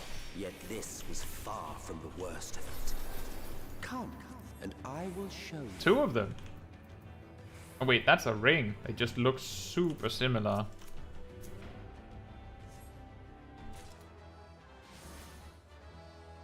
And you will see the end of a world.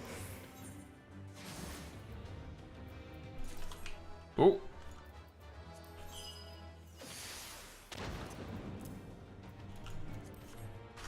Wait. Where's Raphael? Where's Tracy?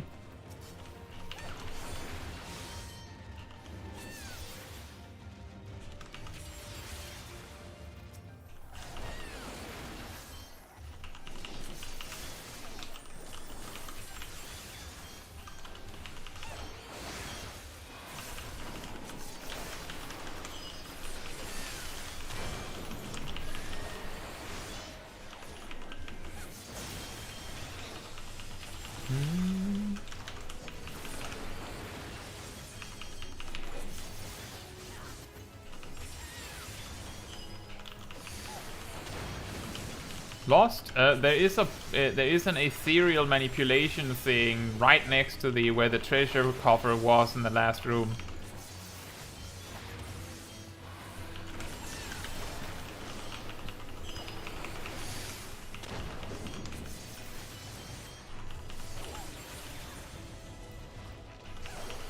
Can you find it? Oh, you found it. Great.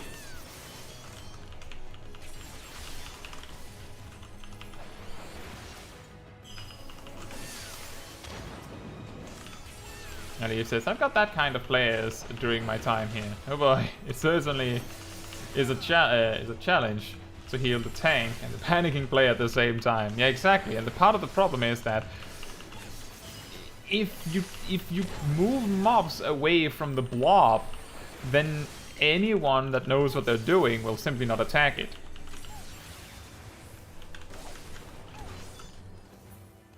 The star was fading. We saw we had to weave its laws anew.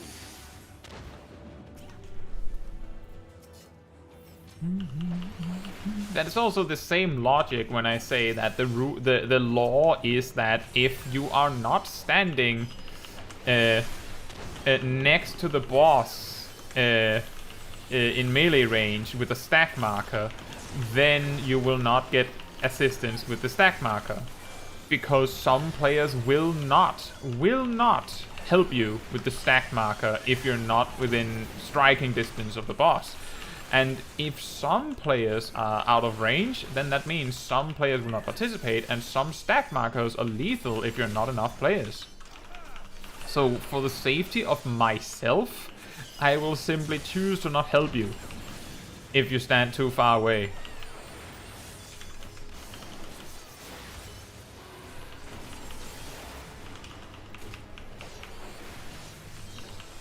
It is not about something with, oh, I need to maximize my damage. It's about there is going to be someone in the party that is going to think I need to maximize my damage. And they will let you die for their damage. But between us and our goal loomed a final misbegotten fiend. That was the bracelet I just got, I'm pretty sure.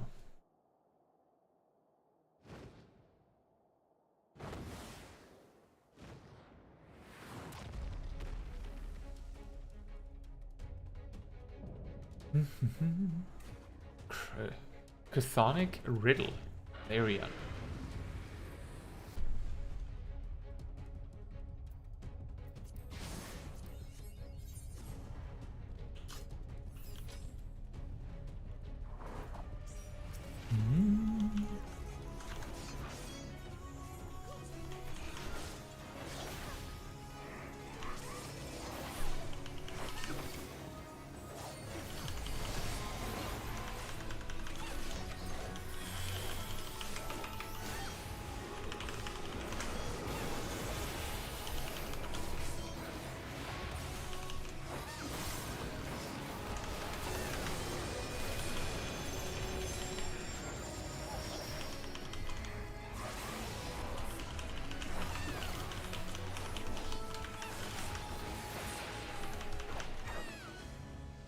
Very painful. Ow.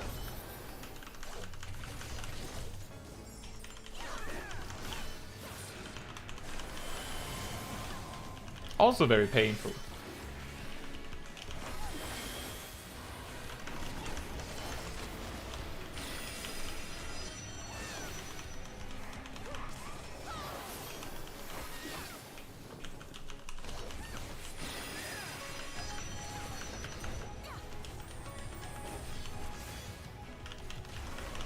And Leif says this boss deals a lot of AoE damage. So it's very fun to heal. I think it's interesting. As I said leading up to this, turns out that the healer and the tank is capable of surviving even after all of the platform, like the safety platforms, are gone. Assuming that the healer is capable of keeping themselves alive. Uh-oh.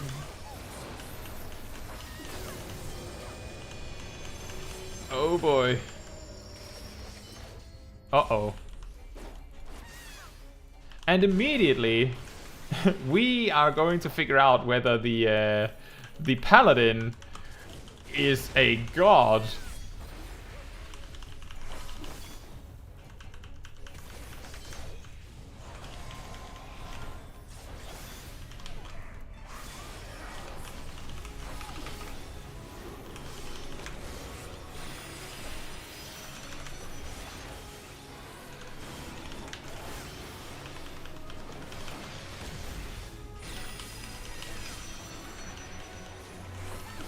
It's time for clemency spam.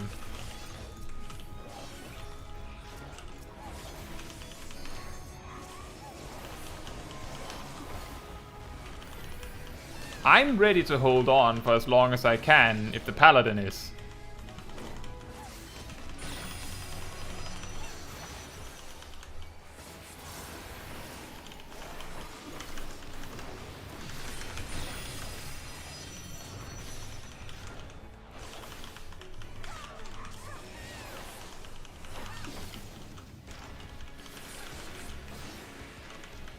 I just don't have very much on account of being a dragoon.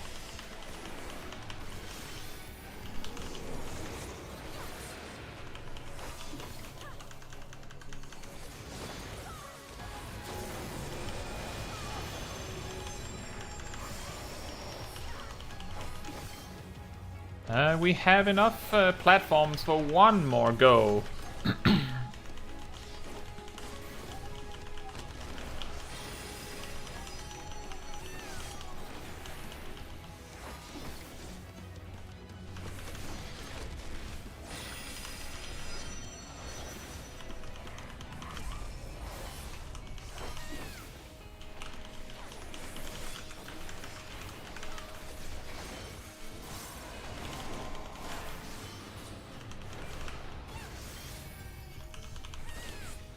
The paladin needs to make sure they can also heal themselves. This doesn't work if they die.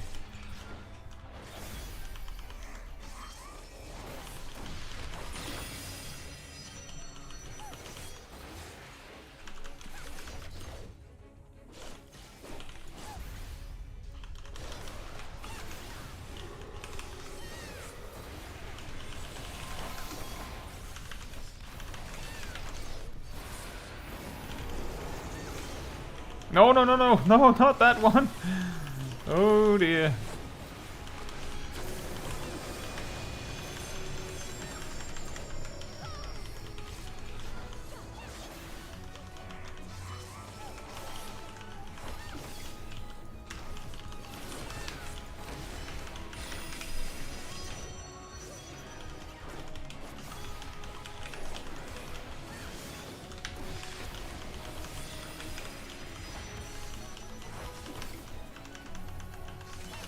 Good. They're healing themselves. That's what I'm most worried about here. And I'm forgetting to use Limit Break, which I should have used ages ago.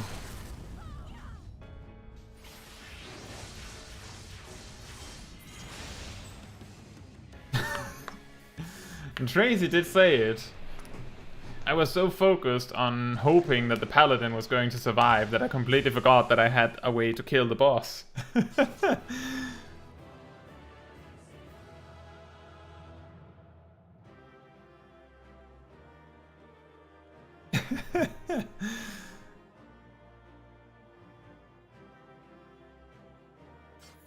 Oh, the paladin already left.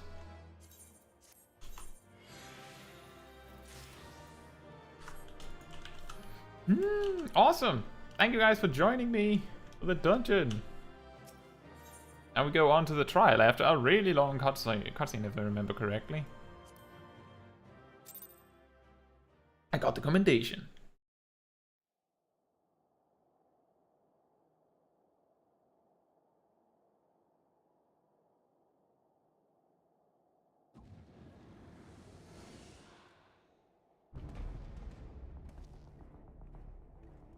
Well, well, you prevailed.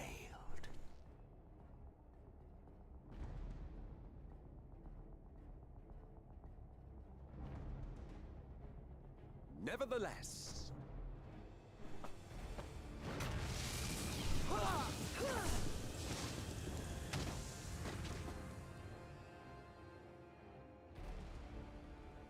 your performance was underwhelming, and I remain unconvinced of your worthiness. Oh, you tower over your misbegotten ilk, no doubt. But should I bring my full strength to bear, well, you would be as leaves in the wind. The gulf between us is a reflection of the disparity between the world as it was and what it has become.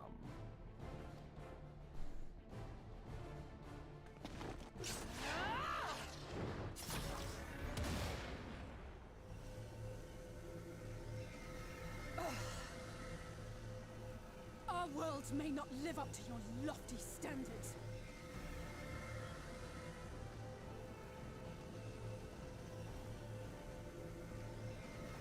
But they are our worlds, our homes, full of life and love and hope. And we won't stand by and let you destroy them!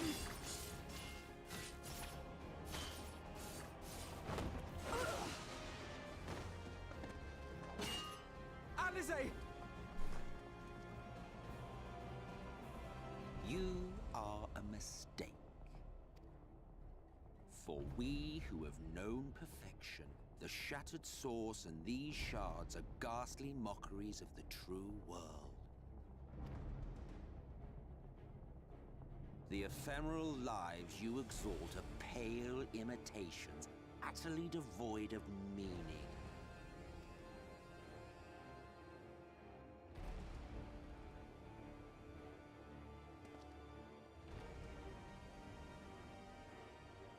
Belittle us all you like, but we will rise again and again, and give the lie to your insults through word and deed.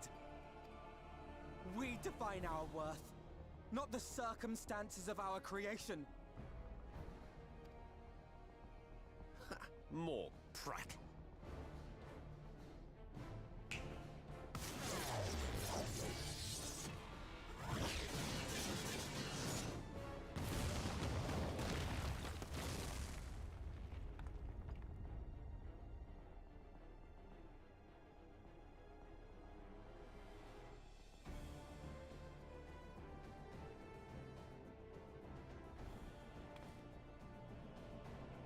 Fool, who are you?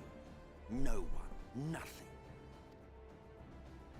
Once I have reclaimed my heritage, my first act will be to expunge your stain from history's weave.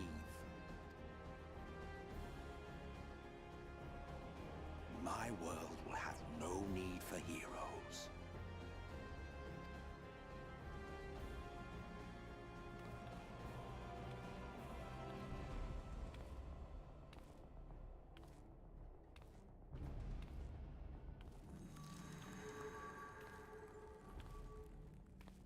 Still fighting the good fight.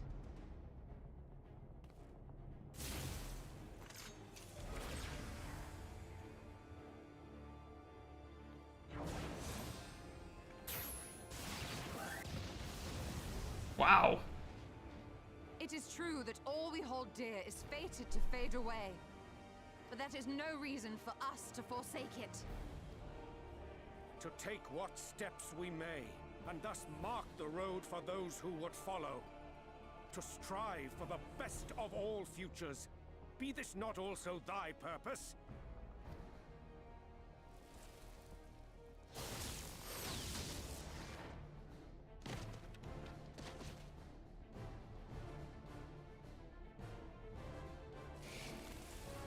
Do not presume to speak of my future.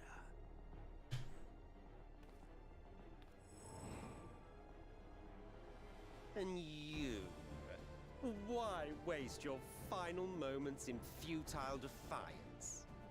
Weary wanderer, you've no fight left to fight, no life left to live.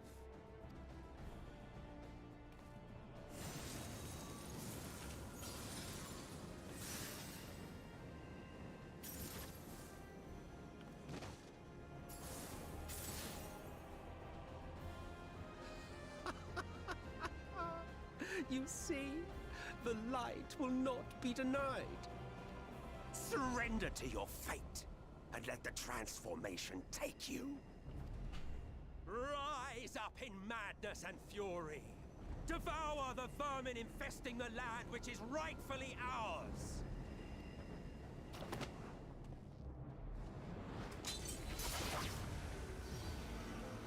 Now, Reed! Now!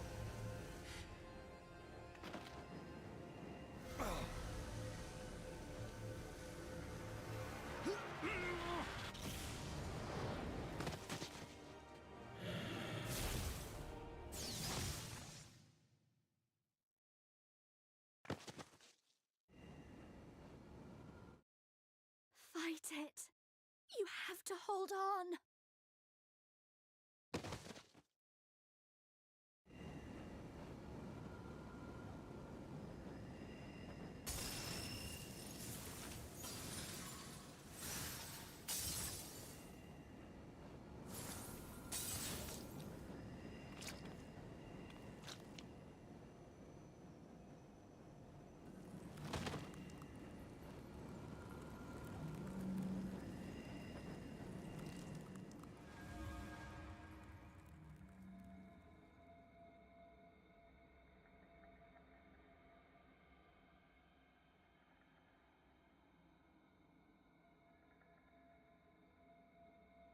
If you had the strength to take another step, could you do it?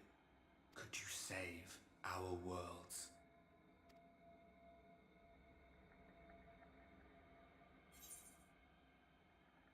You know I could.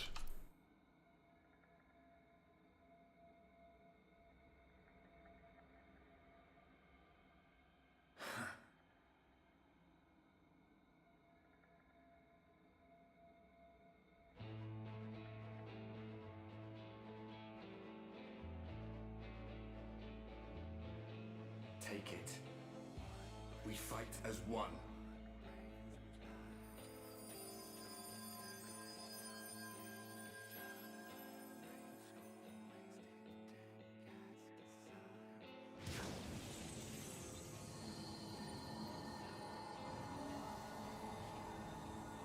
This world is not yours to end.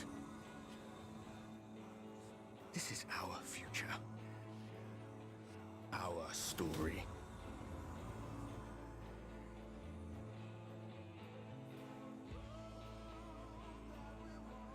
No, it can't be.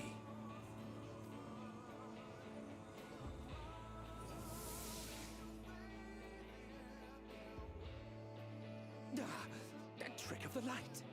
You are a broken husk, nothing more. How can you hope to stand against me alone? We stand together!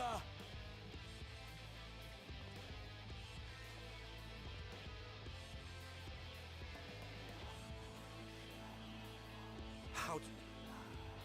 I'm surprised you can stand at all. I could not well leave matters half finished. Let expanse contract, Eon become instant.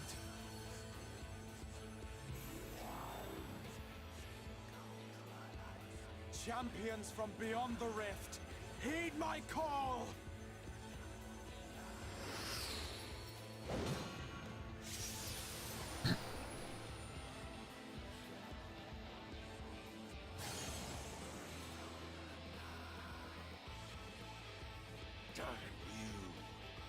Damn you all!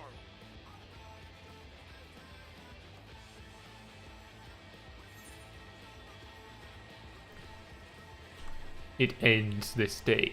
One way or another, it ends.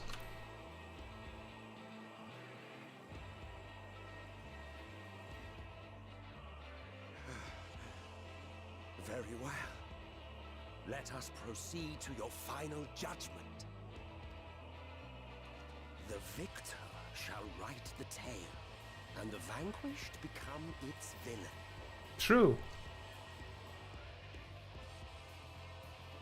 But come, let us cast aside titles and pretense, and reveal our true faces to one another.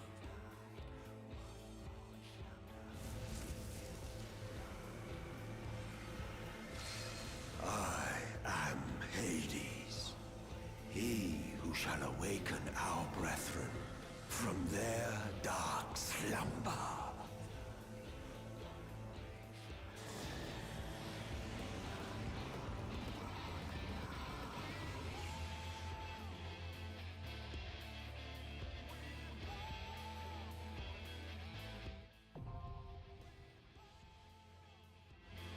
The dying gasp.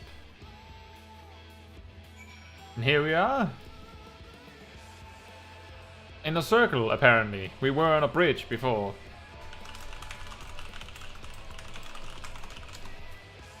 We jump straight into the Dying Gasp, assuming the queue time isn't too long.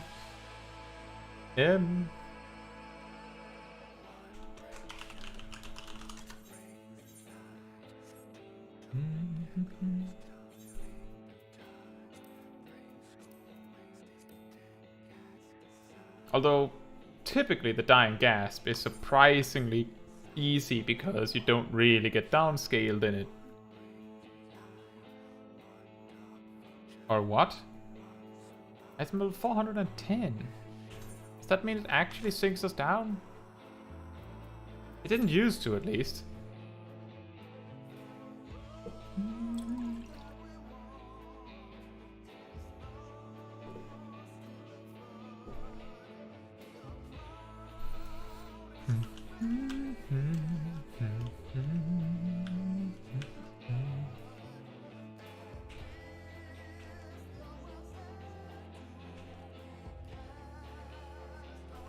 I think we might actually finish the stream on time tonight. Wouldn't that be something? Oh yeah, also we're only 6 levels ahead of the main quest now. Do you remember the days of us being like 13 levels ahead? Brave back in a Realm Reborn?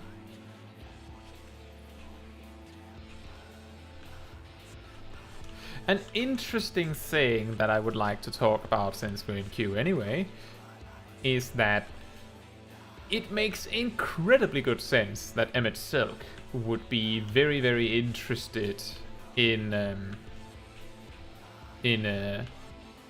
being able to time travel, given that... Oh, never mind then, that was fast.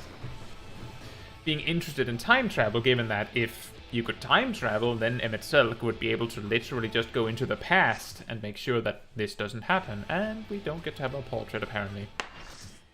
Because of the gear I picked up throughout the dungeon. Oh, that's how it happens.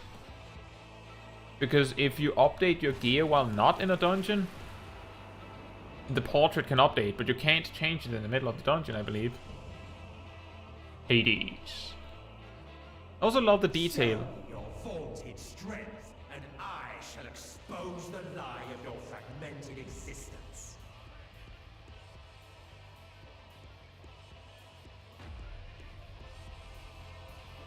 I love the detail that the song just continues as you go in here. Because it's the same song, of course, but still.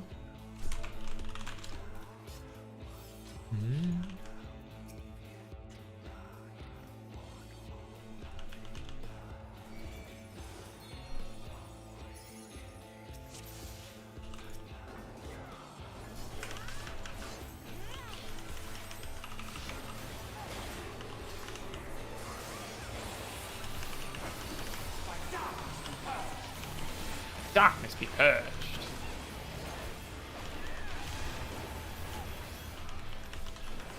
Darkness reigns. Darkness reigns. The easier version of what we have already done on stream previously. A lot recently, actually, with the mount farms. You are unworthy.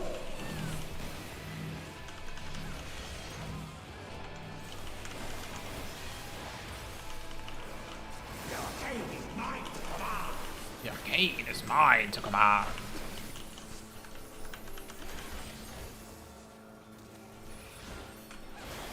Little true north.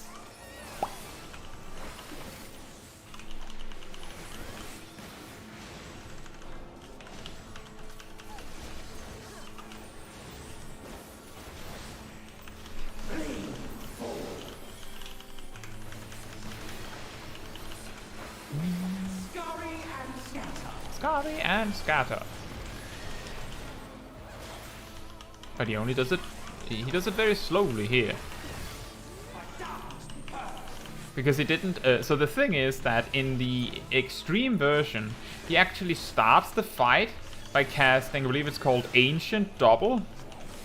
A key kind of spell that basically all of the Asians use in their fights. Is double or triple, which is similar in nature to how dual cast works for a red mage, but it is different in one specific aspect. Double, which he's casting now, causes the spell to happen twice.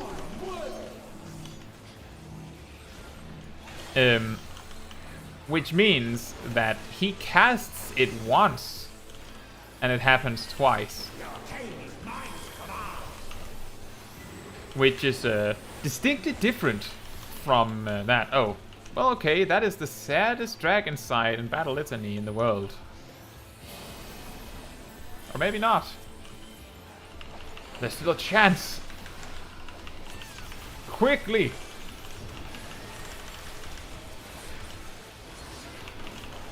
While we still have a little bit. Junebug says, Scurry and Scatter has burned into my brain from farming the extreme. Yeah, exactly. Scurry and Scatter. It is a good quote, though. The arcane is mine to command. He just sounds awesome.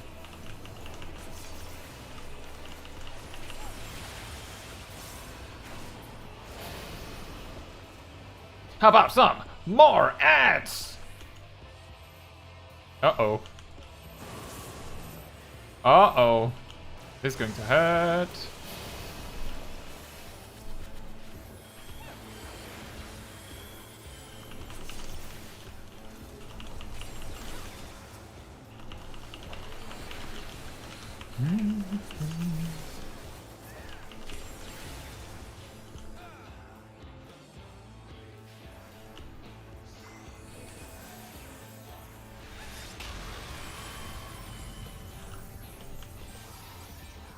I wonder why so many of his lines aren't voiced in this fight. While that one is, apparently. Flee, fools! Darkness reigns.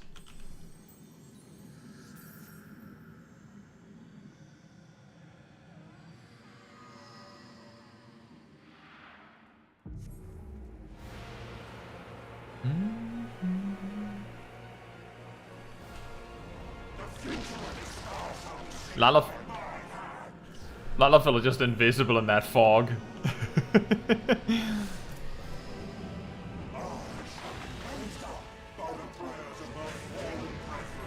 He am become big.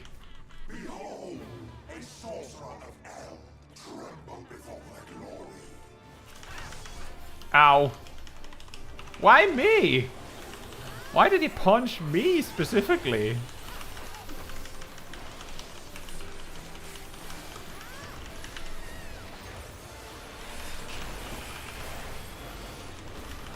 Was it because I was closest? Probably. He was angry. Uh-oh. Ow. He knew I was going to be distracted by it. Oh right, a laser beam. I should try and dodge that.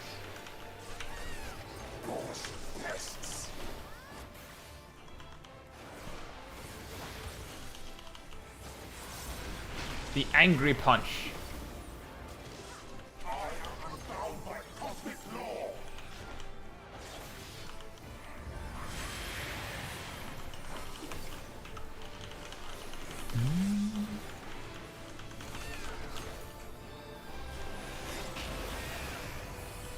Ow.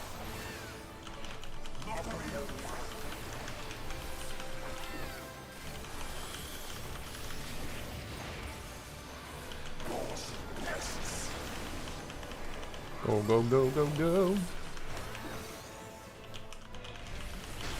Nice rescue, whoever did that. I couldn't see if it was zip. Captivity.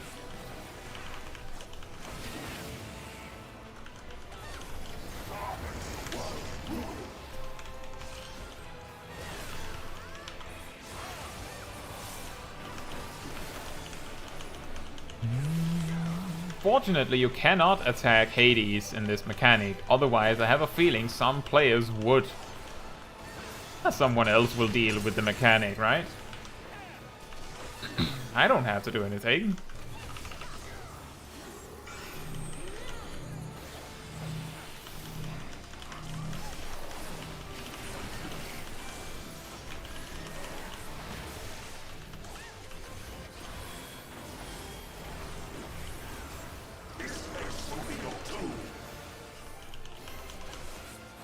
Stand in a circle, or we immediately wipe. That was close.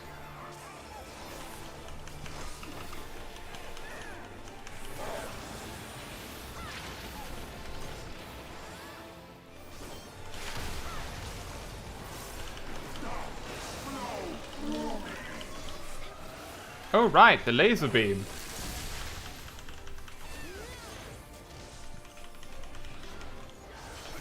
I'm glad that they've made some amount of item level sync on this fight, because I remember very late in Shadowbringers this fight was it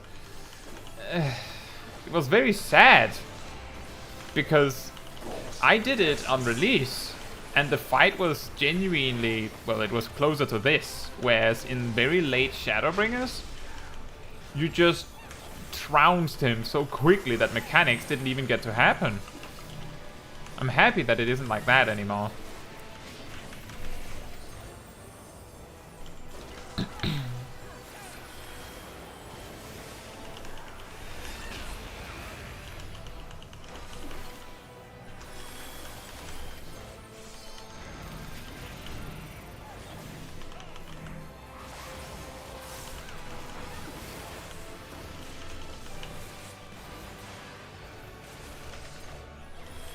Captivity again? Are we slow? Is that what's happening?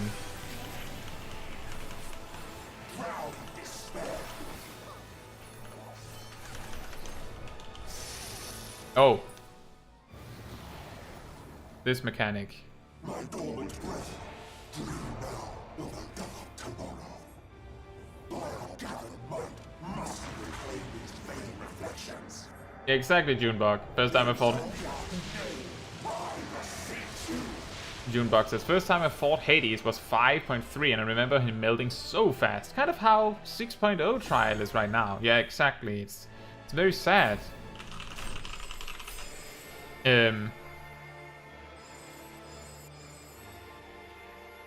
But fortunately it isn't like that anymore. I fought Hades the first time in 5.0.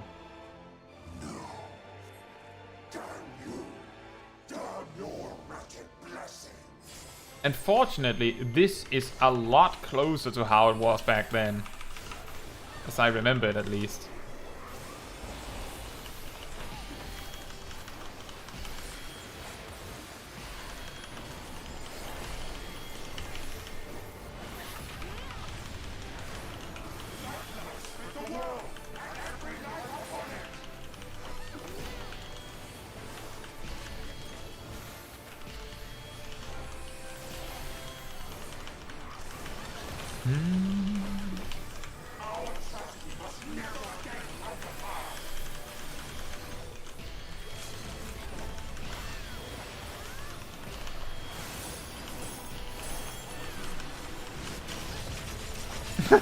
You're right.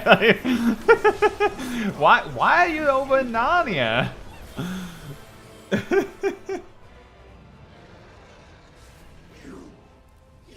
have no power over me.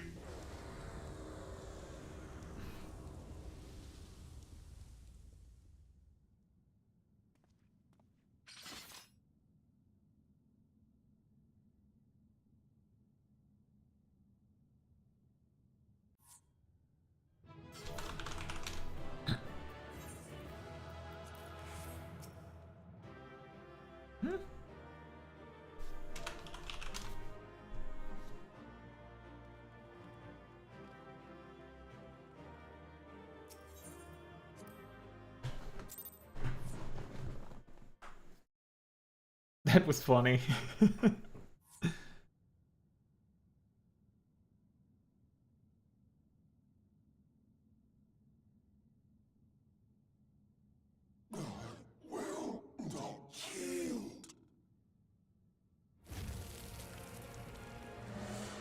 Should I surrender this fight, what will become of it all? What will become of our dreams?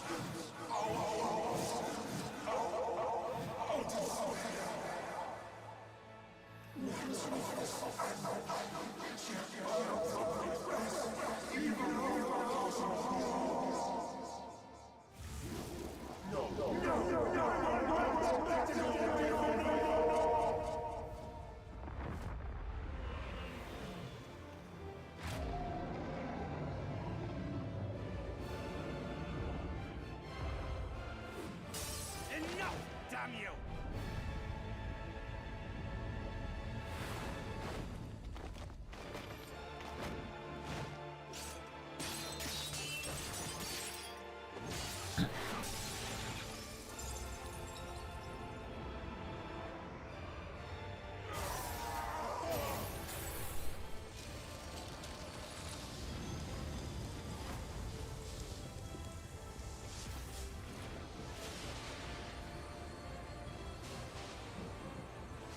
Such infernal strength!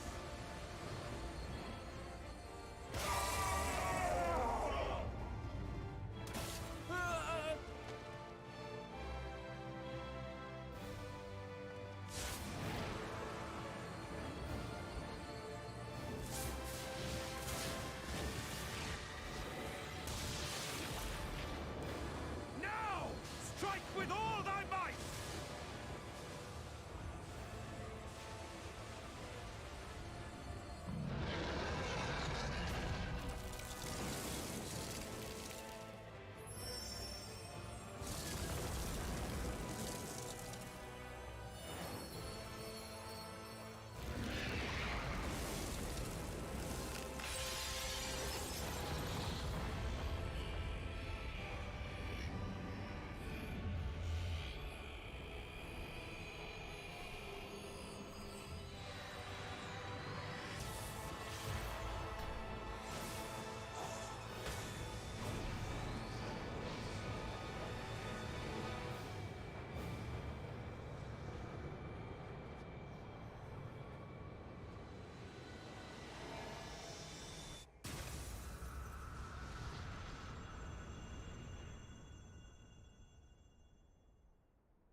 Ow!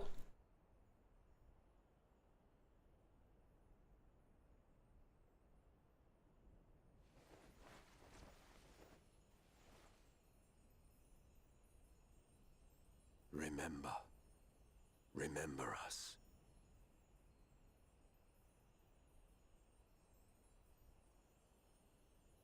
Remember that we once lived.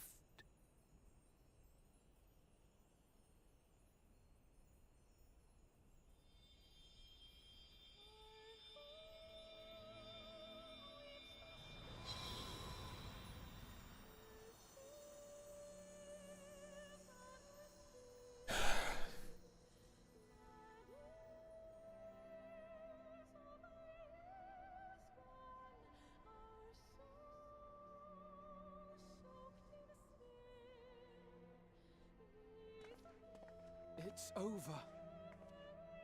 Emet-Selch is no more. More importantly, how do you fare?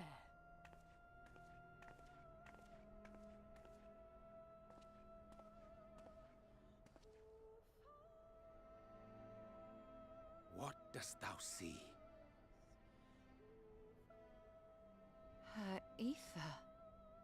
It is as it used to be. As a disciple of Zodiark, the Ascian was the darkness to your light. I can but assume that when you set your strength against his, the light within you was spent. No, it's more than that. Under the strain of that incredible flood of ether, your soul had begun to break apart, yet now it seems somehow restored.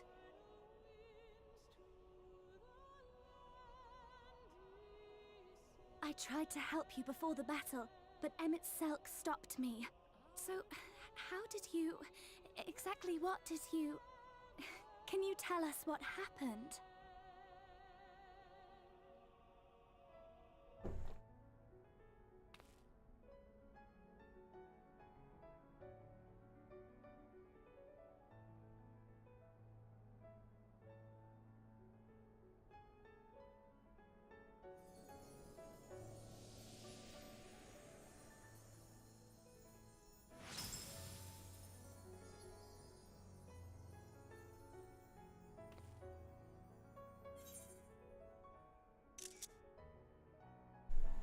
I had help from a hero of this world.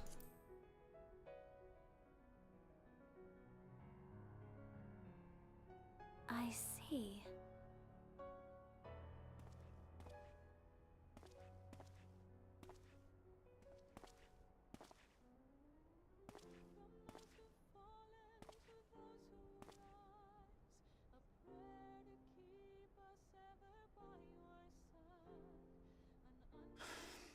Where to start?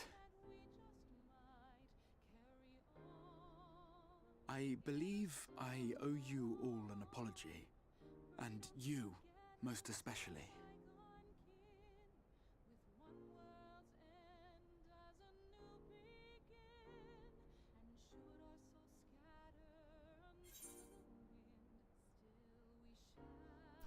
It's good to see you awake, Grazia.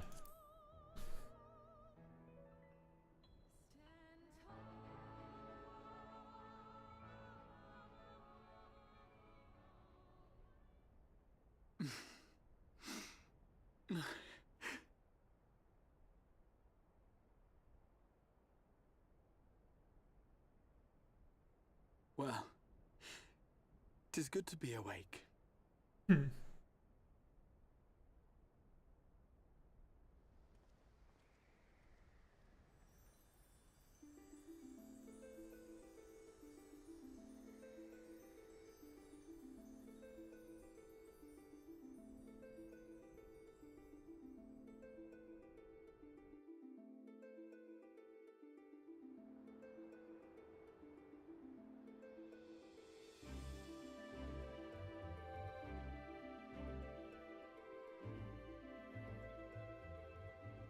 So, those mad souls dove straight into the ocean over there, did they? All I could see from here was the whale, Master Chai. 'Twas surely Alphino and those friends of his. They did something heroic, mark my words. You need only look up there for proof of that.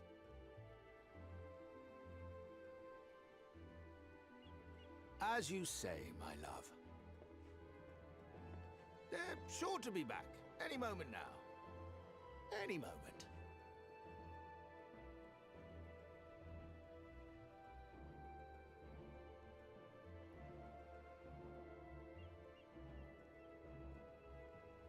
They are coming back, aren't they?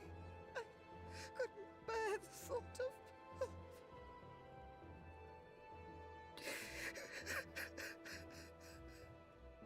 There, dear. Everything will be all right.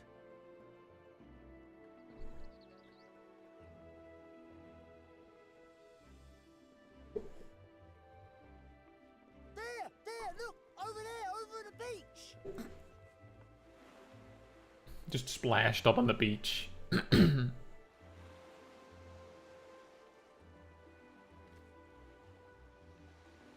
What a credit scene, huh?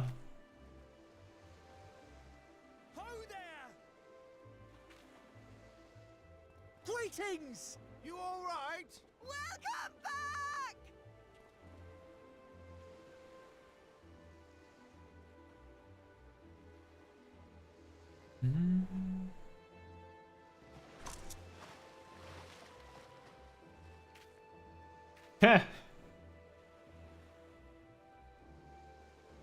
Just swim back, lol. I didn't think we'd be swimming the whole way back. Heavens. Heavens.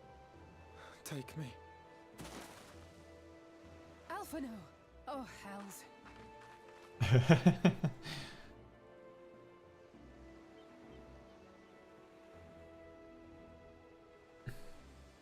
Wait! Where's Urianger? He must have fallen behind. Nicely timed credits. Shouldn't we look for him? He'll wash up sooner or later. How positive. For the love of Alphino!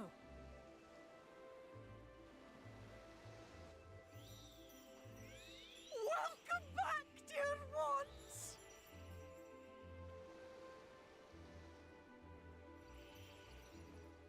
And thus did salvation come to the first.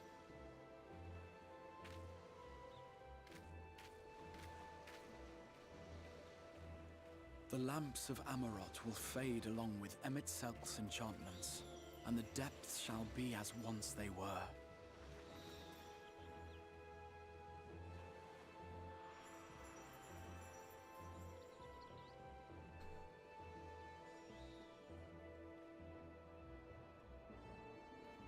Mount Gulg will one day fall, and the Talos below yield to wind and rain.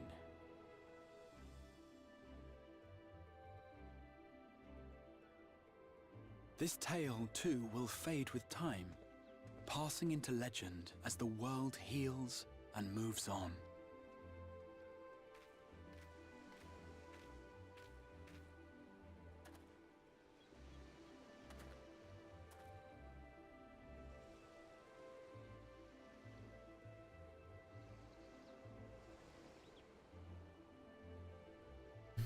Nevertheless,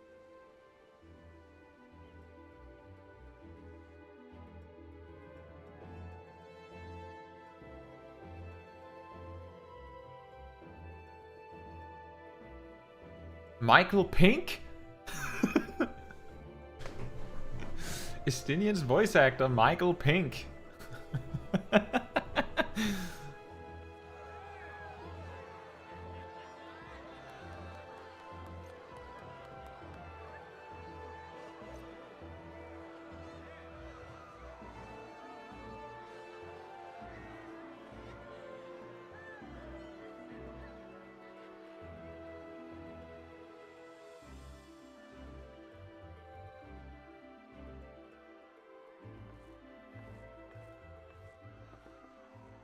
as ether obeys the cycle, as death and decay gives way to new life,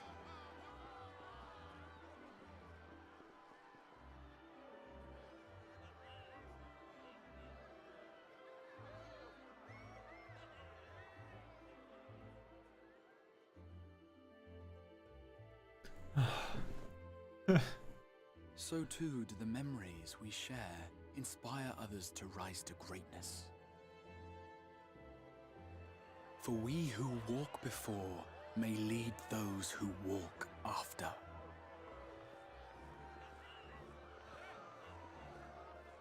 Your road goes ever on, as does your story, as does your legacy.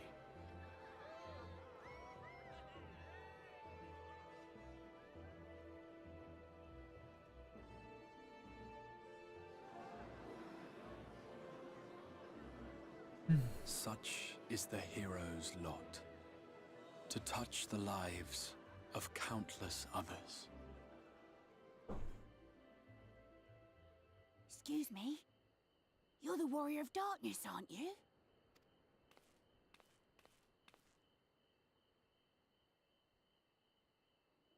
Where are you from, really? And how did you get to be so strong?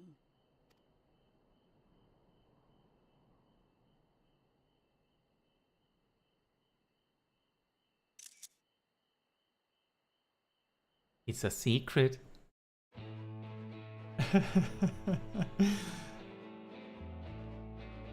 Yeah, exactly, Tracy. I was like, oh man, Artbird gets, like, he basically gets to go home to his friends finally.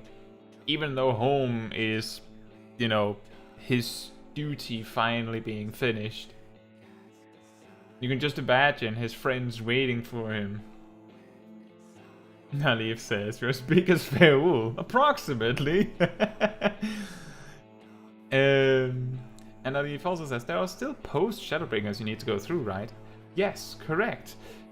However, whenever we reach credits in Final Fantasy XIV's story, that is the final part of the episode that we will be doing. So that means that if, depending on how long these credits are, the remainder of the stream will be side quest stuff. So that next stream will start with the beginning of Shadowbringers post-game story. And similarly, that also means that when we finally reach Endwalker, we will start a new stream with the beginning of Endwalker. But you're right. There's all the post-game of Shadowbringers still yet to be done.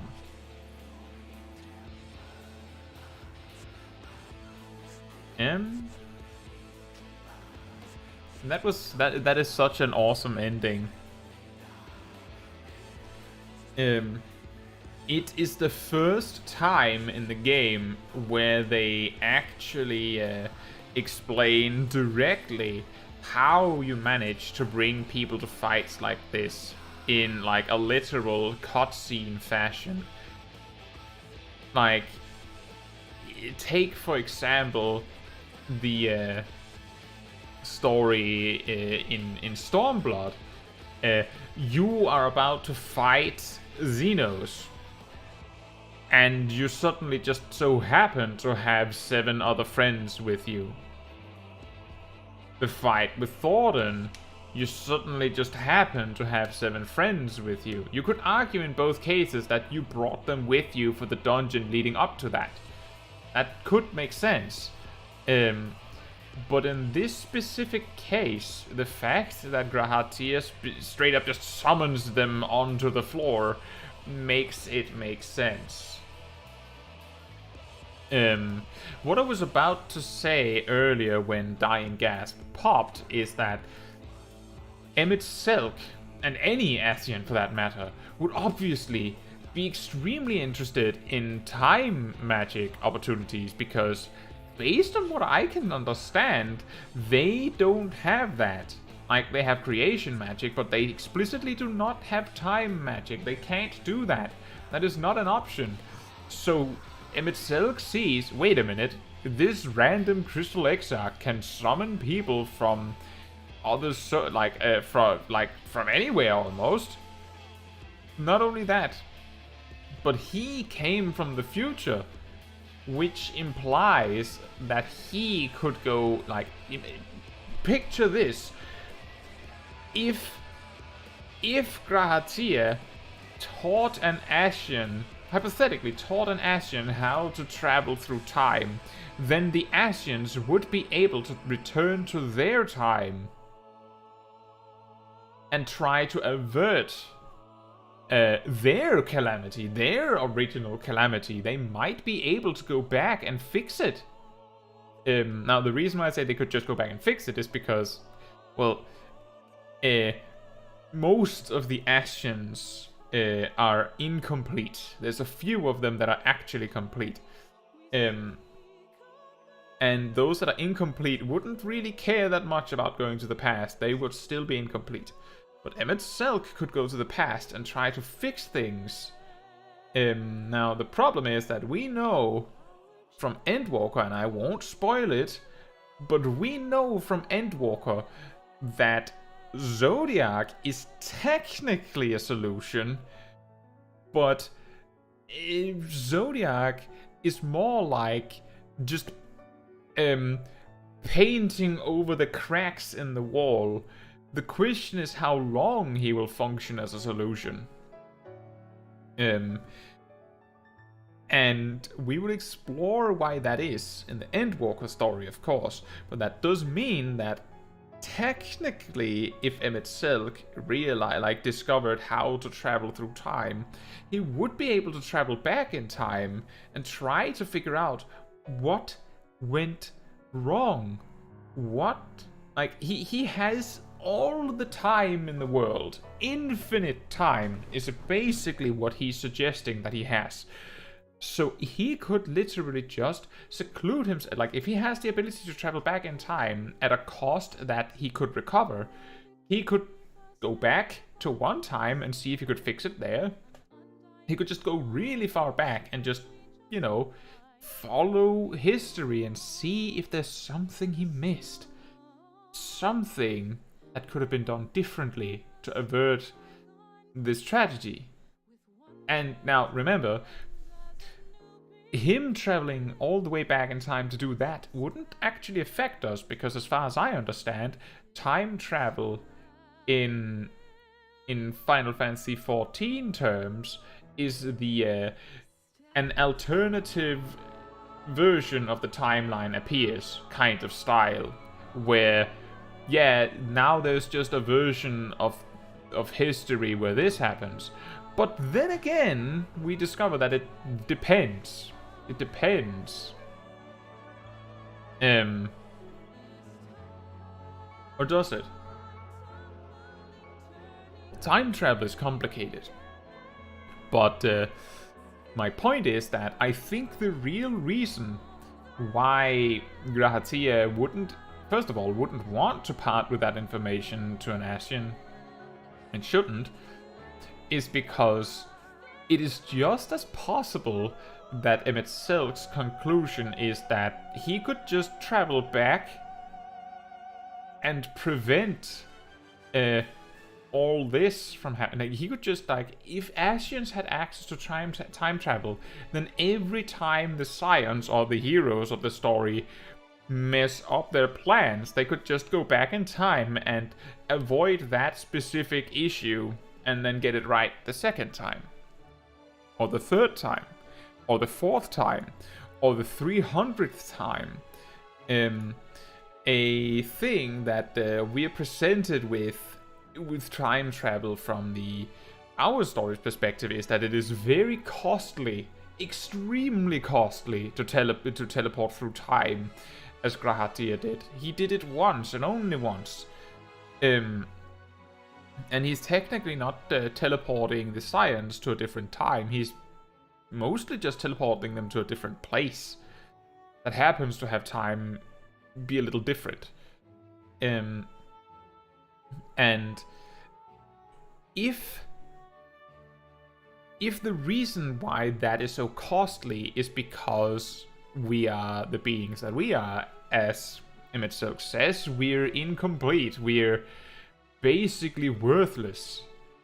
It might be possible that Emmett Silk could just snap his fingers and travel through time if he knew the concept, of how you do that. And then he would simply do that.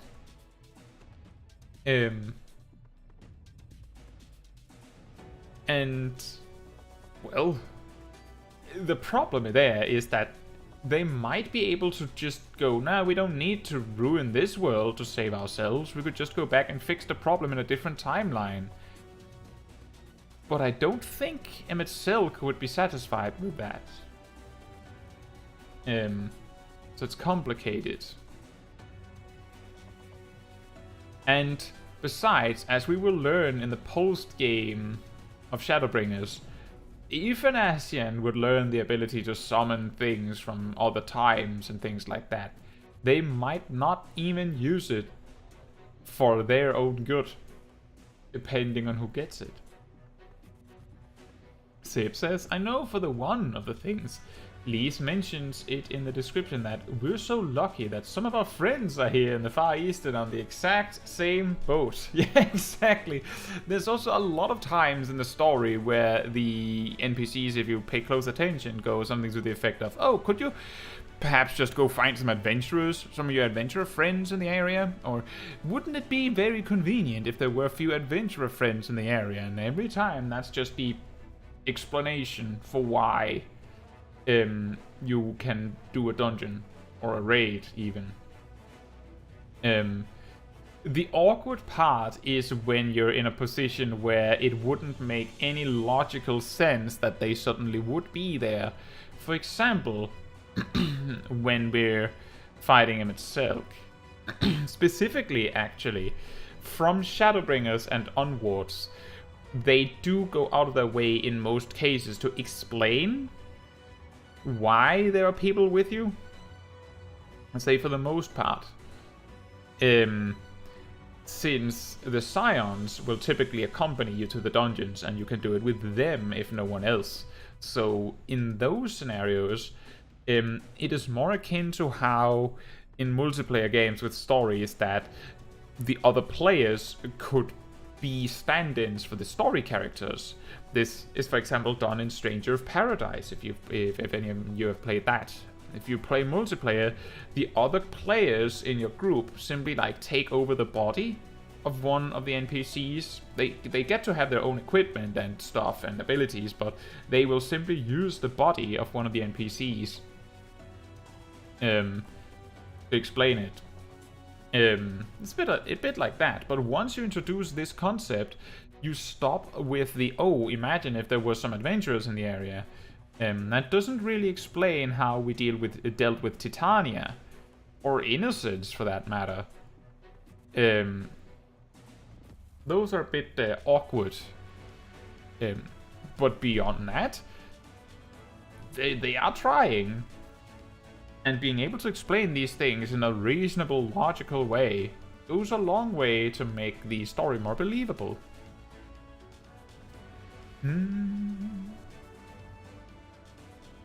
Oh yeah, Estinian. Michael Pink, apparently. I just saw the name randomly in the credits. I believe that was 6 episodes. That took six episodes, right? From start to finish of of Shadowbringers. We took 1 episode for level to reach level 72 in the main quest, 1 episode to reach level 74, one to level 76, 1 to level 78, and then the last episode we reached just barely not level 80 because of the role storyline. Now, I think Stormblood took about as long. Wasn't that 5 episodes or was that 4? Might have been 4. If it was 4, then I wonder if the Endwalker leveling story will be 6 or even 7 episodes. Maybe 8. The reason why I'm willing to say maybe 6 as well is because we won't have to detour for the role quest. That's optional. But I believe the amount of cutscenes, and namely voiced cutscenes, are like twice as many in Endwalker, something like that. It's really crazy. So it might be a little harder to get it all done in time. But then we will only have to do the post game of Endwalker that actually exists, and I have a feeling that we might actually reach Endwalker's the end of the Endwalker post game with Smol Caetsu before 6.5. I would guess 6.4 is expected in like 2 months, I think. Around 2 months. And that would lead to around 8 episodes. So that would probably mean all of the Shadowbringers post-game and most of the Endwalker leveling story. If we keep the pace that we've been having.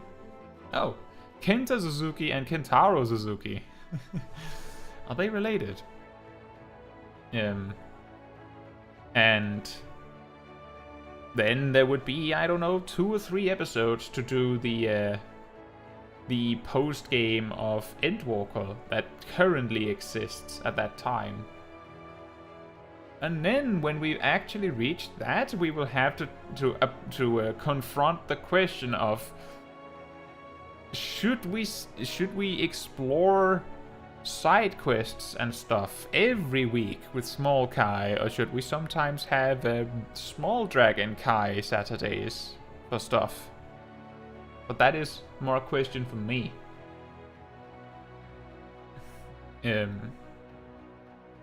We'll see. We'll see what we do. So far, that is still far enough in the future that that is not an important question to ask.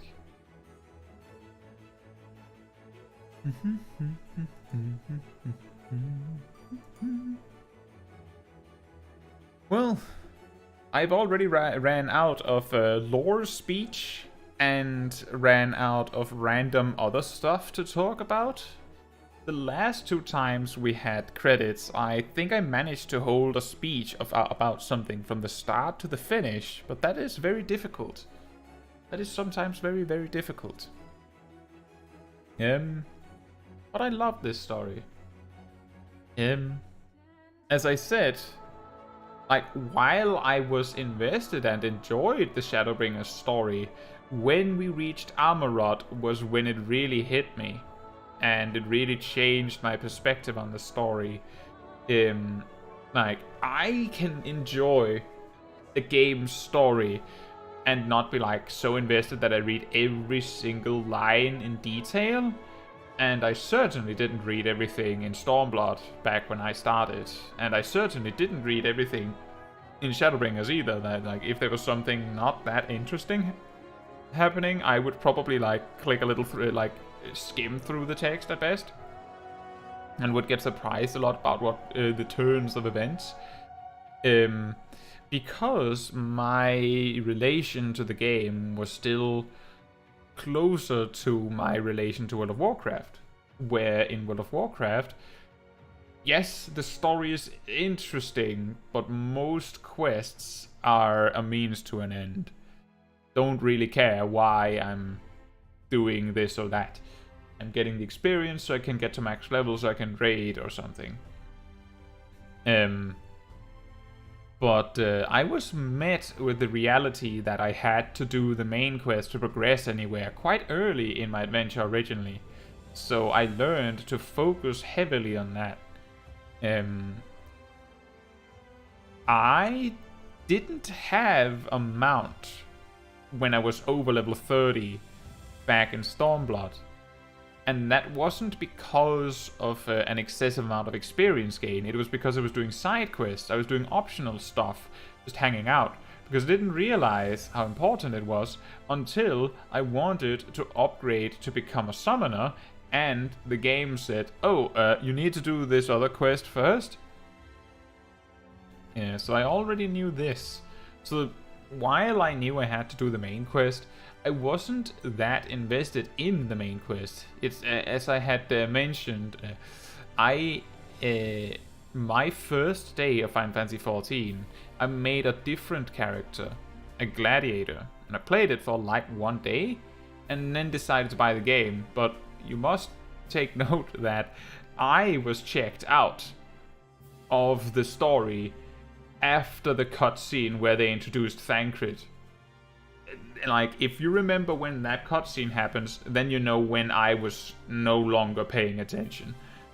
And I didn't really start paying attention again until, like, mid to very late A Realm Reborn. Because I was just not interested. I was somewhere else in my mind. I just wanted to fight things. I think Final Fantasy XIV was taking up a space that was normally reserved for a different game, and I just wanted to fight things in an MMO. So the story wasn't important. What was important was, is the game fun to play? And back then, I used to say that, and I still sort of believe this to be true, is that if a game is fun to play on a mechanical level, then the game could literally be cubes on a flat plane doesn't matter to me. But back then, my only motivation for using glamour plates at all was when my gear got a little bit too weird. Which meant that my first glamour plate was made when I intended to main Paladin. I simply glamored the Scalic gear from the Drowned City of Scala because it looked nice.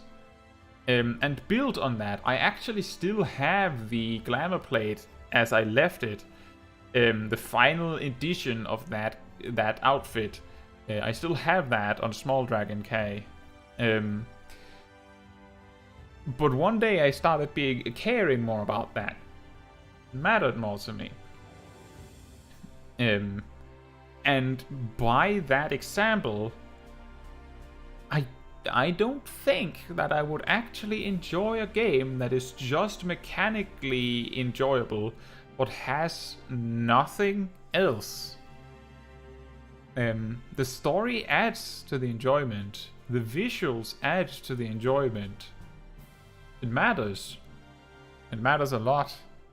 But that is how you can see how you can change as you grow and change what you care about in your hobbies or in your life, for that matter.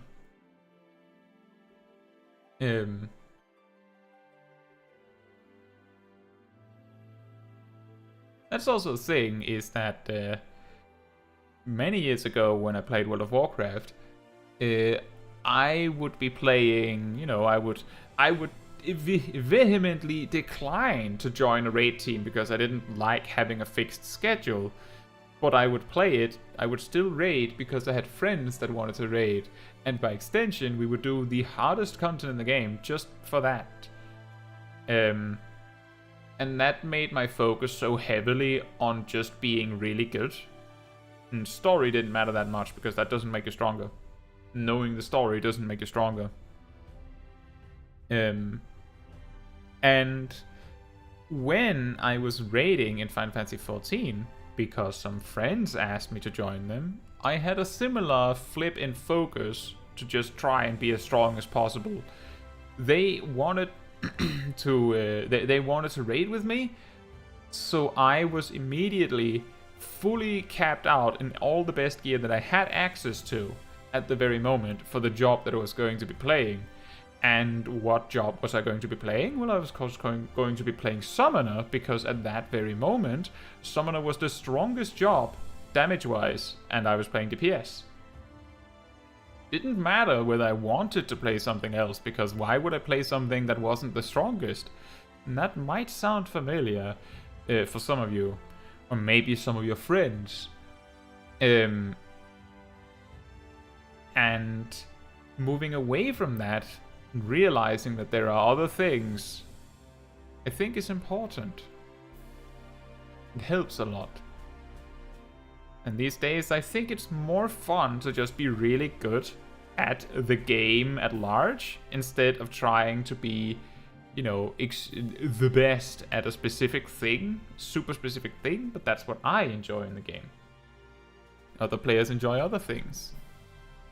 But that is also why I try to be very inclusive, because I think it is more fun when you can enjoy the game with your friends, and I don't need my friends to be the best players in the world. It's good enough if we can find something we can all enjoy, like doing old content, streams and things like that. There sure are a lot of people on these credits. I don't remember them being this long in Stormblood.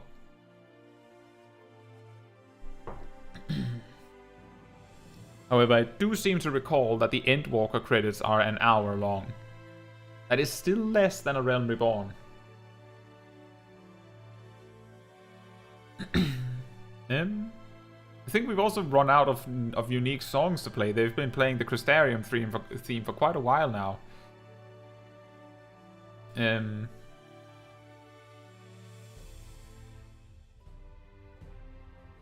But that is what I like in a game.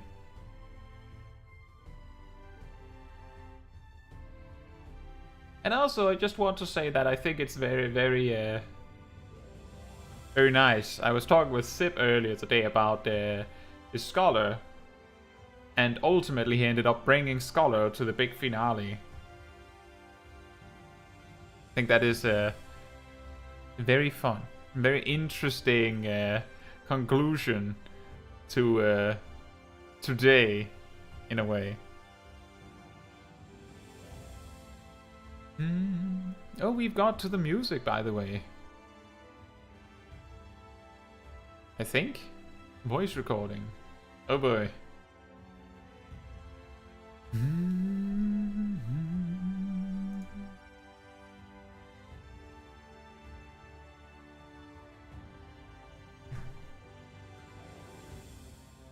Motion actors. Oh yeah. That is a nice way to make the animations look more fluid. There is this I saw this video somewhat recently where someone had used some modeling tools, I think, to add a lot more emotion to the cutscene right outside just before we enter the Amaurot dungeon. I can't remember what it was called, but it was very good. I think they also added lines for the Warrior of Light to say. At least more than what we had. Except, you know, the Warrior of Light never has any lines to say.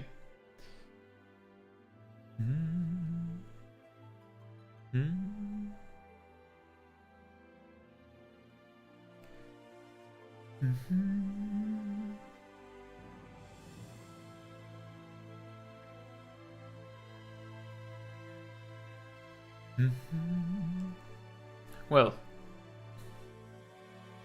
that is one of the biggest story moments in Final Fantasy XIV, I suppose. Almost. Since Emmett Silk, I think, was almost considered like the biggest bad guy we had to deal with that was left, and there was a hope that simply dealing with him would already deal with the Guardians in some capacity. Or at the very least, without him, the Guardians were a lot more manageable. Now, like, from our perspective, the only thing we need to worry about is, now, how do we get the Scions home? And once we have that done, it's just back to cleanup in the source. I think. If I remember correctly, the remainder of the Shadowbringers story, the post-game, is very focused. Well, the post-game is focused on finding a way to come home, and then coming home, and then doing stuff with the Guardians, I believe. Does anyone know how much cutscene there's left after this? Oh, we've gotten to the special thanks. We might be getting there.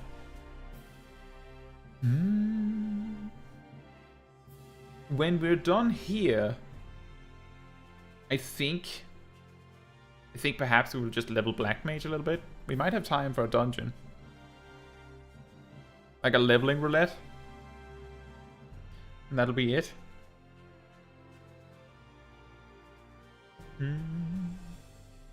But if there's anything you guys would like to ask or talk about while the credits are still going, or even for after the credits, this is, I suppose, a great time to do that, given that I feel like I've greatly run out of things to talk about right here and now. Given the sheer magnitude of credits.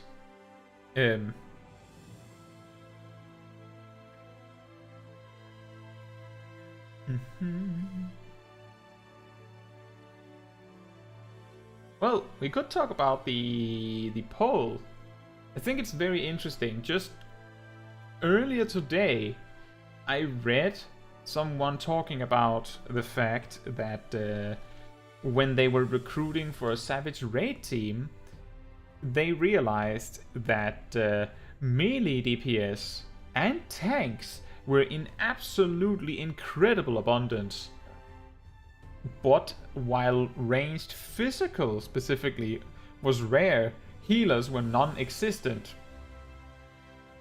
Whether that statement was based on their specific region or something else, I don't know. But I think it's very fascinating that in contrast, if we just assume that half of the people that voted ranged are ranged physical, then there's still twice as many as there are melee, at least in this poll.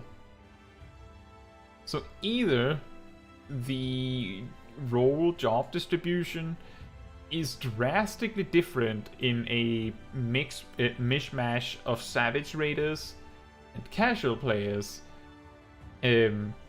compared to a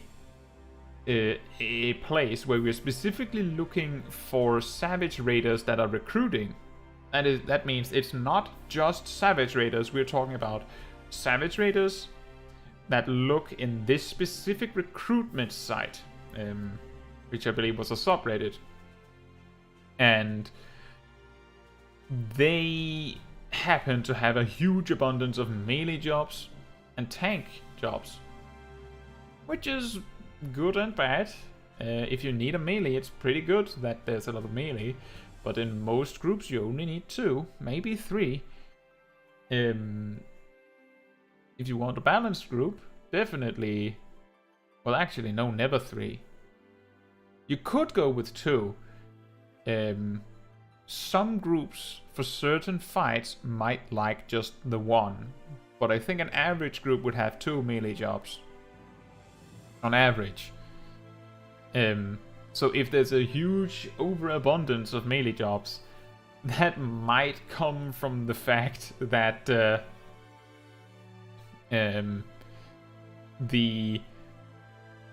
there are more melee job players than there are melee job seats, so they're just constantly looking for groups. It is also a possibility because it turns out that melee jobs do a lot more damage than ranged and even mages, that melee job players are more likely to be aiming for a high pass because they want to be on top of the damage meter, and the best way to get a really, really high pass is to play with a coordinated group. Hey, Cyril Box, welcome to the stream. So you're new to the game and your channel was found in the algorithm somehow. Well, that's good. We're currently watching the credits of the Shadowbringers story in Final Fantasy XIV, which is drawing out a lot. So if there's anything you would like to ask about as a new player, this is actually a good time to do it. I have plenty of time. But welcome to the channel. I hope you will find my catalog of guides helpful, since you're new to the game.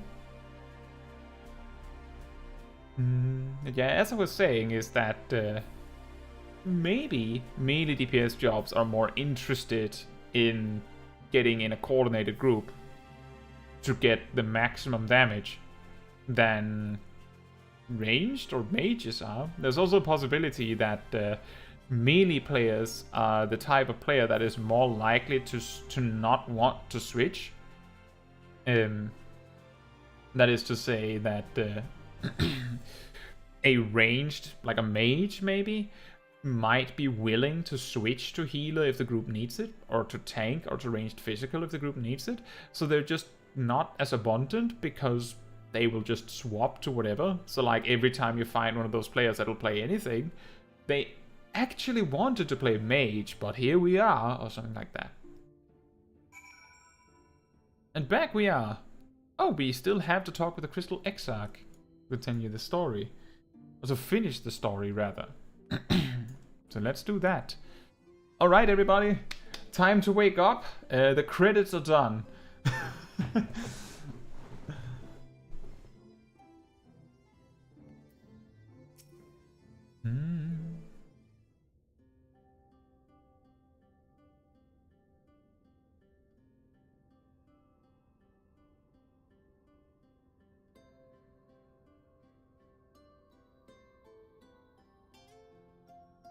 By your deeds has the blinding light been banished from these skies, and the Sin Eaters driven to retreat.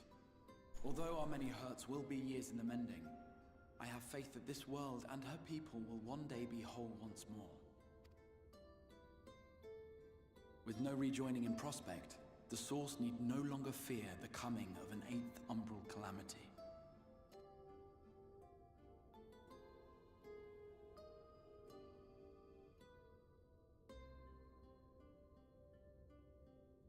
And with that triumph, the future from which you came will no longer come to pass.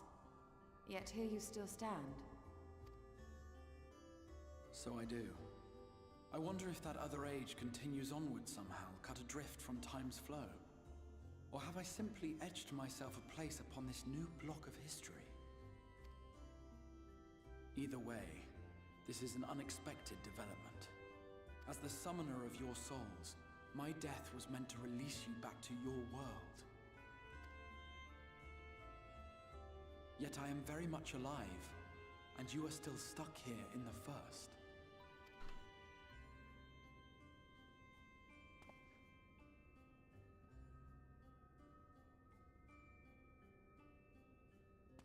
I believe I speak for us all when I say that we are happy to postpone our return if it means your life is spared. We will seek out another way.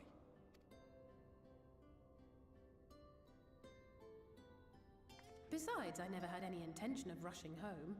There are people here I still need to thank, and this means I might actually have time to do so.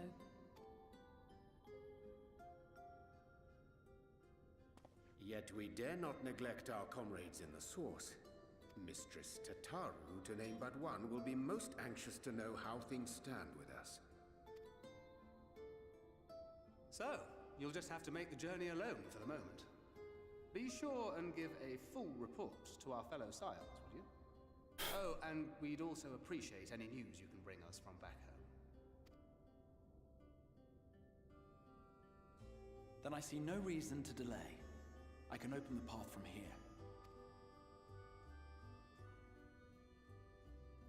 I imagine we each have matters demanding our attention, so let this be a farewell for us all. Send word when you've resummoned our friend. Oh, and do try to ensure she arrives within the city next time. Of course. I shall strive for utmost accuracy. No strange forests or unplanned passengers, I promise.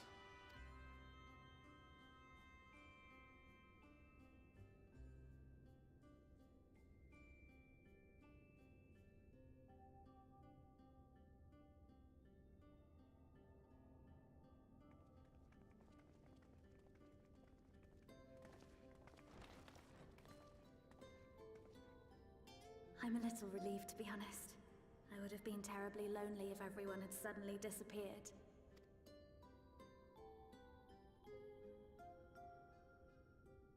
But I understand that you have to go. Safe journey, warrior of darkness. I hope to see you again soon.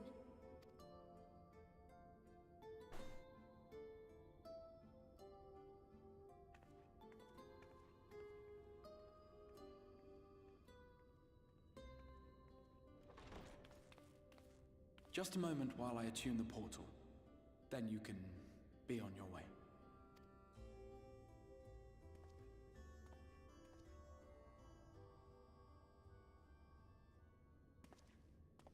When I was a boy, many long years ago, I yearned to stand tall as the heroes of Eld. But like a fool seeking to pluck the stars from the heavens, my every attempt to reprise their deeds fell short. And then one day, an all but forgotten dream from my youth stood before me in the flesh.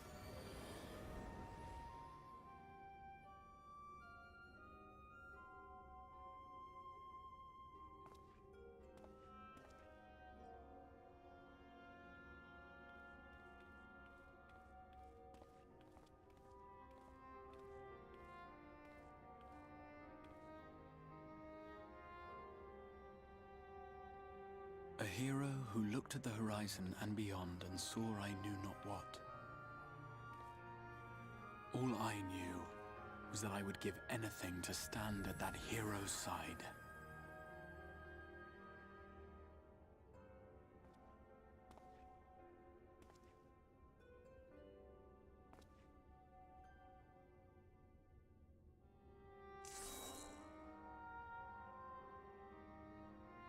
Would that it was so easy. The glory of the heavens was ever beyond the grasp of those who never thought to reach for it.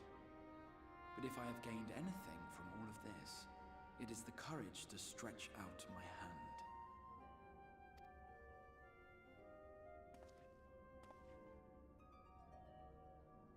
Do you hear me, Grahatia? This is no time for sleeping.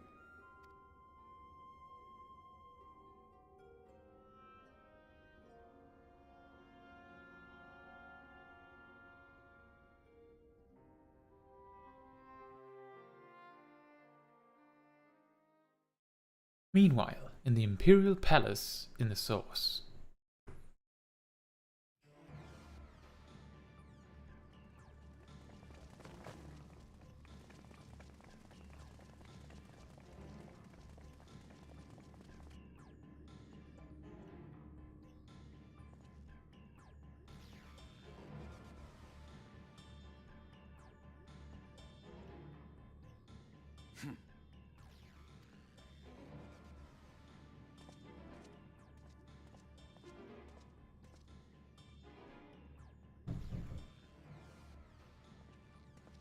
To the west gate. I want to know what's happening there.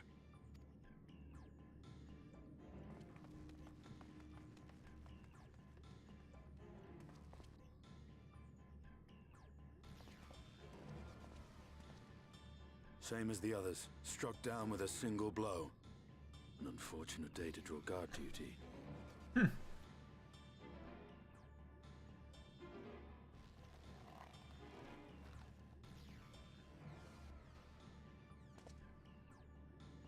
Forgive me. These were your people. We took advantage of this slaughter to slip into the palace. 'Tis not for me to grieve them.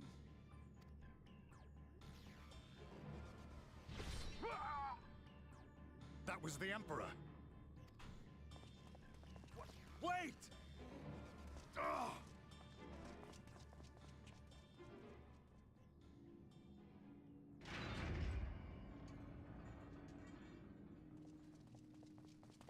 Your Radiance!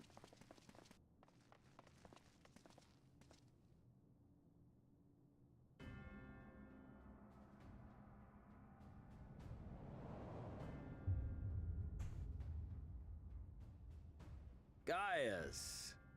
You've missed your part in this, I'm afraid.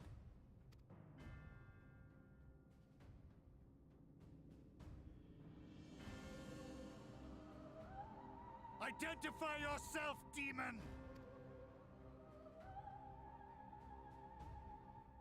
You were hoping for the Ascian? The Craven shed this skin and fled, rather than face me. A pity. I was looking forward to crossing blades with myself. But I cannot deny the feeling of satisfaction. Body and soul reunited at last. What now? The game continues, but the pieces have changed. Only if we trust in a paragon's words. A mistake I do not intend to repeat. Gaius! He speaks the truth. Elidibus is gone. Tore a hole into the rift.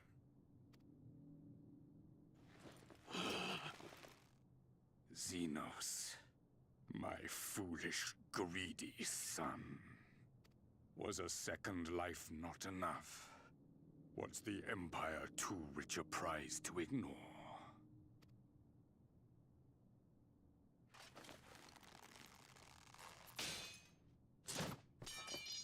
True freedom for our nation, our people, will never be won by a spoiled princeling.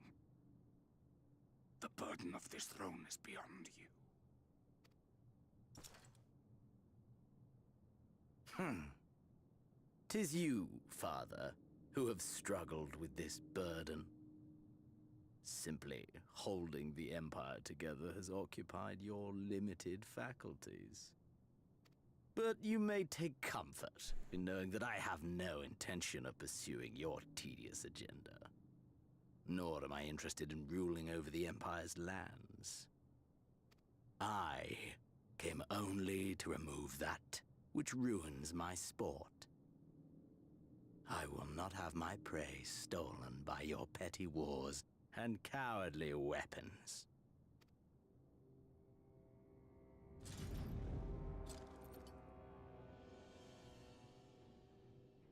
You would kill me just for that.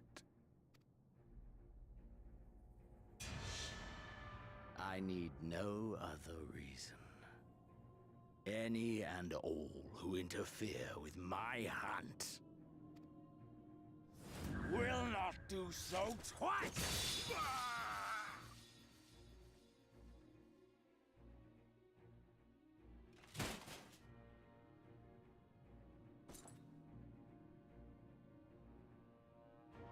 I heard the Ascians speak of Zodiac, an Eidolon.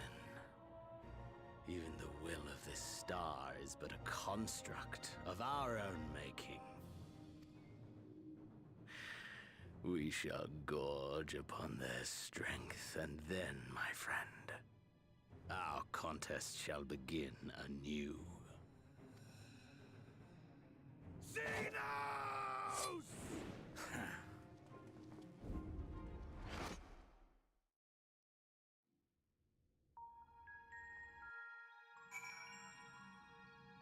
Junebug says, will you be doing Eden or the weapon story? We might eventually. The main focus of the Rewind Replay is playing the main quest. And basically just the main quest and any quest mandatory to progress it. Which means that the time where we might be doing the Eden or weapon story would probably be when we run out of main quest to do. Then whatever we get up to doing will vary depending on what, I guess, I or the community feels like. There is a chance that in regards to the Eden raids, that eventually when our mount farms reach the point where there are no more extremes to farm, that we will circle back around and do Eden Savage for 8 and 12, which would include some Eden stuff. And we would of course have to farm the weapons, but that is of course not the story. But yeah, these streams will be extremely laser focused on doing just the main quest. So I don't think we will be doing Eden or the weapon story in the near future. Now you might be saying, isn't that weird to do them out of order like that? But the fortunate reality of the raid series is that they tend to be constructed in such a way that it doesn't matter that much whether you do them in the context of the main quest story. For example, the Eden raids, as I recall, gradually, like includes specific characters such that they are not present elsewhere in the main quest at that time. But for the most part, it doesn't matter that much. The key thing is to be able to suspend your disbelief if a character that isn't supposed to be there suddenly is there, because you just have to remember where you were in the story when this raid was out. The most jarring one would be the Eden raids, because there would be characters that couldn't possibly be there if you started very late. But we'll take that at that time. Oh, you've returned. Was there a lull in the fighting over there, or... I've been keeping this that device you uncovered safe and sound. Did you need to use it again? Travel to the first? No. So the answer is probably not in the immediate future. But I suppose we could. There's just a lot of side quests that we haven't done, so it might be a while before we reach it if we do more Smol Caetsu side quests.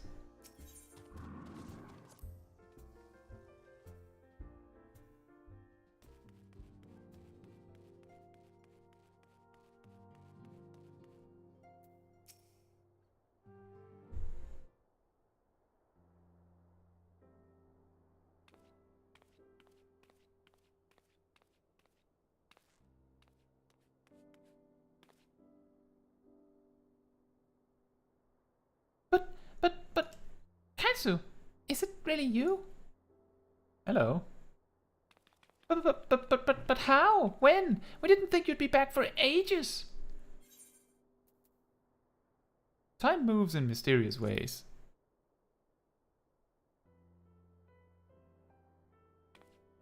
Right, so it does. The report you had delivered by that excitable little pixie said as much.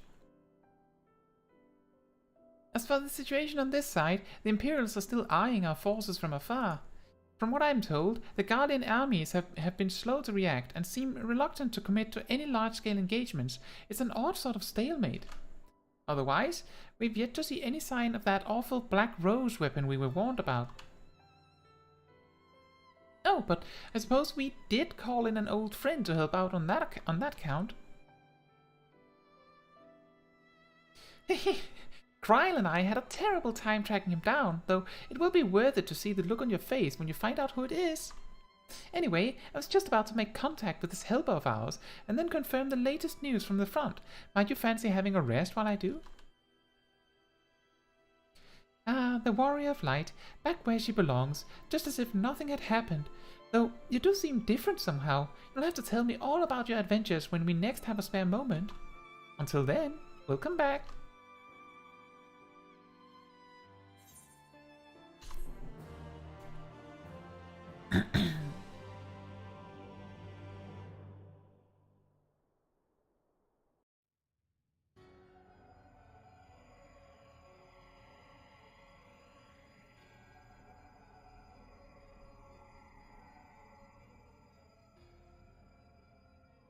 Oblivion has claimed him.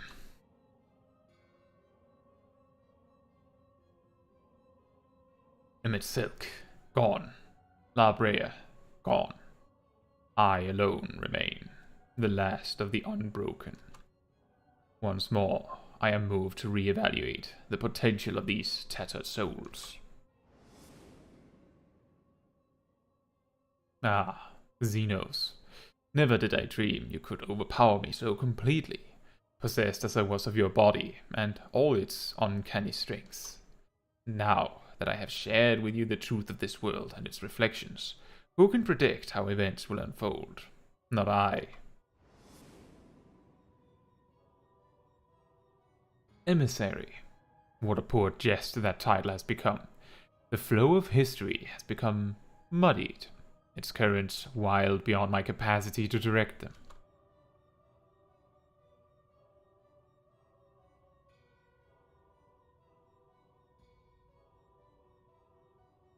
You have wrested the advantage, Hydaelyn. The thieving hands of your disciples tighten their grip on our star. The origins of the world remain hidden, and its inhabitants ignorant of their broken existence, just as you and your creators desired. They celebrate the gift of imperfect life, uncaring, unknowing as we weaken and fade.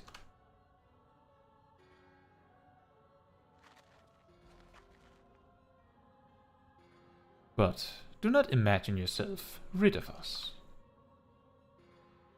Though your champion has indeed proven the most egregious obstacle to our ascendance, a barbed thorn in my side, she may yet be removed and cast into the abyss. Oh yes, it can be done.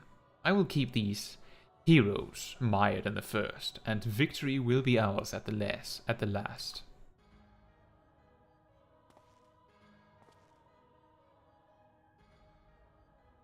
warriors of darkness now, are they? Then their fate is decided.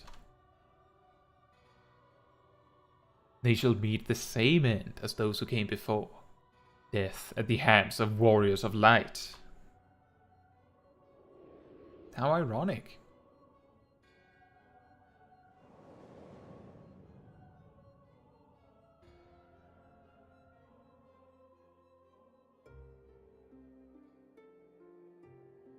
That's really bright.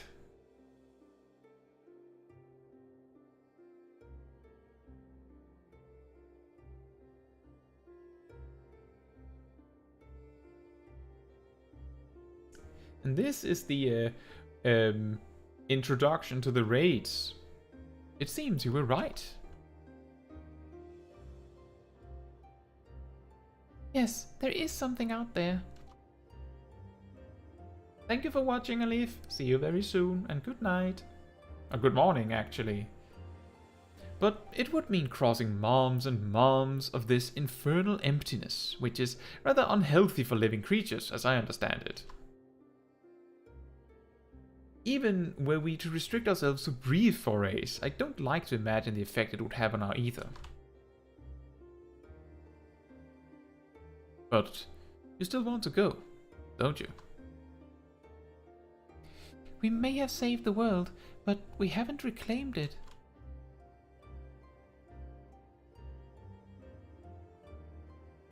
Ah, when you put it that way.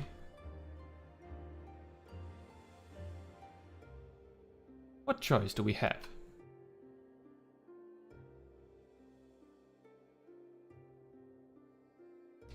Well, of course, I'm going with you. That's what family is for, isn't it? Come, let's head back and prepare for this mad journey of yours. Thank you, Thancred.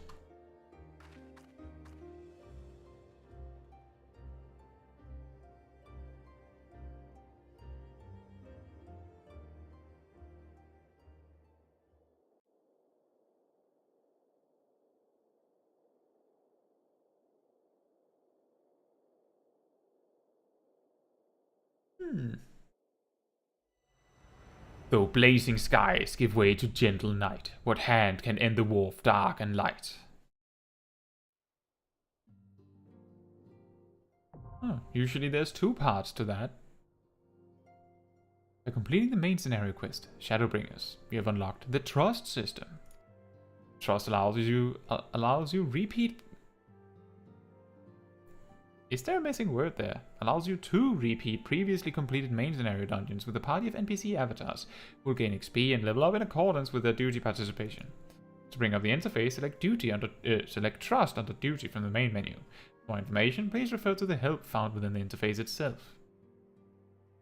Furthermore, bolstered by your experience in the first, you're now able to accept new quests from job-related NPCs in the source. In order to access them, the following conditions must be met. Reach level 80 in a given job, complete the relevant level 70 job quest, complete the associated role quest line. Quest locations and other details can be reviewed in the level 70 job quest journal entry. In addition, quests to unlock new content have now become available in the Crystarium. As well, Warrior of Light and Darkness, for 2 worlds of adventure await your return.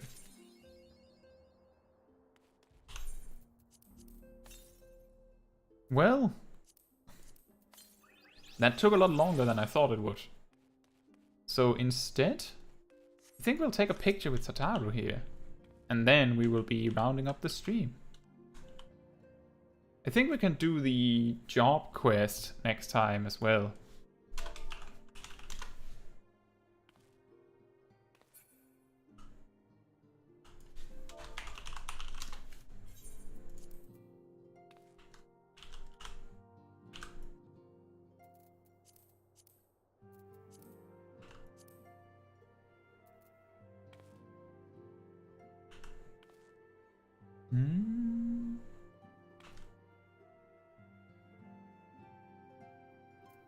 She's having that Scholar Summoner stance.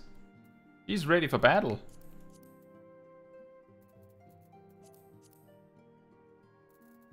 But yeah, that does mean that if there's some things you would like to talk about before we end the stream, this is a great time to do so.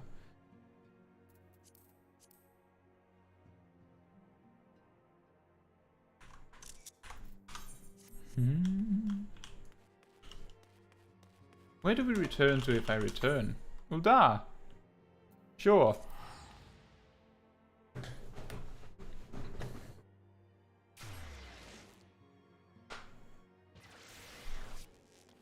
And that of course means that next week we will be starting with the Shadowbringers post-game.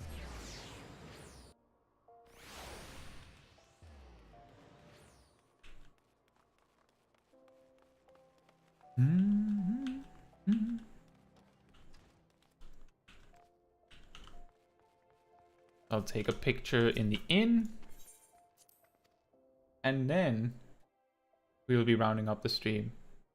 Back in Uldar. It's been a long time since we've been here.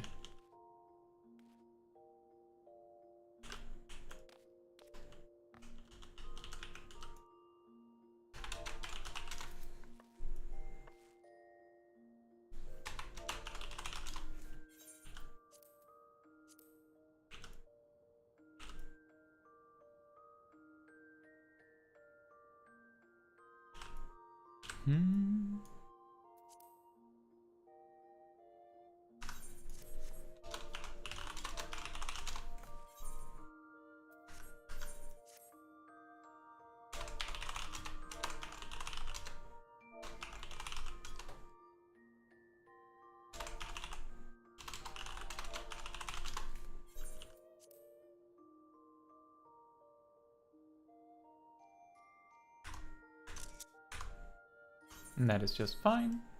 Right, so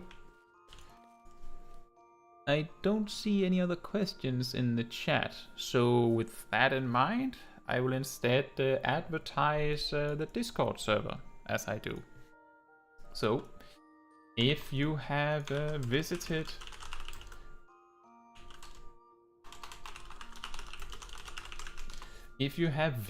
this channel and find that it is a little bit difficult to keep a level head over all that's happening on it, you might see that there is a weekly schedule that is posted every so often. There's some content that is posted every so often. If you would like to have the easiest way of tracking all of these things, there's a dedicated channel for schedules in the Discord server. There's also a dedicated channel for whenever there's anything new posted on the channel, which means new videos, new shorts, new streams, anything. And if you would like to get poked about it when something new is happening, you can choose to opt into that with a special role that you simply just check if you want it. It is also a great place to find some other players to talk with about things.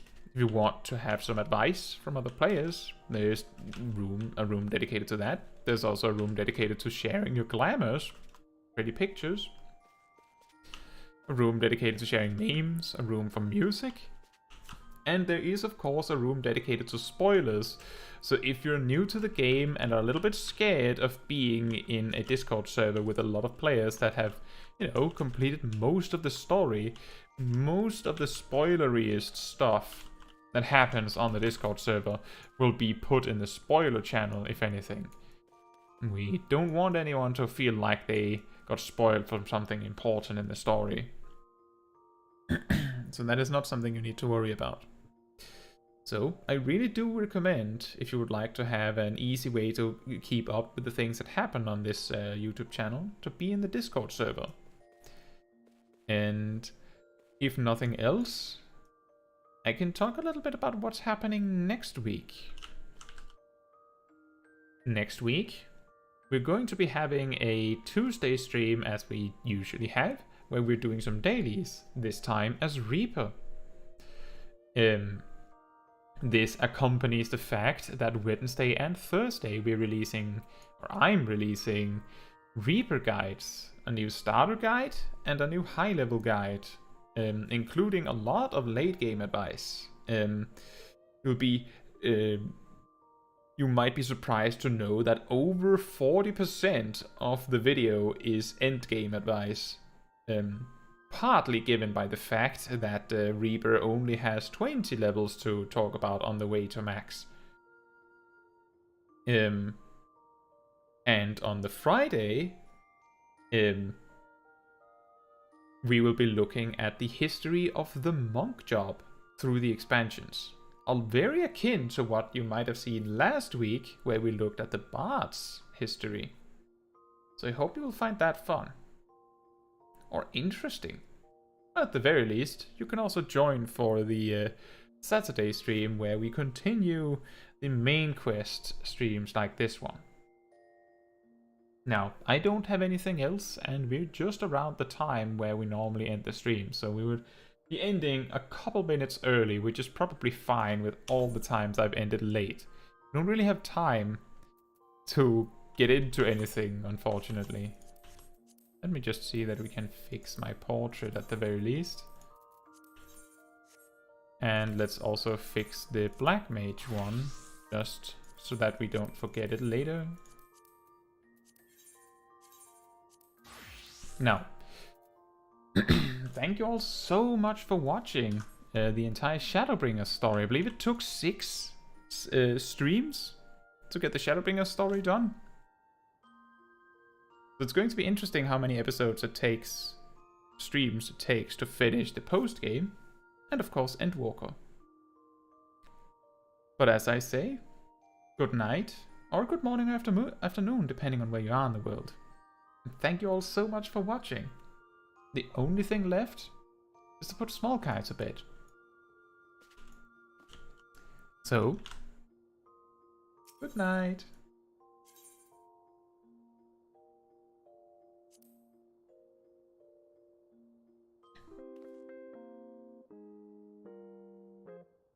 Good night.